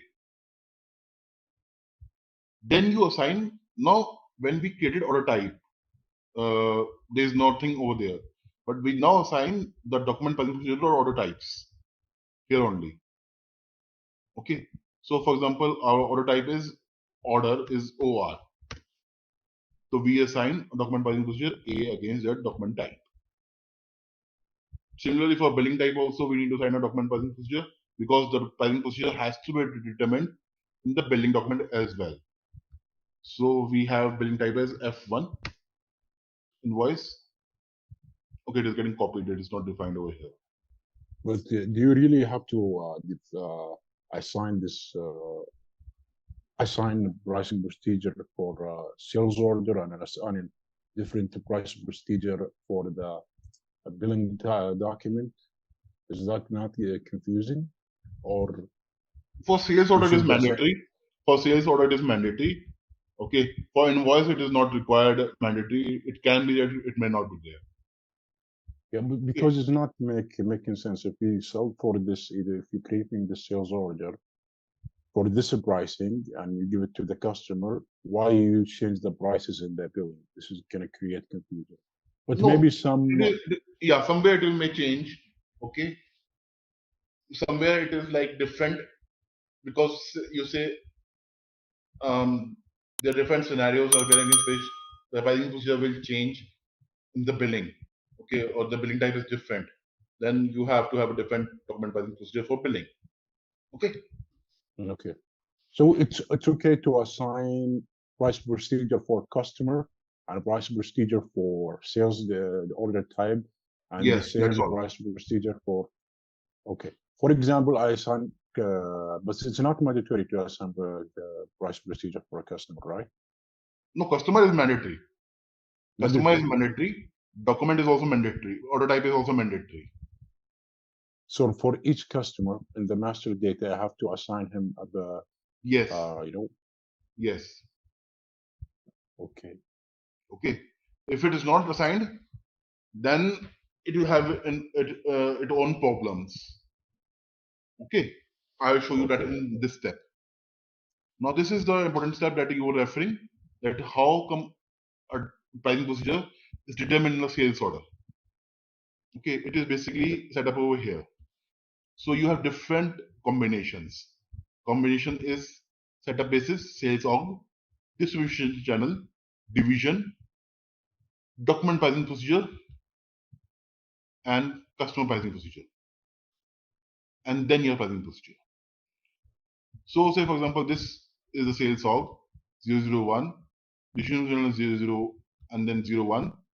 You have only specified document pricing procedure 8. Customer pricing procedure you have not defined. Then this will come up. But if you have defined 1 as a customer pricing procedure, then this will come up. Incidentally, both are same. Both are same. I'll give you a different example basically.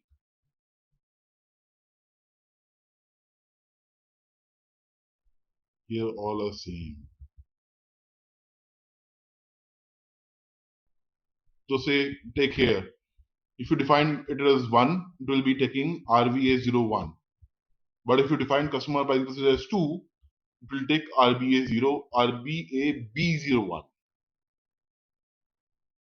Okay, the minute the customer pricing procedure changes, the pricing procedure also changes. Okay.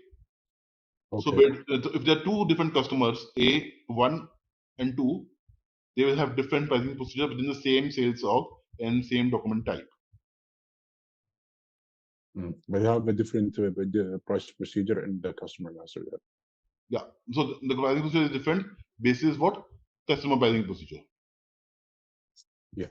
But right now, in this example, you have a customer, you have the same sales organization, same document price procedure. Yeah, everything is same. Only just the customer pricing procedure is different, 1 and 2.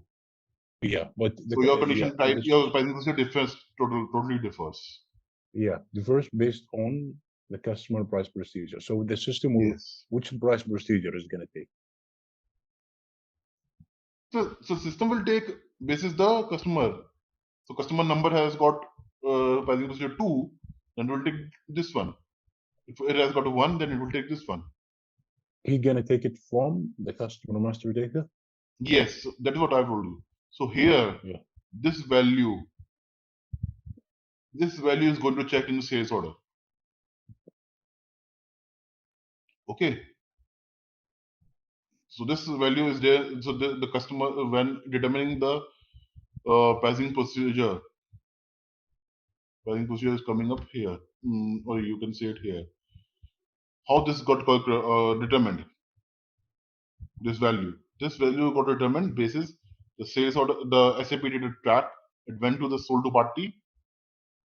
It opened it up. Check the Yes, yes, customer master pricing. Just the customer master yes. field. It is one. Then it went to the configurations here, and then it got it.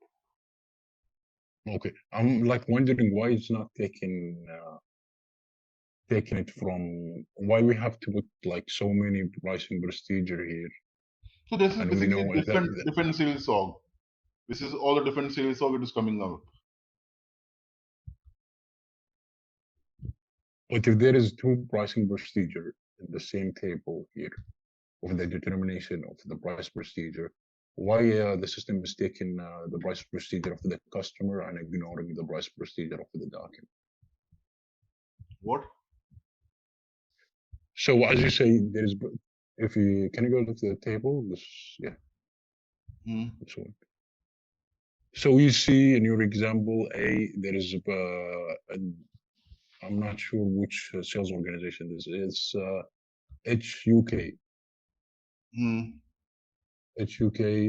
There is 3 HUK sales organization, maybe more.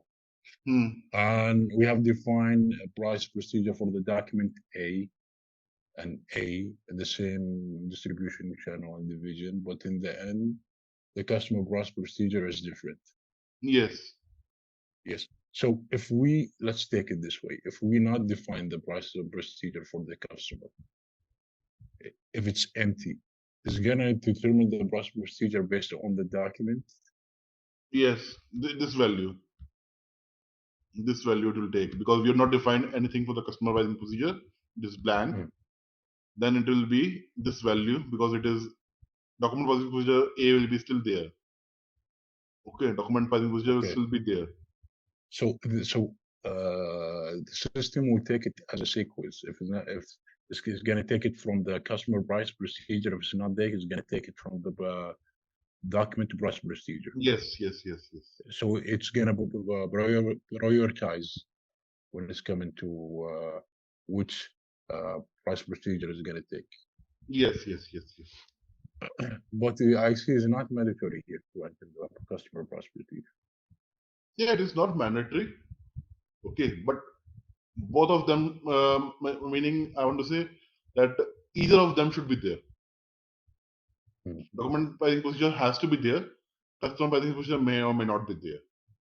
If this is also not there, then what will happen is for all the document types in this sales org will have the same pricing procedure, but it is sales order or it is anything. It is quotation type, anything.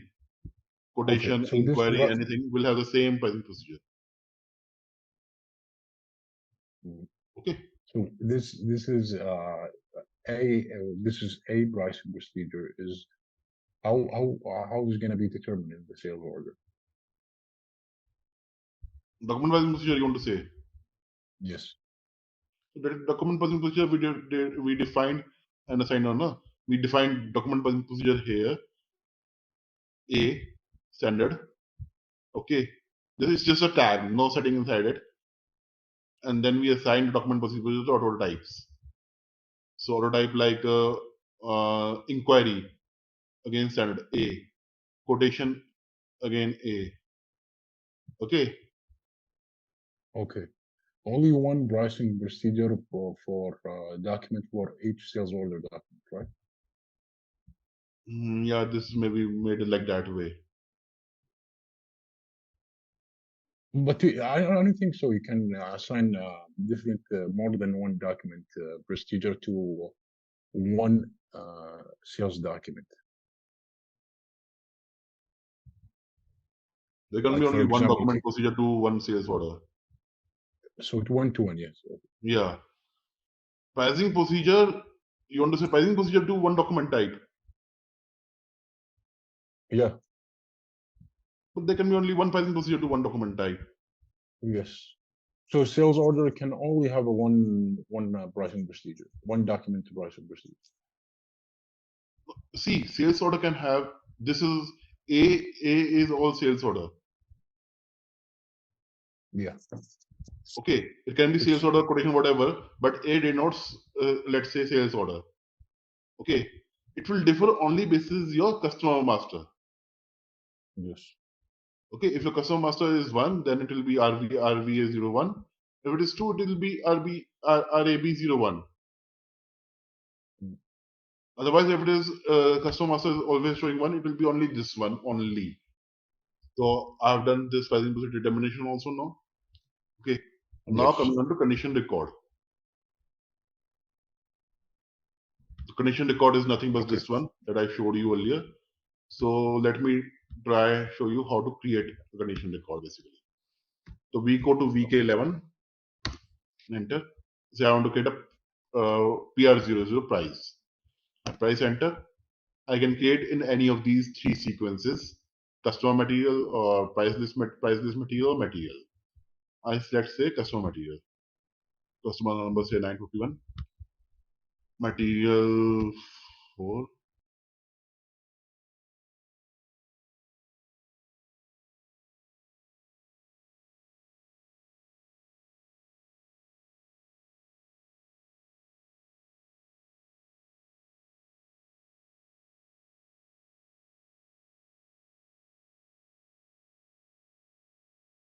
Say take this material, enter.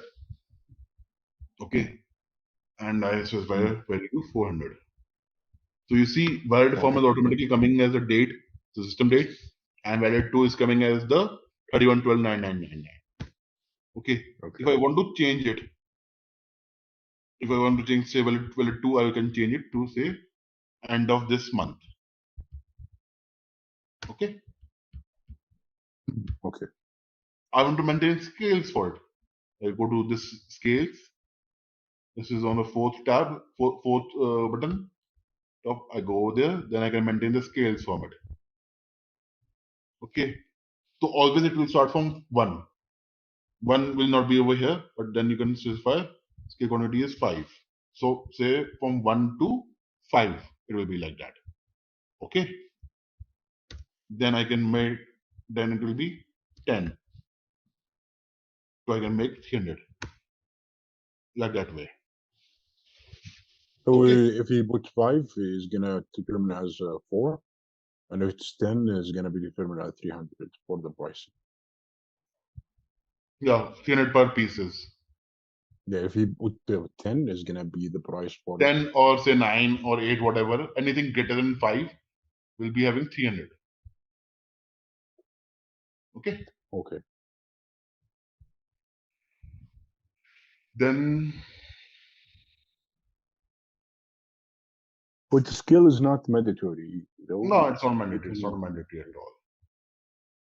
I save it. Condition record is saved. If I go to change, you see over here these tabs. Yes. One is deletion, second is supplementary, third is scales, and fourth is if you want to maintain some text against it, you can maintain some text over here. Okay. And scales, I have maintained scales, that is why showing tick mark. So I select it and delete this condition record. This is deletion means you cannot use this item. Yeah, this will not be valid at all. This means deletion. Yeah, but the system is gonna be in the system, but the Yeah. sales It will mark engineer for or supply will not be able to use it. yes.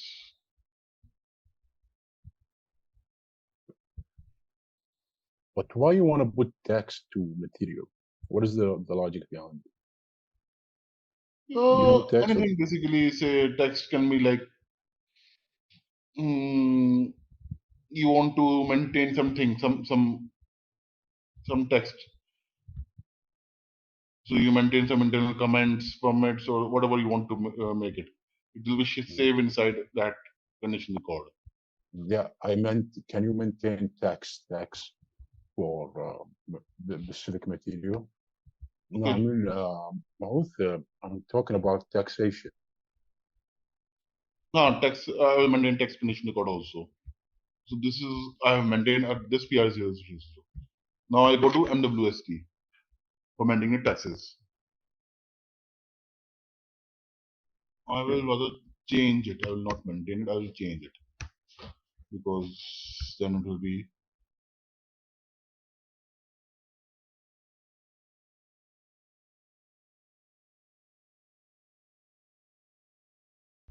IN and 00.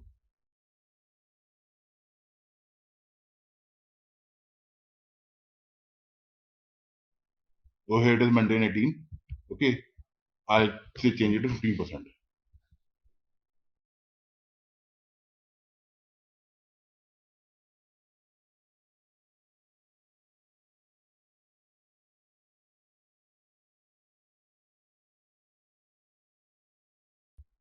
I've maintained 15%. Okay, and I save it. So this is what is the taxes condition type. Okay. Now I create an order.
So the scale that I maintain is wrong. This it will be The say what? 1, then 5, and then the scales that I maintained was wrong. Okay. The scale, okay. Okay. So I entered 5. Now it's picking up the pricing basically. It has to be 5 and more in order to determine the price for this material. Yeah. Actually, it has to be first scale has to be 1, then it has to be 5, and then 1.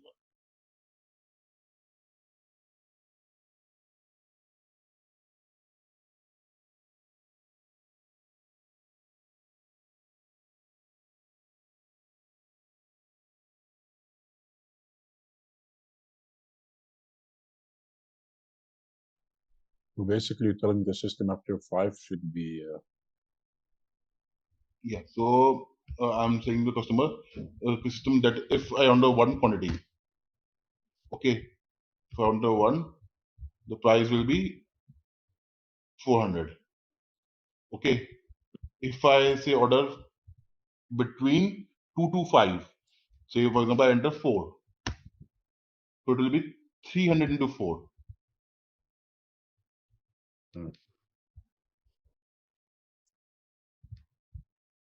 Where is the Okay. price? Let me see. 400 into 4. Yeah, but if you go with the more than 5, it's gonna be 300. Yes. And if you go more than 10, it's gonna be even 10 for like for 10, I guess. If I enter 6, so it will be more than 5 will be into 300. Okay. Till 5 it will be same. Until 5 it will be 400. More than 5 it will be 300, and more than 10 it will be 200.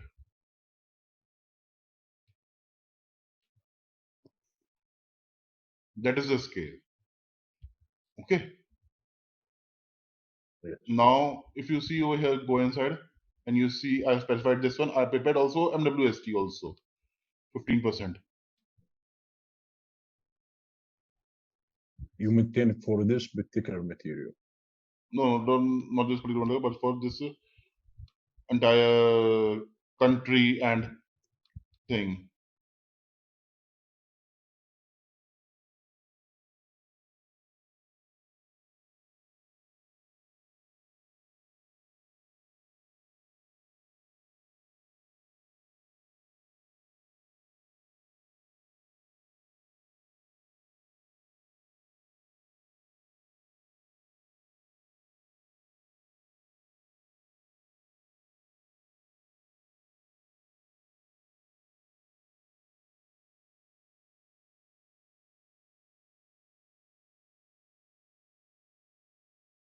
the taxes are not coming because of the brand is not there.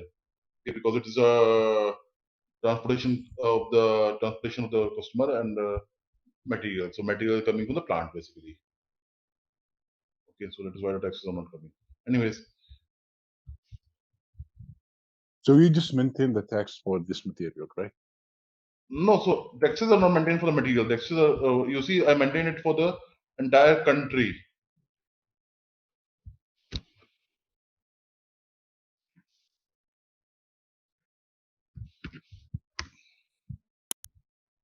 We took the domestic taxes, not domestic taxes is for the entire country, IN. Okay. See, there is no material type basically. It is the tax classification for the customer and material. So it's not only for this material, it's for all the materials basically. Yeah. You see With this tax zero procedure. tax classification material. If you go to the tax procedure in the 5 column, What? after the valid 2, you see valid 2 Uh, column. Yeah, you see this tax code this A2. tax. Okay, tax code A2. This is Something different. this is like condition type. No. This is not condition type. This is different. This is a code defined in SAP for the taxes. Okay. What are the taxes? Hmm. This is defined by the FI consultant or? Yeah, FI consultant. Materials also can be have a tax, right? Some materials in the, as you say, if you go to the line item, you see some pricings, right? For that, if you go to sales items, can you go to the sales item? This is sales item only. Yes. Condition, you see prices there. So prices is coming from PR00. Yeah, it's coming from where? From the customer master data or where? No, this is from the condition record. But I want to ask you if the material can we add text to specific material in the material master data? I told you that the taxes are maintained at tax classification of the material. Tax classification of the material. Tax classification of material is saved over here. Okay, this is blank. So this is 0. Yeah. No taxes. Okay. So the tax, yeah, okay. No, it has to be certified over here. Yeah. But why you want to indicator over here? 0, 1, 2, 3, whatever you want to put in indicator. 0, 1, 2, 3, 4, 5, 6, whatever indicator you want to put. You put an indicator over here. Okay. And basis that you maintain the condition type. You cannot put a condition type. This is a material. Say, for example, material is Honda 100 engine, 100cc engine. You cannot put a tax, always say 10%. Normally that doesn't work in taxes. Taxes are always based on tax classification type. Okay. Yeah, and that tax classification type is coming from customer master data. No, customer master also material master, both. So if, for example, if we quoted this material, okay, and this material have a 10% tax, and the same time this tax classification cannot be alone for one material. Okay, you need to have same tax classification for different materials for a lot of materials. So there are 9 materials. Say for example A, B, C, or I take it 1, 2, 3, 1, 2, 3, 4, 5, 6, 7, 8, and 9. Okay. Yeah. And there is like example 3 of them need to be very pure. 3 of them needs to be very pure. Do a procurement on them.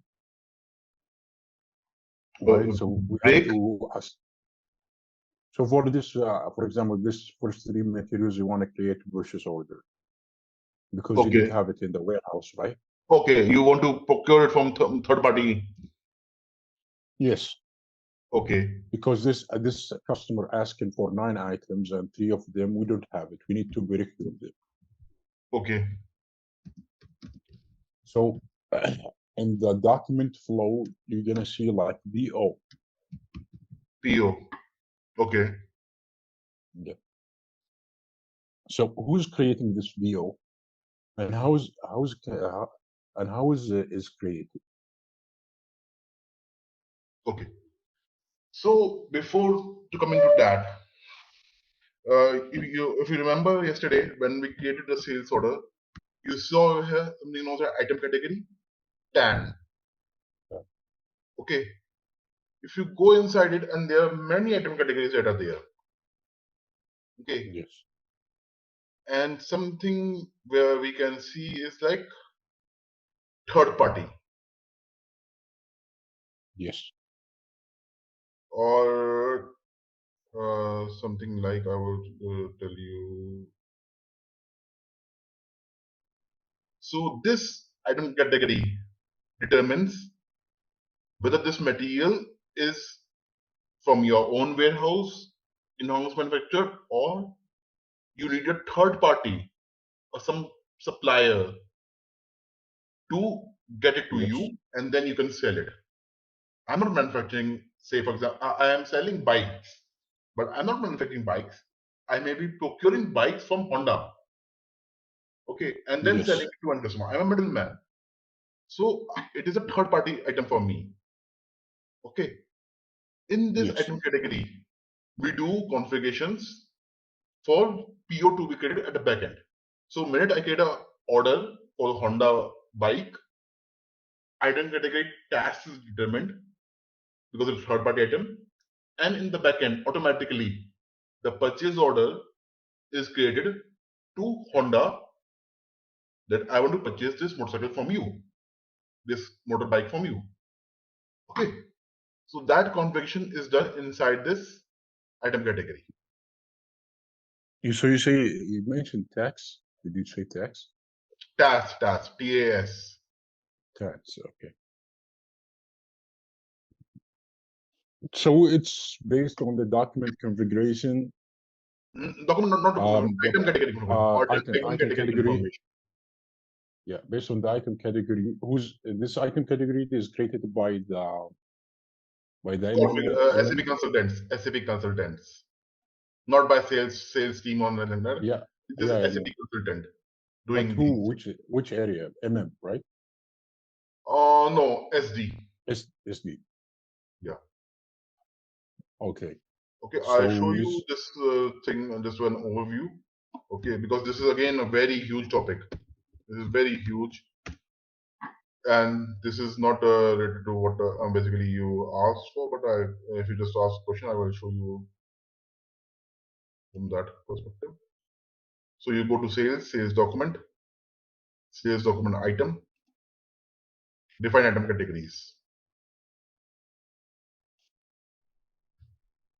you tell me this is a huge topic. Like need to get in-depth knowledge to do this. Okay. Yes. But let's say it's the same as sales document configuration.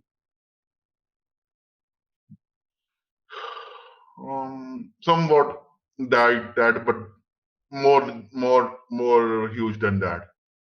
The entire sales document header item, then serial lines, these all are like the configuration of it is very huge.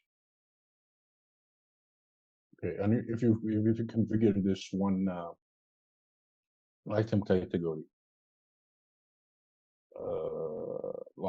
item category, you need to go in sequence also with the same with other configuration. There is one picture I want to show you just to regarding my question about this procurement of one item. What? You know the question I asked you? Mm-hmm. There is one image I want to show you. So can I share my screen? So basically, you see this order. He have 3 invoices on this particular sales order. 1, 2, I believe this 1, is 2, 3, going to 4, be 4 invoices. 4 invoices, and one of the invoices got a purchase order here. So no, but one of the delivery has got a purchase order basically. One of the deliveries has got a purchase order.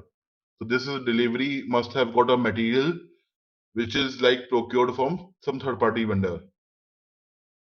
Okay. Okay. So So in this is order to get purchase that order. material, so and that material will be like first company will get it and then it will be given to the customer. See, there can be two scenarios in this third party material. It is like third party material where the third party supplies it directly to the customer. You need not get that material onto your own premises and then give it to the customer. You can directly send it to the customer itself. Okay, from the vendor itself. Okay, in So that case, yeah. So he did like this invoicing, and then he did the purchase order. How is that coming secret?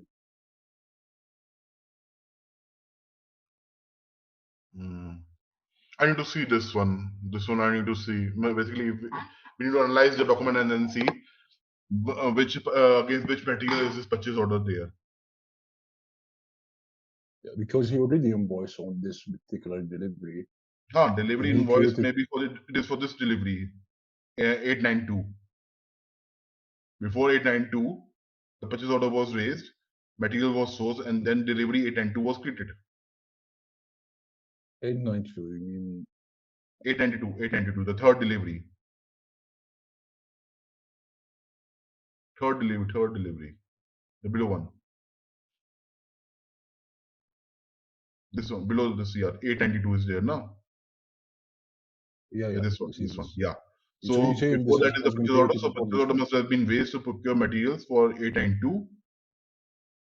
Okay, and then it has been invoiced. Then it has been invoiced here. Here, 344. No, this invoice is for above order. 892 invoices below. This one, Yeah, D44. yeah. Maybe it is this only. We need to when we go inside SAP, we can then check it out. Okay. So so this is, you say this is automatically has been generated from the system based on Yes. like a category. It is getting generated. It gets generated automatically. You have to do setting inside SAP, and then it gets generated automatically. Okay.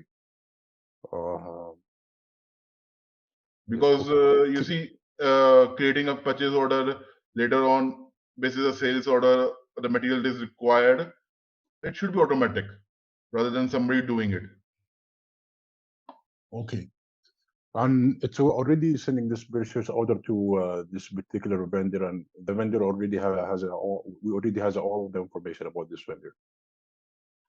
Yeah, material is same. Material, he has the information about the material now. Yeah, but how it's knowing the which vendor is going to be procured for? So yeah, so the material, the vendor, and the vendor and all that is defined by team. That if it is material is required, from which vendor it is prepared, it is procured. So that different teams maintains that in the material master. Okay, and then from that it is procured. From that, the system already know which Vendor to take. vendor is going to, and he's doing this Yes. procure PO to that vendor. Yeah. So how it's possible to check, let's say, maybe the status on this purchase order?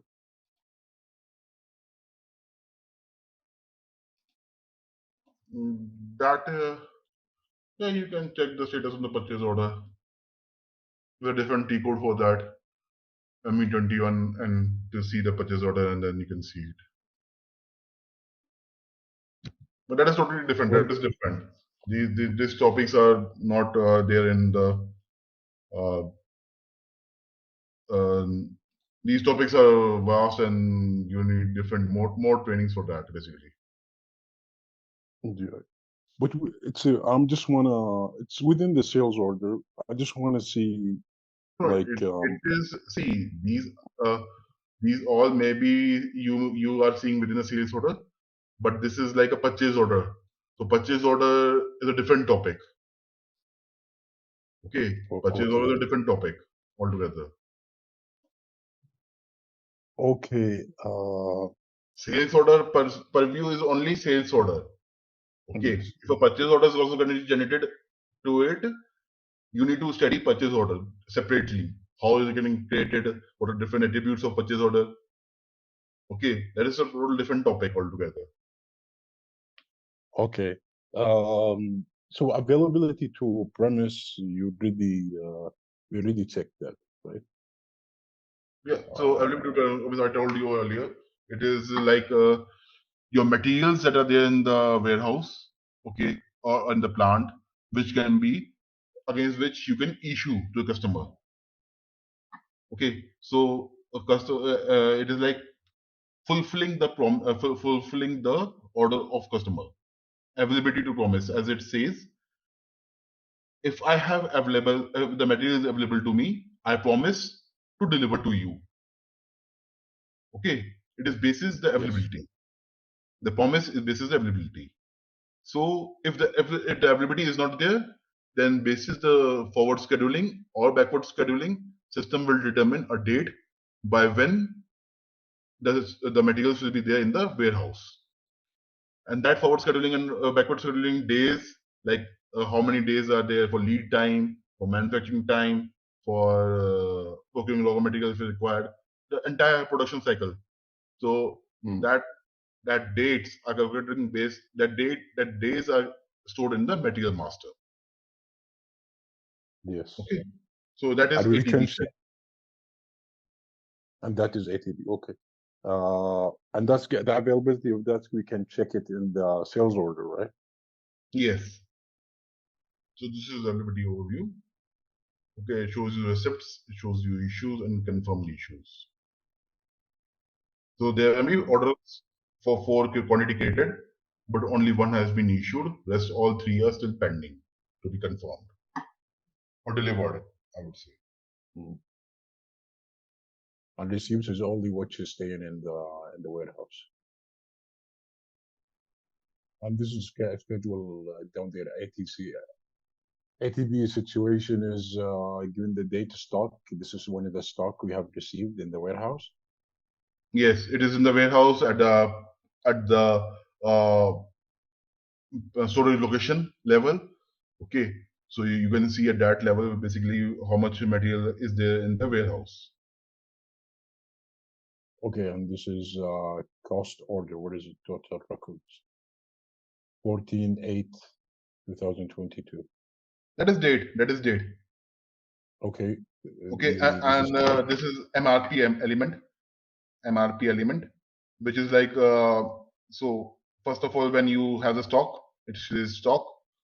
Okay, stock that is right now available in the uh, warehouse. Okay, so receipt was one. So stock, when the stock was made available in the warehouse, one quantity was there.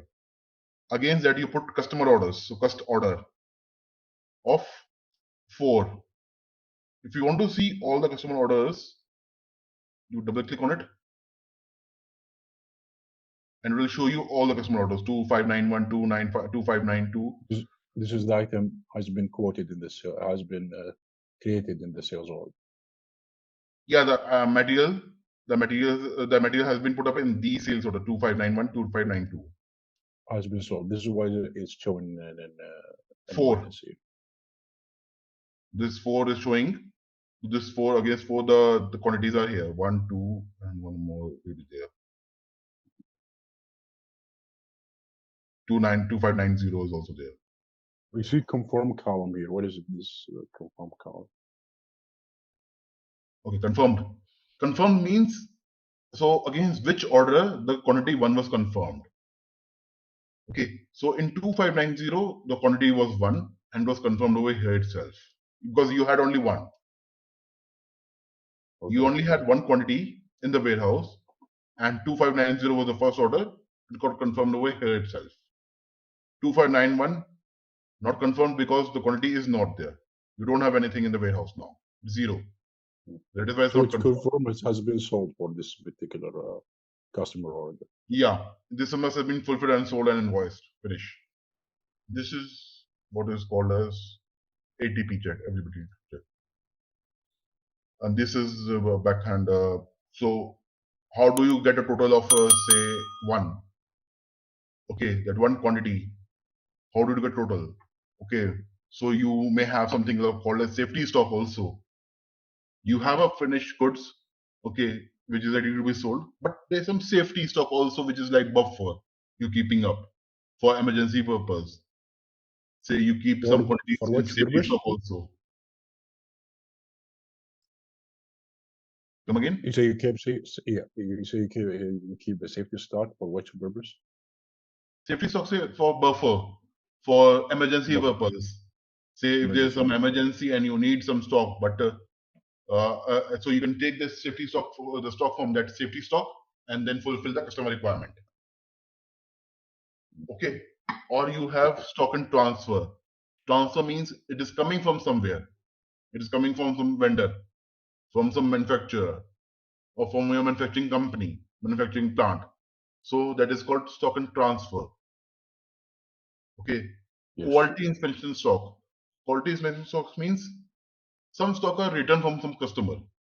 It is some defective or some missing part is there, some broken, whatever it's there. It's in quality inspection is going on. Quality is even finished good, but it is still under some inspection. Okay, still not released for end sales, but it's still there and it can be used later on to sold. You consider that also within your stock. What all things do you Okay. consider the stock? Wherever it's lying within the warehouse, you can consider it as your stock, and that can be sold. So these are different type of stocks that are there defined by SAP, and then can be used for sales. How did you get to this screen? From where So you from did it? here we go to scope of check. Okay. Okay. So what is the scope of check for the? How do you get one? This one quantity.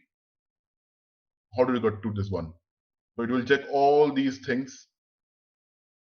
If it is tick marked, then it will check all these things and then it will say you this quantity is available. If it is not tick marked, then obviously without these, whatever is there as a finished thing, then it will be taken as the stock. It depends on the company type. If it's a company is a end customer, okay, you are in the sales team and you have to work on the front end of the SAP. You're not working at the back end of the SAP where you're not doing configurations or customization. Then the questions are different. If you're working as a SAP consultant in some service organization or in a company where you need to do configurations or customization, then obviously the questions will be different. Then the questions will be like more of a customization, more on your customization as PRO, okay, where we Yeah. go inside and do the configurations. Okay, Yes. like More it will be stock. more on the pricing, the 16 fields that we covered today. Okay, Yes. because the most important thing is if you go for consultant, SAP consultant, and pricing is there, they're definitely going to ask you about those 16 fields. It's mandatory. Okay, this is one of the Yes. most favorite question and one of the most one of the most important question that is there always by everybody. Yeah. Explain the pricing procedure determination and pricing procedure. What are the 16 fields of it? Explain them. That is the biggest thing of that. Okay. Yes. Some companies can conclude on that itself only. Okay, they can say they can take that only and grill you till half an hour also on the same thing only. Okay, Yes. they don't go on to other topics also. Yes. Then Also, another yeah. area is after pricing is ATP. Okay, they can ask you on questions on ATP is how is ATP determined? what are the different techniques of ATP, okay, Yeah. and like that way. So these two are the areas which are which have to be you have to really understand them properly and then answer them correctly. Okay, these two are the Yeah. areas which everybody is looking out as a standard one. Okay, Yeah. rest ATP and invoice. rest they can be the oceans are there's an ocean of questions. Okay, so you can just go anywhere and then search it out. It can be a number of questions. But these Yeah. two are the Maybe. basic areas: pricing procedure and ATP. If you Okay. because they will ask you also which are your strong areas. Okay, sometimes they ask you which are your strong areas, and then they can ask question on that area also. So if you say Okay. pricing procedure and ATP, your half the battle is won. Okay, because and these areas are very crucial and very what are the if some company is asking, then they it's close to their heart. Okay, so Yes. that is what is meant by the thing. All right, let's test your knowledge. Here's a question for you. What is the availability check purpose in SAP Sales Order Management? Option A, to verify customer creditworthiness. Option B, to check if sufficient stock is available to fulfill an order. Option C, to confirm the sales order with the customer. Option D, to calculate taxes on the sales order. Take a moment to think, and when you're ready, choose the correct option. Remember, each choice holds a key to unlocking the answer. Good luck. Type the correct answer in the comment section. Hey there, want to become a pro at managing sales orders? Our SAP Sales Order Management course is here for you. Take it easy on our platform. In this course, you'll learn all about SAP Sales Order Management. It's like a toolbox for organizing sales, from making sure we have enough products to get them where they need to go. Our course covers everything from the basics to cool tricks, made by experts who know their stuff.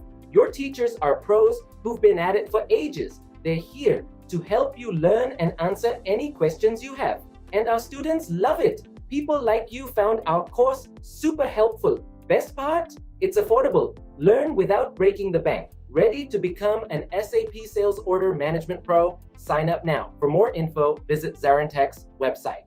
So you are referring to billing documents, right? Yes. So we can view billing documents using VF03. So the document type. Oh no. Like I understand the document type, the scenario of invoicing, and if there is a return of a product or cancellation of invoicing, how is that effect? How is that happening? And what's the related between how is the document type play a role here, and how is it assigned to the price procedure? But that is then if you want to understand returns, okay, returns Yeah. is another big topic where we have to start from sales order, return sales order. Then I need to show you the different parts of return sales order. Then delivery of that return sales order, okay, and then the invoicing. Returns, okay. So Let we me can just recover. try whatever I can cover quickly. Okay. Because today we need to cover on the other parts also, the production deployment and testing strategy also. Okay. Right. So the document type is F2. Okay. Okay. For the invoice. So invoice is invoice or billing, whatever you call it. It is created after a delivery.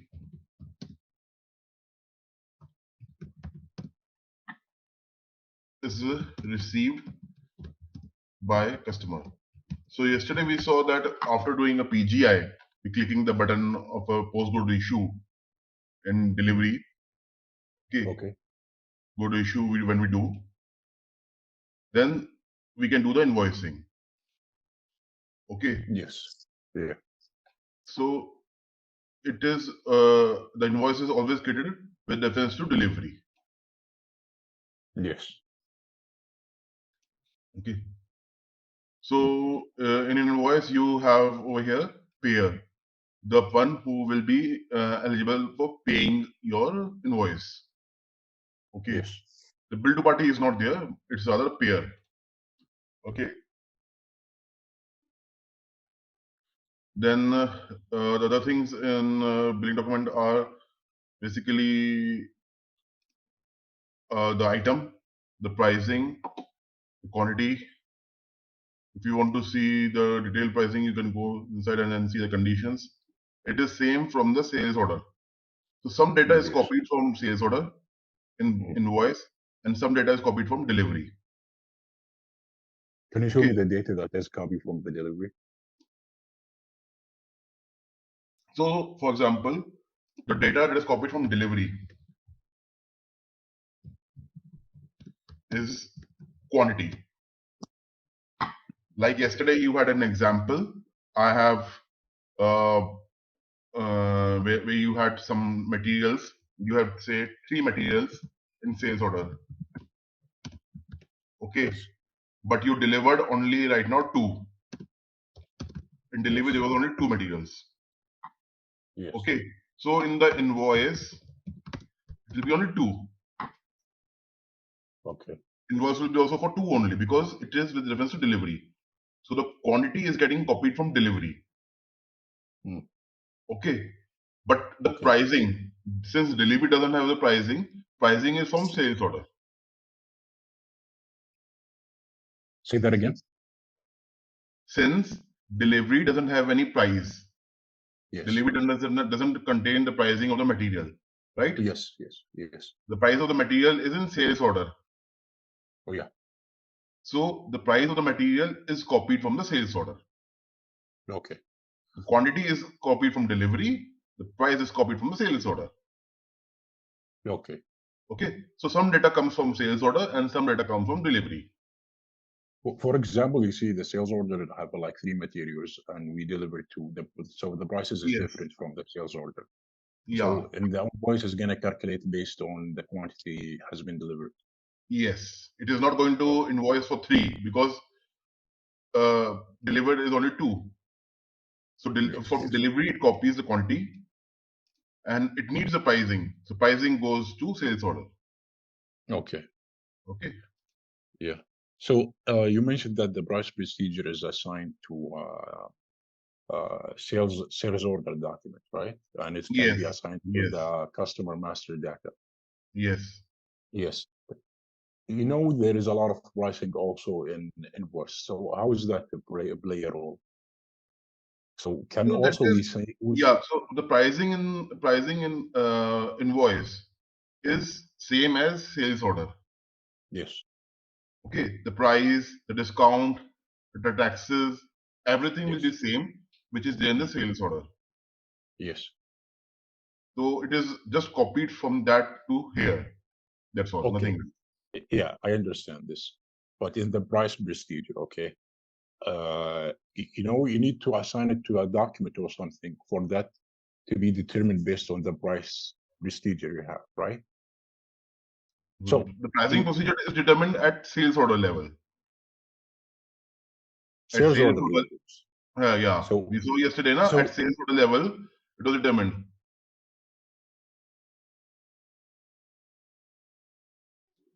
okay, sales pricing is determined based on, for example, a sales order document, right?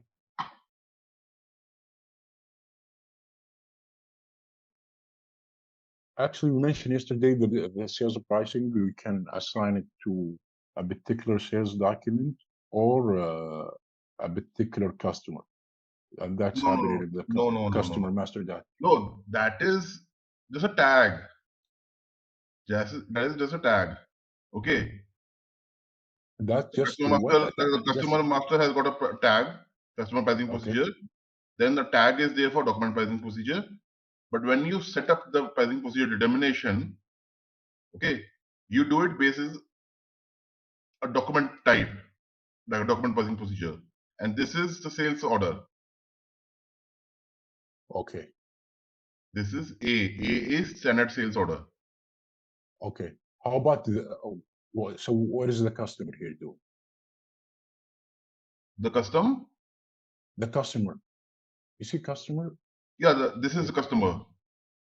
So it is, see, I told you yesterday also, and you also confirmed that the customer can be blank or it can have 1, 2 like that way. Yeah.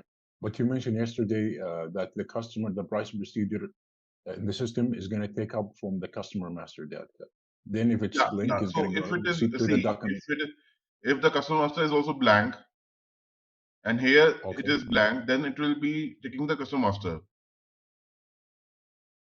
It checks in the customer master, it is blank. So it comes over here, it finds this entry with blank.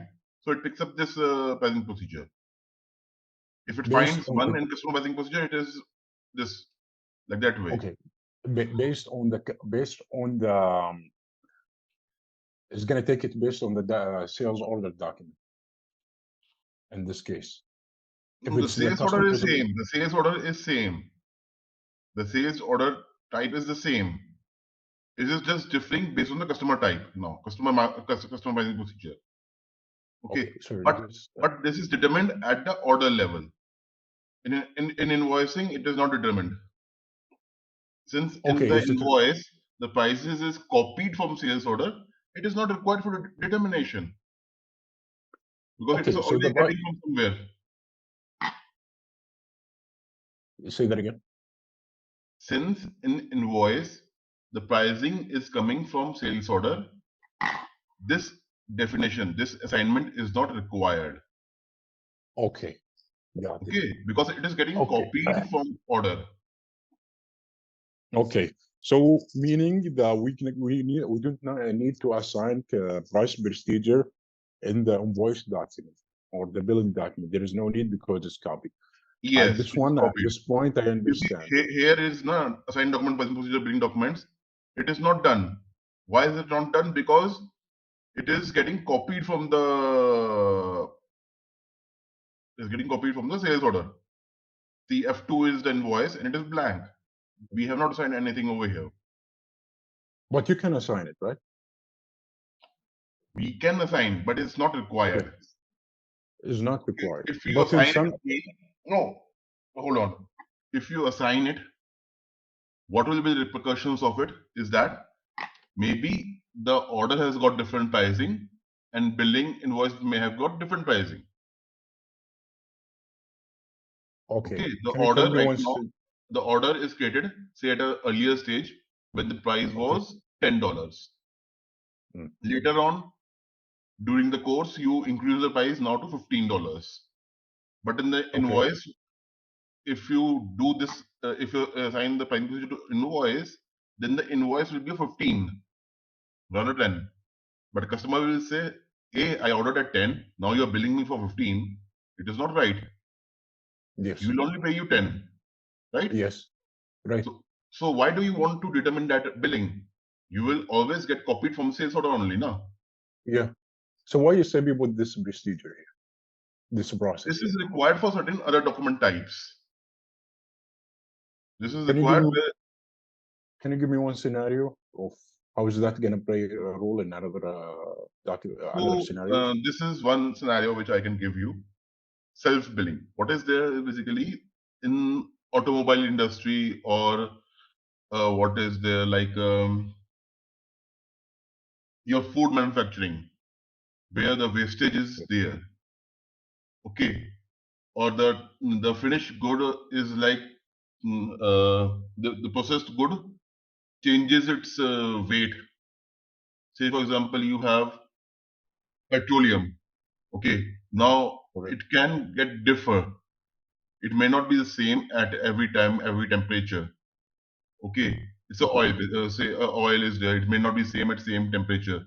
If the temperature changes, it gets more liquid or gets more solid if it is cold. Okay. So your weight changes. In that scenario, at the invoice level, whatever so at the invoice time, they will do a recalculation. They will do a recalculation of the pricing based on say weight of the oil. Then the price may differ. Okay. And So the system basically doesn't not understand if it's freezing or if it's in hot is gonna extend and have a more weight in it. It's Yes, just yes. you're gonna customize a document particular for this order or sales Yeah, order. yeah. Okay, this is how the scenario So gonna play. basically, it's a business scenario where you need to do you need to increase the billing level. Okay, Okay, there is a scenario for your maybe company where they increase the prices at billing level. Okay, just because of say okay, maybe dollar rate changes. Okay, then the invoice may get changed. Okay, okay, so okay. that Whatever ways this, yeah. also the pricing procedure needs to be determined at the billing level. Yeah. So it's like a second case scenario or a second plan for the organization to use this invoice billing that have a some different price procedure. If there is anything has been changing in the price between the sales order and delivery, so in the invoice they can invoice the customer on this price procedure.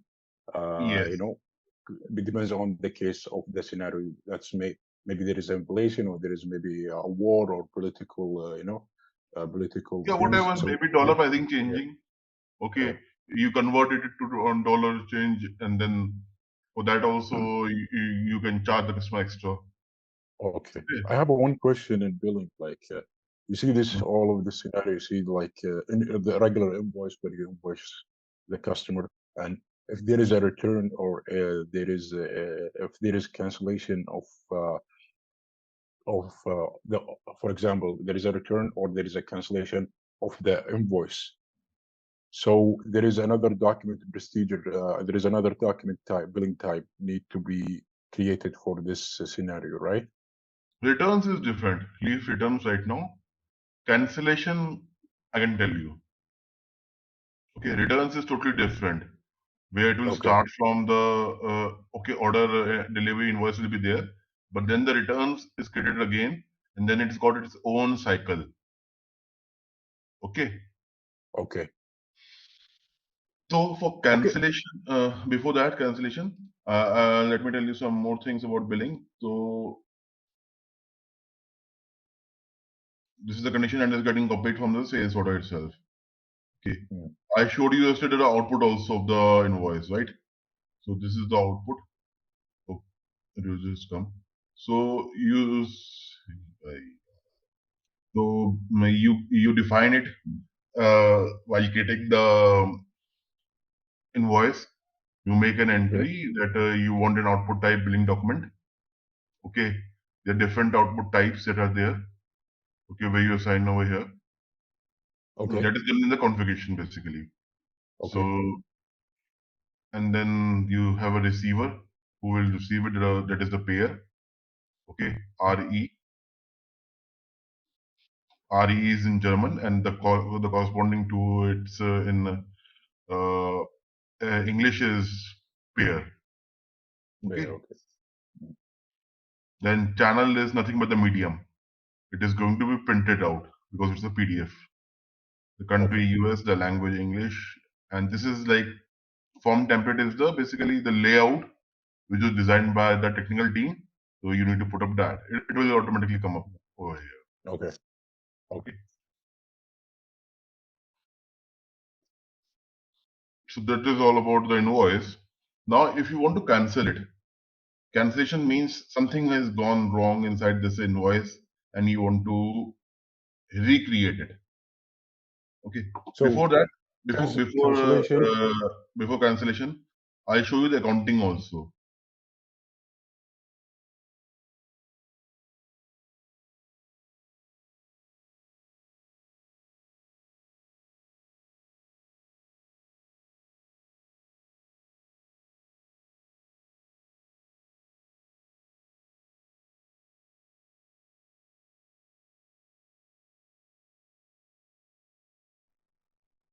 So you see over here the processing is the invoice value is 17.55 USD. Yes. So I told you therefore yesterday also so there is one debit entry and then one credit entry. Debit to the Yes. revenue and credit to the work in progress difference revenue. Yes.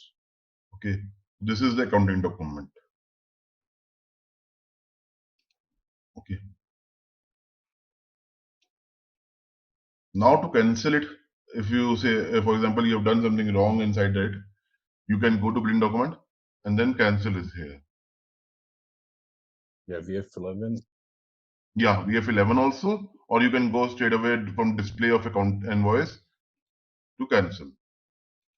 So this will cancel the invoice altogether. And Yeah, then now another document will get created. Okay. Okay. Should I try cancelling it? Whether it will be allowing or not.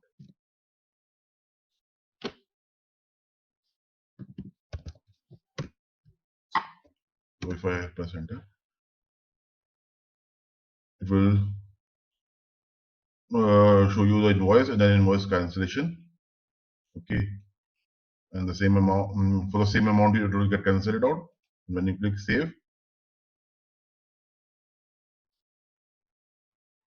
the document got cancelled. So it's showing you a document saved. Now if you want to view it, this will be a different document type, S1. The creation is F2, cancellation is S1. This is going to show also in the document flow. Yes. You see the order, delivery, invoice, and an invoice cancellation. Okay. So the cancellation should be done only for the purpose of corrections and recreating of a new document, right? Yes.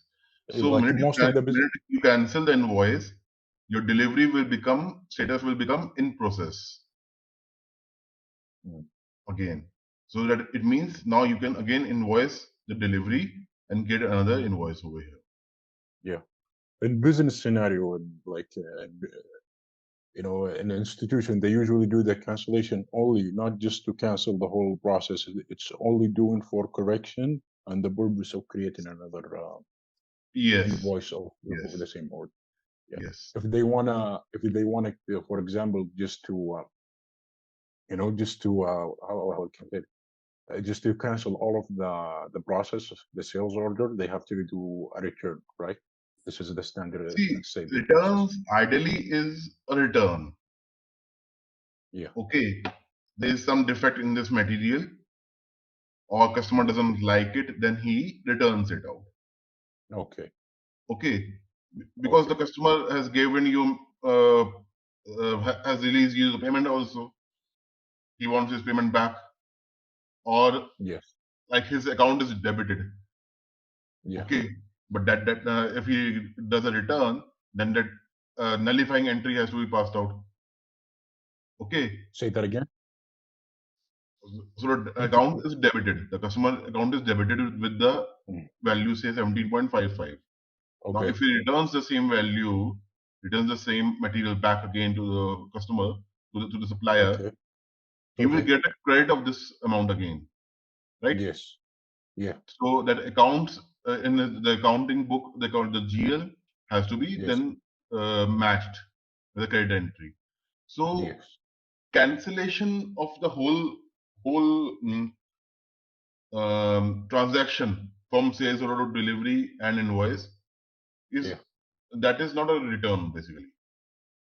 Okay, it doesn't mean that you are canceling the transaction. No, return is different, and canceling of all the documents that was created earlier, like sales order and delivery and invoice, is different. Okay.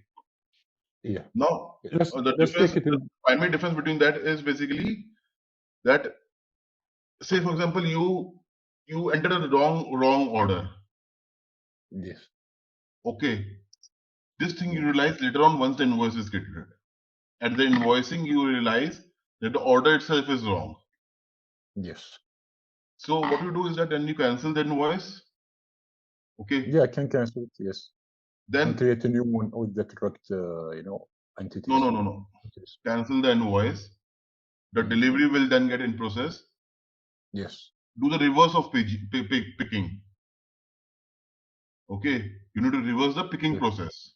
That is now put back the goods in warehouse. Okay. It depends on the cancellation purposes. Like, for example, he want to cancel it because of the pricing. The pricing is not so for example, the tax is not coming correct, so he want to cancel it. You know, why you do the reversing of the delivery then? No. So no, yeah. So then in that case, you need to edit the sales order only.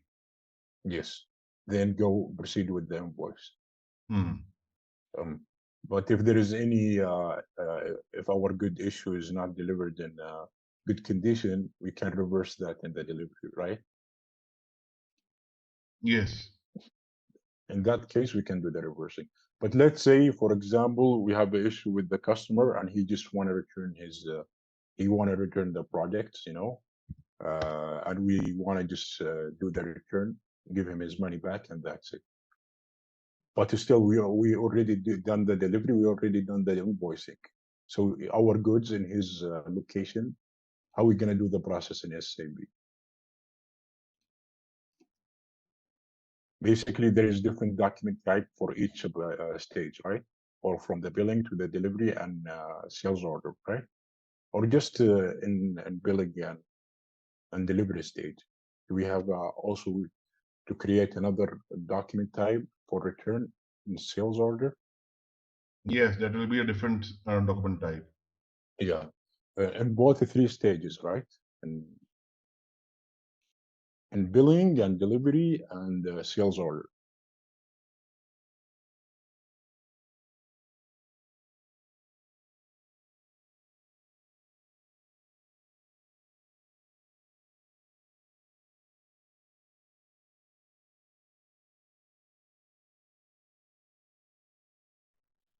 So now I created the invoice back again.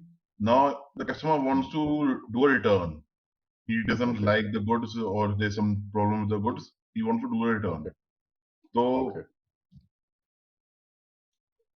then it has to be with reference to the order, with reference to the invoice. Okay. So the document type here is RE, and then I click with reference. So Okay. then, because I'm doing with the reference to a billing document, I need to create a traceability. Okay. Traceability. Okay. So That because right now, against which billing document is this return coming up? okay. So right now we're doing the return from the billing document. Yes. So we click Okay. over here, create with reference, then billing document, and I enter the billing document number, and then I click Okay. copy.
So against this one, we can create an invoice, return document.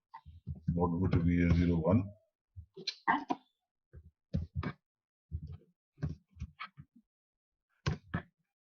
RE, then we go to reference, billing document, paste the bill invoice number, and then click copy.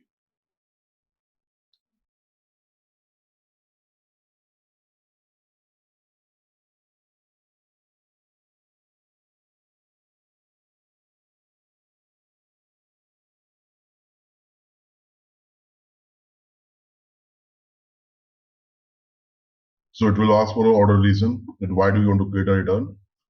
Okay. So you create the return as in the sales order. level, right? You create a return in the sales order level or invoicing. Are you No, doing return of invoicing? first we need to create an order. First we need to create an order, then only we can create a returns of it.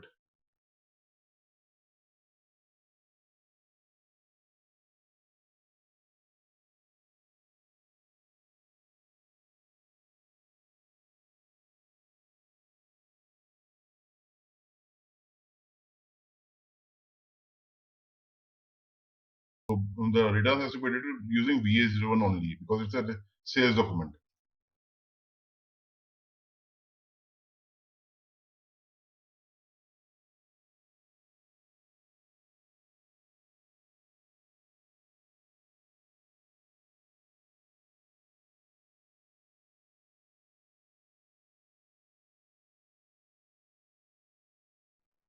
There is a is particularly sales order document. Come again? Document HOND. Document? Well, usually the document you went to SA16N and you put document HOND, right? This document. No, sales org. Sales org. Okay. Okay. So you're looking for already created invoices here. Yeah. It is getting not copied. That is the problem. So to do the return, you have to create it from the VA01 from the sales order level. Yes. Look, this is the problem over here. It is not getting copied. So the returns is basically, I'll tell you theoretically only because the system is not configured right. So returns is always created with reference to a billing document because it why it is created using billing, because it copies everything from the billing document, the pricing, the customer master, the material, Okay. quality, everything Okay. it's got copies from there Okay, to the sales order, to the returns order. to the returns order. Okay, this is the first process, right? Yes. This one is standard return order. It is not related to any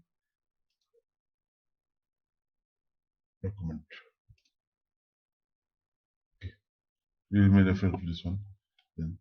So this was not created using any invoice for reference. It is just created straight away. Okay. But the reason when it is the problem, it will be creating problem is that when you go to document flow, it will not show you the above orders or invoice or delivery, whatever, that how this returns came to picture. Okay. Okay. So it's only going to show you the returns of the sales order in the picture. Yes, Can you go it should be there like that way. Otherwise, it will be problem tracing the audit. Okay. So whenever you create a returns, first of all, there will be a default billing block will be there. Okay. Mm. It will be with the billing block because it will be requiring a approval because you need to give credit to the customer. Okay, you need to check your goods. That is the good really, is the material really defective or is it some problem? Okay, was it a manufacturing defect or it got broken or it's not working when it is received by the customer or something customer has done something wrong in it and then it has stopped working. In that condition, you won't be liable to pay back. Okay. And that he's not going to be able to pay back. You said, give Yes. back to the customer. If the goods is like broken by the customer and not by the manufacturing defect or during the hospital transit it's not broken, then company is not liable to pay it back, pay you back if you have broken it. Yeah. Right? So in the system, yes. So in the system, there is going to be a billing block. Yes, there will be a billing block. Okay, till the time you don't remove the billing block, the the credit will not be issued to the customer. Hmm. Okay, Why there is a billing block? So basically, in because you real see there's scenario, a mechanism. You're giving some your money back to the customer. Okay, yeah, which you have received. So before that, needs to get some approvals. It's not that easy that you can just give it back again. yeah. Usually, approval coming from which quality insurance department, or there is some entities Yes. in the community who's give approval to So issue there will this. be a check credit memo or check debit memo, whatever. Say that Okay. again. Since the return, he is going to get credit against it. So the block will be check credit memo. Okay. Okay. So once the order is created, the returns order is created, then a return delivery is created with reference to it, same as sales order. Now this material is there. We're doing post goods issue when we are delivering to customer. When we are taking Yes. it back, it will be post good receipt. Okay, we have Okay. received the goods, so we are posting the Okay. goods post good receipt. Okay. So how are we gonna do this delivery? Like, how are we gonna do the process? Go to VA01 and copy from there. VL01. Okay, but for the return, how are we gonna do it? So when we create an order, returns order is VA01 and order type is RE. Okay. Then returns delivery.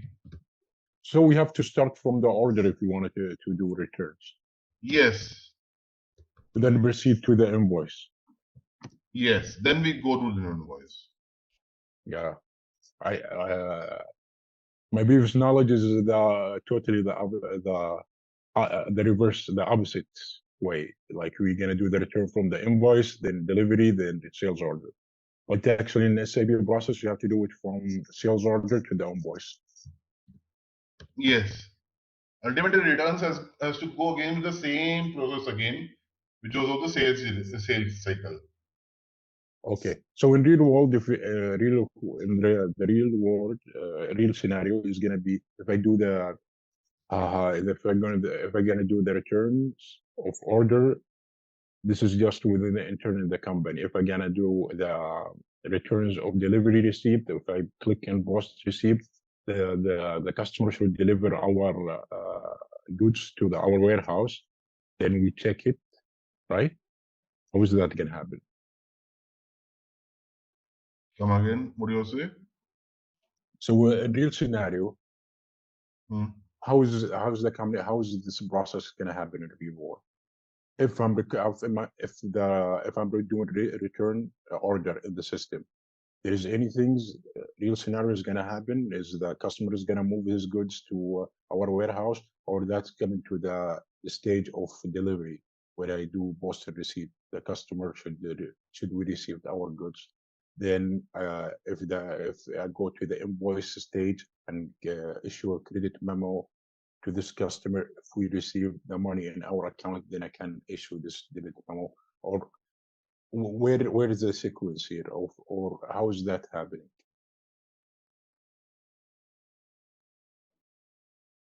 So say customer returns it, you get in your warehouse, then you give him the credit memo. Okay, this is again the same thing like what we saw in the sales order. It is with reference to billing. Billing with reference to billing, you create return sales order, and then return sales order before you create a delivery. Okay, Yeah. But returns delivery, taking back the goods in your warehouse, and then you create a credit memo for the customer to be given to his as a credit. So yeah, in the real scenario, the person who is responsible to receive the goods, he should not click on post to good receipt until he received this good in the warehouse, right? After they check it, everything, the quality insurers go Yes, over the yes, product, you click yes, on that, right? yes, Then yes, has been transferred. There is a communication between the department. They send, for example, an email to the finance department, and they say yes. like, "Hey, good, we received this in good condition. You can process it with the with the credit memo." Then the Yes. person who responsible in accounting, wherever he go to VA, I don't know where he go. He go to VA or VL, he brought VF. VF01. He To processed create the return from there. no So he return. go to yeah. No returns is already received now. Delivery is already done. Then Yeah. now he has to go get memo. So where he's gonna go if he want to create a credit now? He has to go to VF01. VF01, The- enter the delivery number and then create credit memo. So this credit for returns. Credit for returns will be given to him. It is called a credit memo. Okay. Where now this material, this price, the value will be received the payer. So if you see the Okay. accounting of it, it will be reverse. Okay. Okay.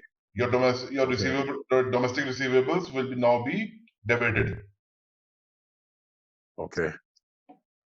because the money is not going from you, so it will be debited. It's gonna debit it from our Invoice account. when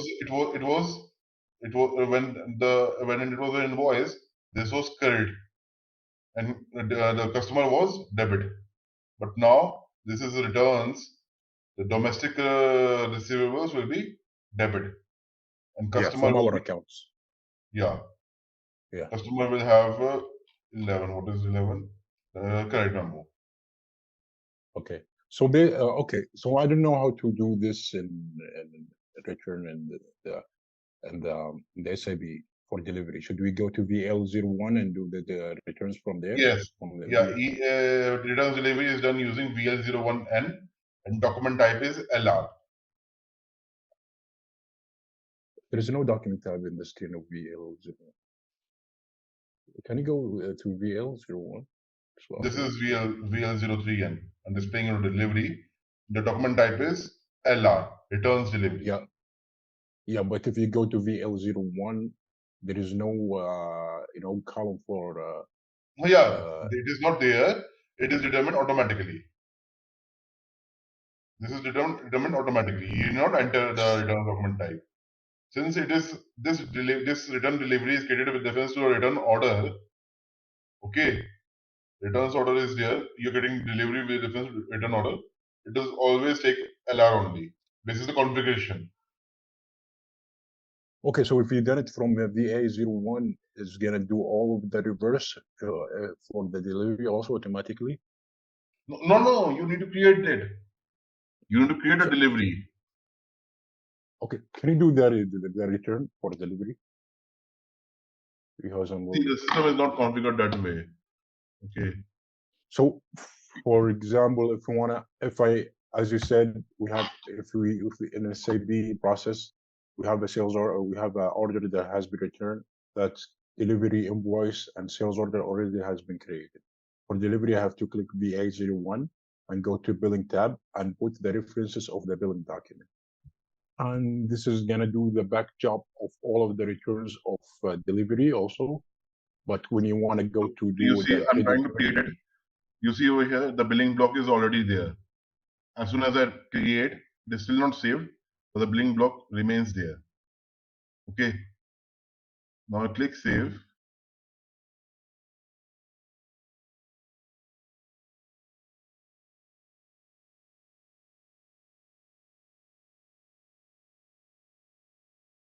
Okay. I want to now do the delivery. I want to now receive the goods, this good, in my warehouse now. Okay. So this order is created, returns order. I now go to VL01N, create delivery, and I enter the order type over here. And the shipping point is W299. this is the plan, right? Yeah. So it will automatically take it as a return delivery type ZLR. Okay. You don't maintain anywhere else. Okay. Okay. Now, once you receive the goods and everything, the quality check has been done, then you can go and do the post good receipt. The goods has been received at our warehouse. Okay. So you clicked on save first before you did the good of issue receipt, right?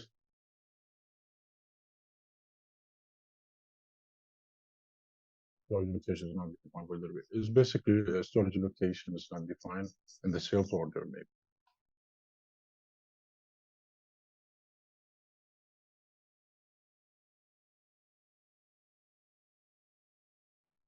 So then I've done the post goods receipt also. So returns has been done now. Now you see this. Now the delivery is completed. Okay, Yeah, I the see. credit memo now for doing the credit memo, the delivery is not required. It is created with reference to the returns order. Reference to the returns order. Yeah, I see this document flow even does not reference, the original order. Yeah, it is not Right. because the setup is not done that way. Okay, But I've created a standard. usually in real world scenarios, there is going to be linked, right? Yes. So before you do any, before you create a credit memo, if you try to create a credit memo, it will give you an error. Why? Okay, it will give you the document is blocked for billing. Okay. Yeah, we have to remove that from the sales order. Yes. Now you need to go in the sales order and approve that now, okay, fine, everything is checked and everything is done. I can release the credit memo to the customer. Yeah, from your knowledge, usually the approval will coming from where in institution? So it is like higher management. Okay, it decides it on that the credit can be given to the customer. Okay, somebody who has the authority to release or sign the credit memo, he generally approves it. Yeah. Finance head Usually, or sales head, usually, something like that. usually from the manufacturer.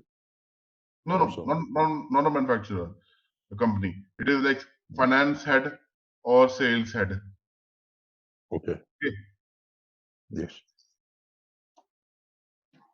Now you see over this is the difference that you need in returns order, returns invoice, you need to enter the return order number and not a delivery number.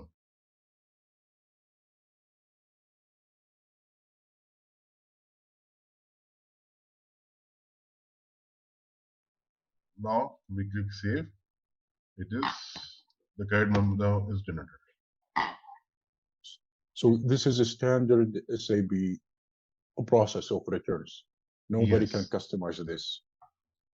This is standard of nothing more than customizing it. Okay. Okay. Can you go to the document flow?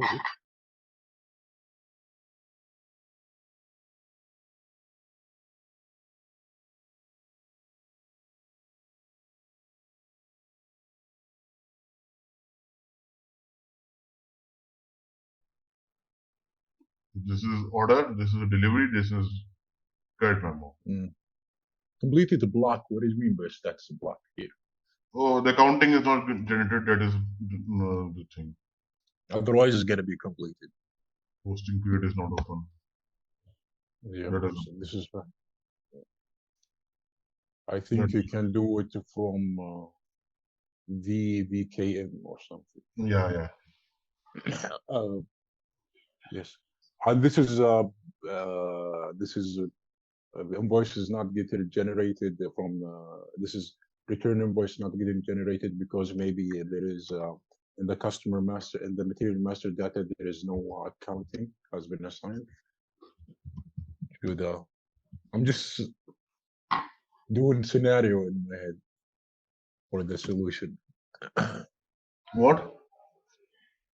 You see, I'm just predict scenarios in my head about why the invoice got blocked, right? Because there is No, invoice got assignment. blocked. The posting period is not open. That is different. The Okay. posting period in which the GL auto is posted, it is closed. I can open it, try opening it, but it will give you a lot of errors and then leave it. Right now, leave it. Okay. So it's different. I have a question like in invoicing, how the system knows which account he posting on and which account he give the returns on. I know he give the returns on for the customer. He can find the account of the customer in the customer master data, but for our receivable accounts, how he determine which accounts usually the company assign accounts based on the material master data, or either the material master data or the customer, right?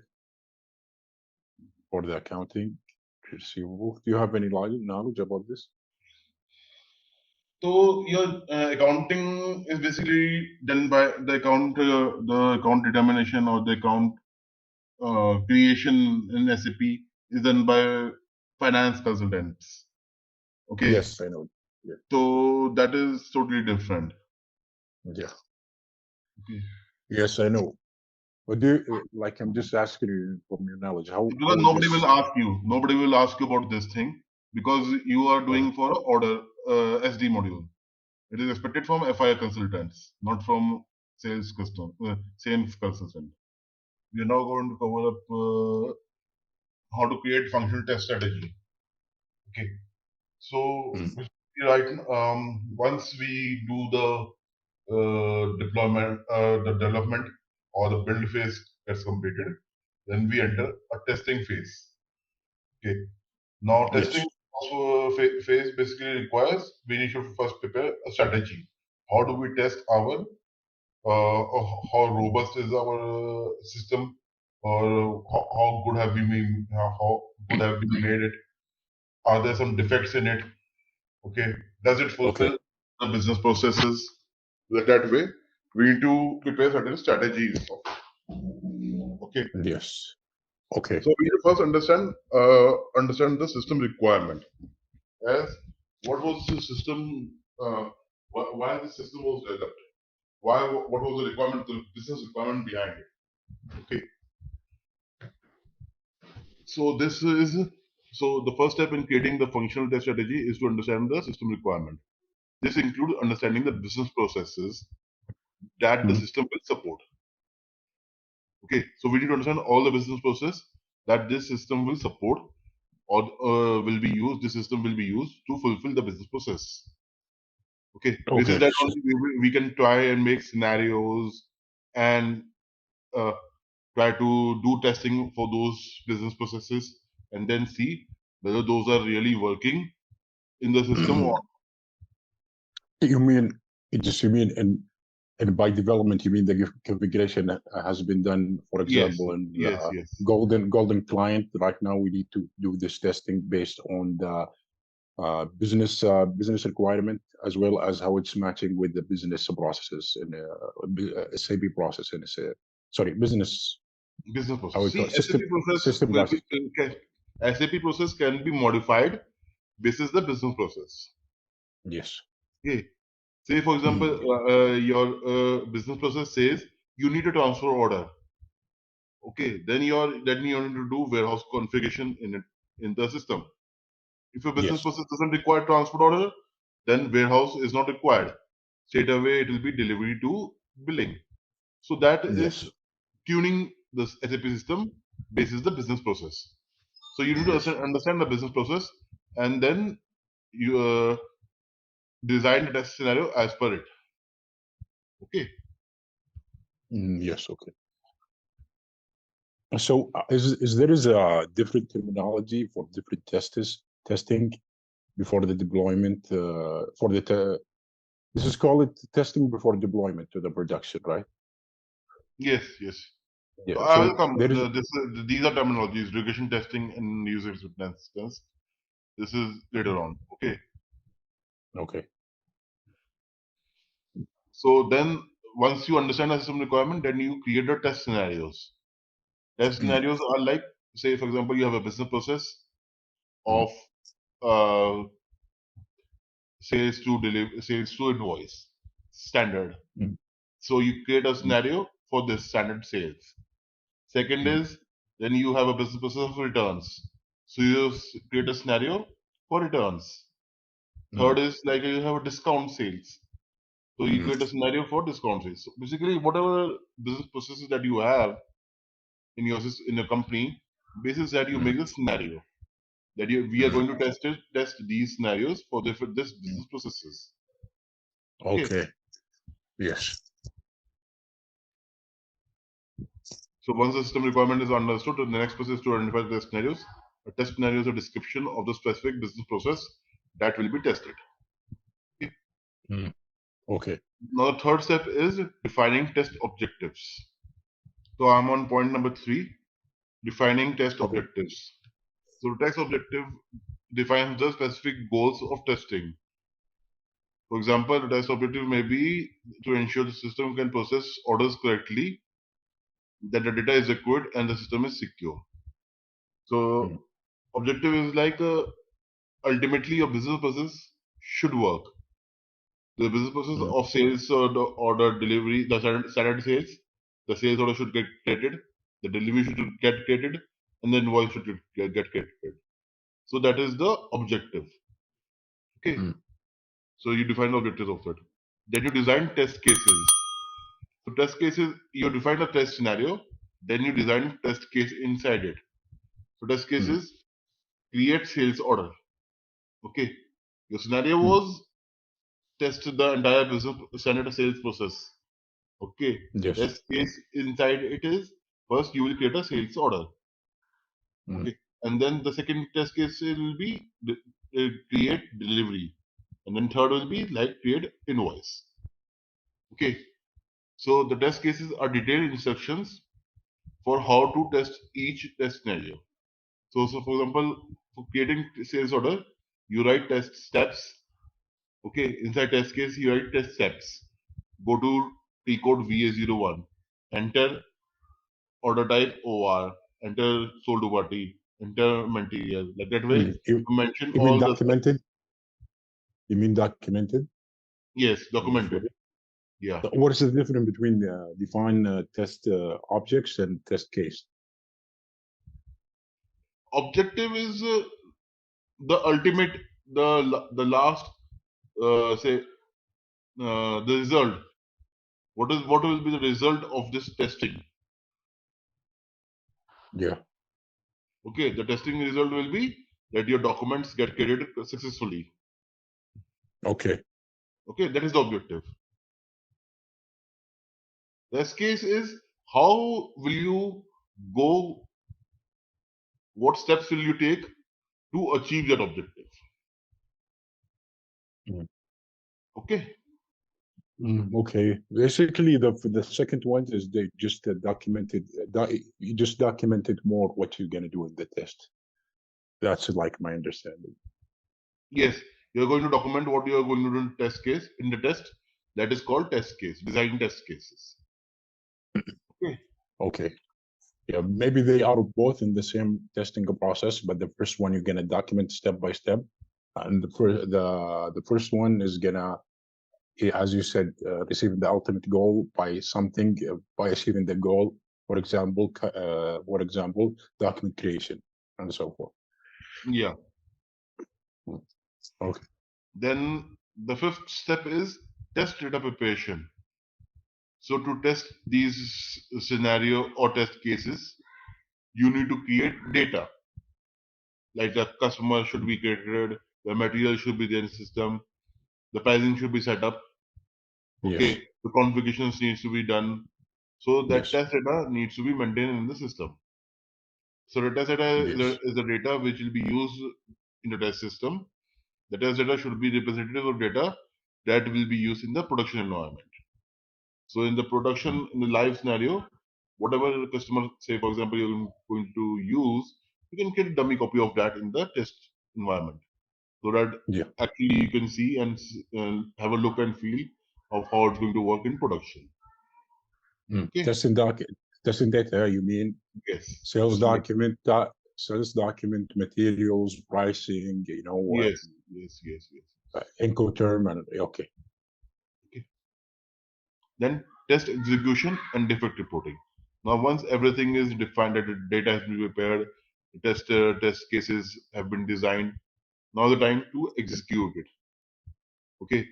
So the test cases are executed and the defects are reported. Defects are like issues. When you follow step by step, at certain step you encounter an error. Okay. It may be a data error. It can be a technical error, like something error, a system error. System error is coming up that you cannot create delivery because of so and so such error. Yeah, Okay. like for example, you encountered previously when you tried to create Yes. So I a was trying list so of many things, it was giving me error, right? yeah, Location, yes, storage location not defined or like that way. So mm, that is all called defects. yeah, Okay. So we need to report the defects so that the user can go back in build phase, solve that defects or fix the defects, fix those issues in the configuration, and then the testing can go again ahead, and then the objective can be achieved. Okay. yeah. Okay, The defects are then tracked and fixed. Okay. right. Okay, Now, the different testings, the different type of testing are there. First is a normal testing, that is first course, that is you're doing first time testing. So you completed testing with all these steps. Second time testing is a regression testing. So you have done testing for one particular module, then second module, and third module separately, Mm, not okay, together. Okay, so, okay, so example, you have created the first scenario of standard sales, tested it, fine. Second scenario is returns. You tested it standard return. You just created the returns without referencing the invoice. You created a standalone returns. Right now what we created. So that is also tested and then done. But then you need to test it combined. So you do a regression testing. Okay. So so regression testing, just to clarify, you mean for the first, second, and the fourth testing that we going through is just unit testing? yeah, that is unit testing. Is unit testing. So the first one is just this one regression is testing the progress of all business processes in one module. Yeah, so first is unit testing, then system integration testing. Yeah, system integration testing. You mean the system within the same module and or different modules? Different modules. So you're gonna Integrate test. together. Unit testing is standalone testing. You're testing everything separately. Separate Okay. module. Yeah, all the modules separately. Okay. Okay. System integration testing is when everything is combined together, then you're testing it out. This is usually done by few like several consultant together. Consultant. Yes. Now there is one thing also called as regression testing. So once you fix the defects have been fixed up, you need to retest it out. You need to retest from the starting again. Okay, Okay. to see that the earlier steps are still working or not. So that is called regression Okay. testing.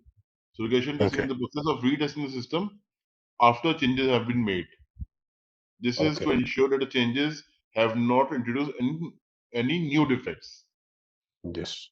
So new defects are like earlier something was working, now that has got also broken because of the fix that you have done. So that is why regression testing is required. You start Okay. checking from the starting again. Okay. You're gonna start again if there is any defect. You gotta start from identifying test scenario from the beginning of the Yes, test yes, strategy. yes, yes, yes, Okay. yes. No, not the test scenario, but rather the test execution. The test execution phase will start again. Okay. Okay. Okay. The last step in testing is UAT or user acceptance testing. So till here, the testing was done by consultants. Okay, customer is Okay. not testing it. You are testing it after getting understanding the business processes and everything, but the customer, the end customer, still needs to test it on his own. Yes. Okay, that is called UAT. Okay, so the UAT is the process of testing the system with the end users. The end users who is going to ultimately use it, they may have less knowledge of SAP and they don't know much about SAP. So the way they are going to test it out is totally different. Okay. Okay. Or the way they are going to use it will be different. So they need to test it according to that their understanding also. Okay. For example, you said until now, all of the above testing is done by consultants. Yes. Only user acceptance test is done with the end user. End Yes. user mean maybe external sales engineer, internal sales engineer. This is for inquiry and opportunity. Sales engineer creating of, for example, a sales order. This is maybe the user is going to be sales coordinator. Yes. Delivery is done by Plant. someone from the manufacturer. Invoice, Yes. someone done it from the invoice. So this is the user, our user. So we need to do this testing with those users, Yes. and that's called UAT. Yes. Correct. Okay, and this is the final testing before the deployment to the Yes. production. So this is the basically the test strategy. Hmm. Okay, so test strategy is created. So you have automation, test schedule, and resource planning. Then test development. You have the test plans, scripts, and data. Then execution will have the defects, reports, and metrics. Then defect management will be fixing those defects. And then the delivery. So delivery is UAT, installation, and requirement verification. That is the requirement that has been fulfilled or not. Now, what are the different things to be kept in mind for the production deployment? So before we go live or we deploy to the production, certain things are need to be kept in mind. So there's one. The first thing is release management. So release management is a process of managing the releases of new software to production. Is this applicable only for what do you call it? PRs or just for a new implementation? What? There is. I'm just asking you. This is applicable. This is preparation for production deployment. This is applicable for TRs and new implementation. Yeah, both. Also, Both. Can be both. For new implementation also, or for regular fixes also. Yeah, because there is some fixes. There is some changes, and we do some TR after we configure it in the. Yes. So we any do TR. regular updates or regular changes that you're doing in system, this will be followed for that also, and for the new deployment as well also. So so the release management includes testing the software that we have done earlier, creating a deployment plan. Deployment plan is at what time or on what date are we going to go live, or are we going to move the things to the production. Okay, that is called a deployment plan. Okay, and the communication to the user. So now the end user, we need to communicate to them that we are moving to production or we are going live with this thing, and you can start using it from such and such date.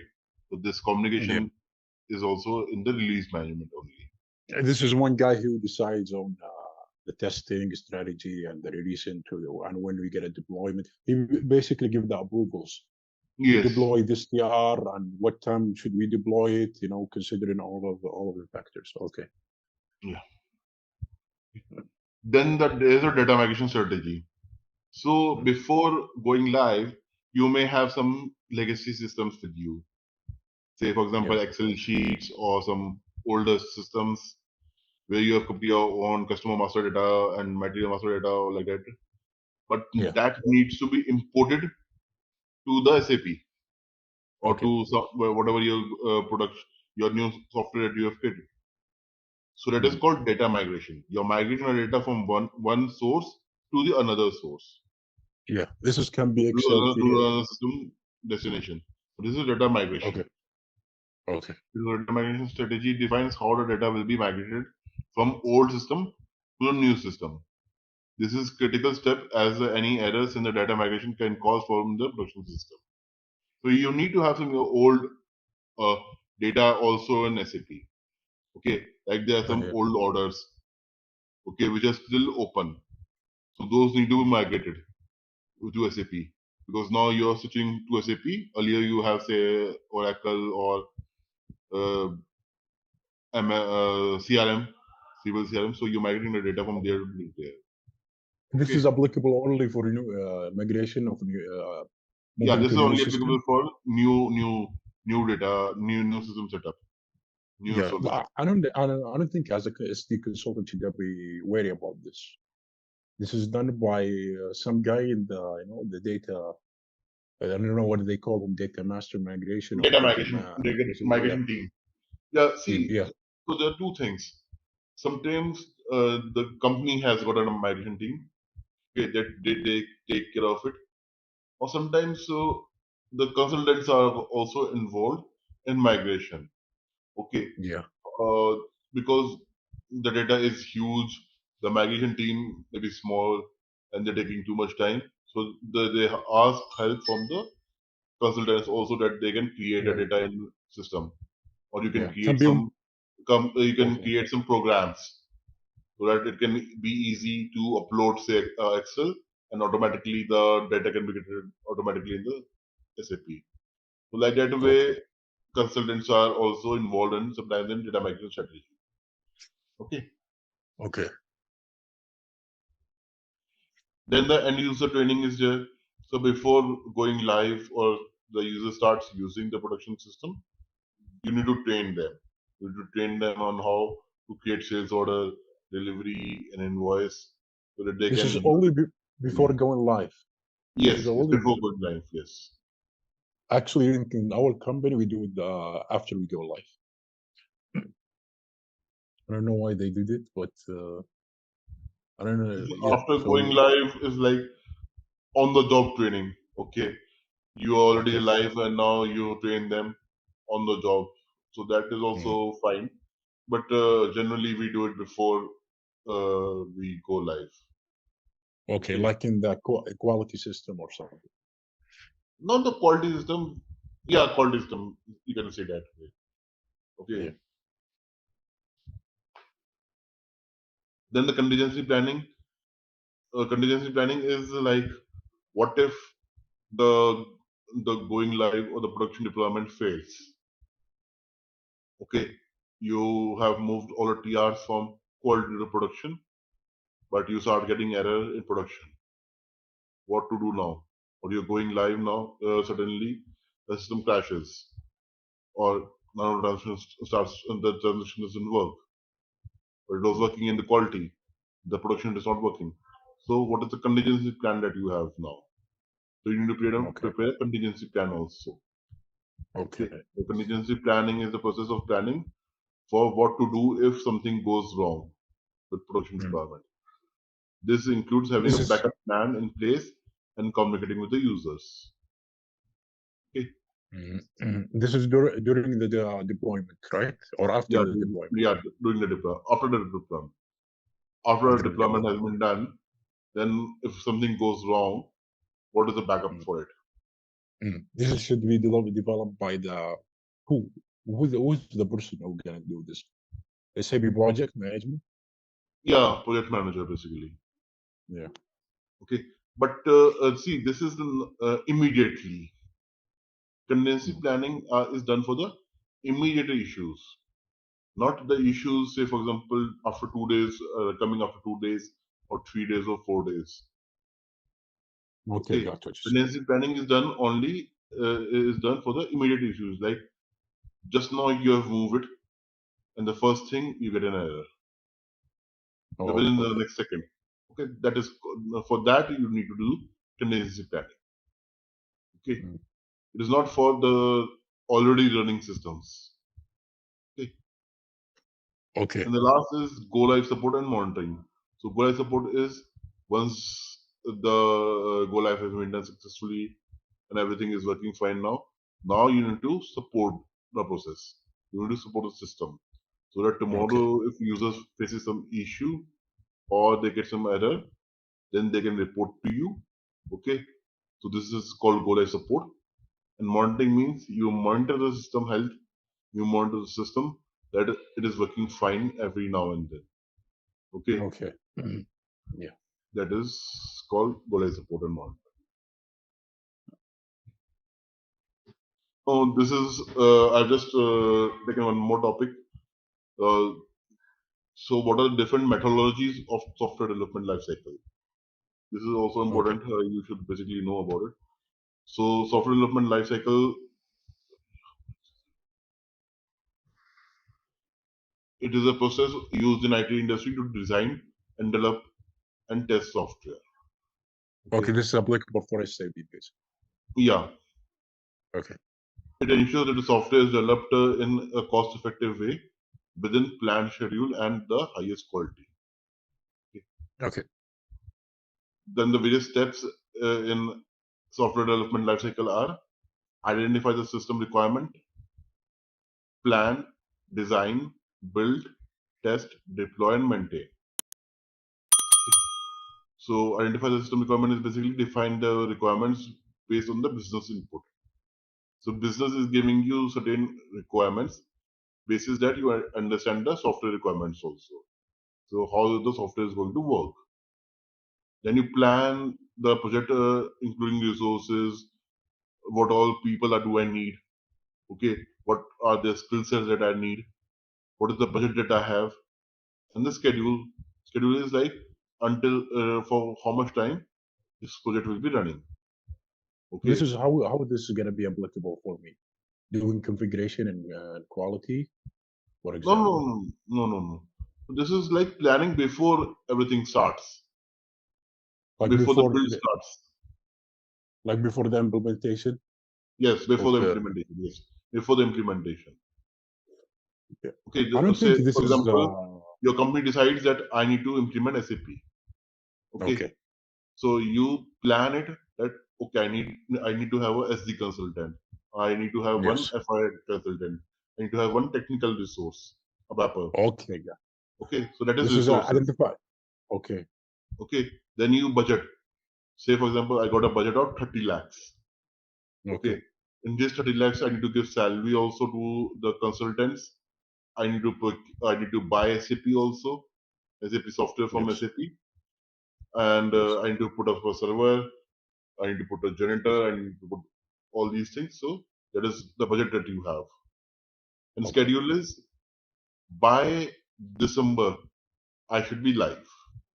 So that is schedule that Okay. you have defined that I will start from today and end this by December. So this is a schedule that you have prepared. Okay. Okay. Okay. Then you prepare design. So you prepare design that how a business process is going to work. You design a Okay. solution, provide a design document as output. You design a solution. Basically, I first need to create document type.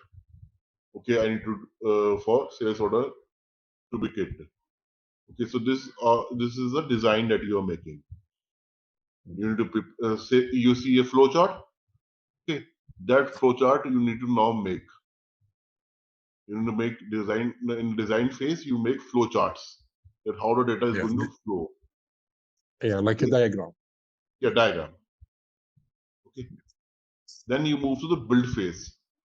Build is when you start developing the things.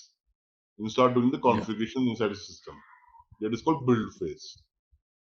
Yes. Okay. Testing is like testing the what you have created in the build phase. Like Okay. we did Yes. like we Yeah. studied in the previous PPT. Yes. Yeah. Then we deployed. Then we move to the things to the production. That is called deployment. And then maintain is Okay. support.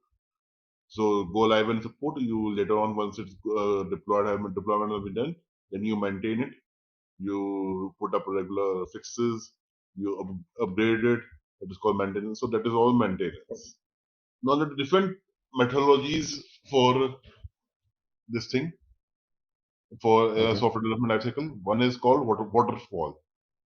So have you Okay. seen a waterfall in various places in mountains? The same way it is also there.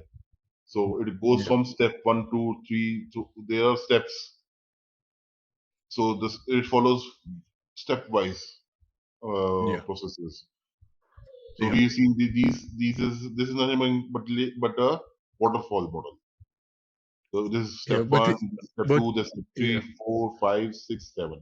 So this But is waterfall. most most of the company right now, they don't use waterfall. They use agile. Is the new trend right now. Yes. Even So there agile is is now no. old. Even agile is now old. We have Okay. DevOps. Okay. Okay. Agile was there till some time back. I would say rather till last year, agile was more prominent. Okay. But Yeah. now it's all DevOps. Okay. Okay. Okay. And it's using the same system development lifecycle, right? From planning, design, Yes, yes, yes, yes. testing. Yeah. Okay, but say in agile, you carry certain processes together. Yeah. Okay. The same point, but different process. No, no, the processes are done together. You know, if you Okay. go Say for back to the example, step. you here in build, test, and deploy, you're doing complete build together, then testing completely, and then deployment. Yeah. In agile, Each. you are like building small thing, testing that thing, and then doing deploy. Then again, you start build, you test it out, and then deploy. So it's like smaller chunks. You break down the bigger piece into smaller pieces, and then Yeah. you deploy the smaller pieces, so it becomes quickly. Yeah. Okay, so that But is called. it's follow the same sequence. So waterfall is the oldest and the most straightforward SDLC methodology. A phase Mm. starts only after the previous phase is finished. Each stage relies on the information from the previous stage, and each stage Yeah. has got its own mini plan. Advantages Yeah. of waterfall is this methodology is very simple to plan and manage. Yeah. Disadvantage is not suited to accommodate unplanned events or changes. Okay, if Yeah. some in between the business requirement gets changes, okay, or you have forgot one business requirement, Yeah. then you need to go back again to build phase and then do it. Yeah. Okay, so it is difficult to accommodate. So now the new one was agile. So agile is the most popular software development lifecycle methodology, specifically for complex projects. Mm. While the agile methodology software is developed in incremental. Okay, you develop Incremental. certain Yes. thing, you release it out. You develop Yeah. something, then release it out. So it's an incremental, rapid Mm. cycles. Yeah. Yeah. Okay, this requires intensive interactions between all project stakeholders and requires business feedback through the development processes. Yes. Can we jump to the DevOps? Yeah. Yeah. Okay. So the DevOps is basically a new thing of Agile. Okay. Agile was again only development team was working on to it. Okay. The Yeah. business is different and the consultants are different. But now both when sit together and work together, that Okay. is There called is DevOps. there is more communication. This Yes. is what is different because I know waterfall is not agile, is not flexible. Agile it means flexible. DevOps like combine the flexibility with the communication. So this relatively new methodology emerged from the application of agile and lean methodologies to operate Yeah. work and necessity of the collaboration Okay. between development and the operation teams at all stages of Okay. SDLC processes. So Okay. to engage the collaboration between development and the operations team at all the processes. Okay. Okay. Yeah. So that is why the DevOps is a new terminology, new process that is used. Okay. Okay. In SAP right now. Yeah, yeah. In SAP, how is what is the who's the DevOps? Who is the operations team here in SAP case? So development team is like the consultant team, okay, Yeah. and the operations team is the end user, Okay. okay. So right Okay. now so you see uh, more on-sites going on where consultants are going on-site, sitting together with the business, okay, Yeah. Yeah. understanding Yes. it and everything, and doing the Yeah. implementation at their site only, Yes. meeting them regularly, Yes. so that is called DevOps. Earlier, what used to happen is basically the client used to forget, okay, I've given the contract to the you. I will only check you once it is everything is ready for deployment. Yeah. Okay, we will only communicate at that time only, at the deployment phase only. Yeah. He's not considered at the build phase or at a testing phase that what time is it taking, why is it taking so long. He will not ask you. He's only Yes. considered at the deployment phase. But when in DevOps, he will be giving you inputs between build also if you need some inputs, Yeah. or in testing. Okay, so that the things get quickly. Yes. Yes. So that is the advantage. Acceleration of innovation and development of higher quality and more reliable software. Yeah. Quality. So the development is of higher quality because you're getting every now and then you're getting inputs from the end user. So the quality of the software increases. Okay, the bugs Yes. are less, the defects are less. Yes. Okay, and it's a Yeah. more reliable software. Yeah. Disadvantage, since it's very new, okay, the resources which are trained on DevOps are very less currently. Okay. Okay. You say the train on DevOps? Sorry, can you repeat this? What? Can you repeat the last sentence? You say the training? So yeah, training on DevOps. So since it's a new area, the experienced professionals who have worked on DevOps projects are lesser. Yeah. Okay. Okay, you can still find like you knew about Agile. Okay, so you Yeah. are more using Agile only, but Yeah. DevOps coming Actually, new, you will based what not you be ex- able, you won't know about DevOps. So that is what the actually, resources are scarce. in our company, actually, um, I discuss through this PPT. I think we do DevOps also. We do Agile and DevOps. But so maybe people that does not understand they do DevOps, but as what's saying, we do DevOps. So that was on the things. Now there are two assessment modules that are there. So some questions pertaining to these things. there is So what is what? the first step? What? You say there is 2 access modules? Sorry. Assessment. Assessment, okay. Basis the PPT that we saw. So there are some questions are there which can maybe use. You can go through them. Yeah, sure. Okay. Like you And asked for send the more question and answers are there. All right, let's test your knowledge. Here's a question for you. Which of the following is used to settle a sales order in SAP? Option A, goods issue. Option B, billing document. Option C, purchase order. Option D, customer invoice. Take a moment to think, and when you're ready, choose the correct option. Remember, each choice holds a key to unlocking the answer. Good luck. Type the correct answer in the comment section. Hey there, want to become a pro at managing sales orders? Our SAP Sales Order Management course is here for you. Take it easy on our platform. In this course, you'll learn all about SAP Sales Order Management. It's like a toolbox for organizing sales, from making sure we have enough products to get them where they need to go. Our course covers everything from the basics to cool tricks, made by experts who know their stuff. Your teachers are pros who've been at it for ages. They're here to help you learn and answer any questions you have. And our students love it. People like you found our course super helpful. Best part? It's affordable. Learn without breaking the bank. Ready to become an SAP Sales Order Management Pro? Sign up now. For more info, visit ZaranTech's website.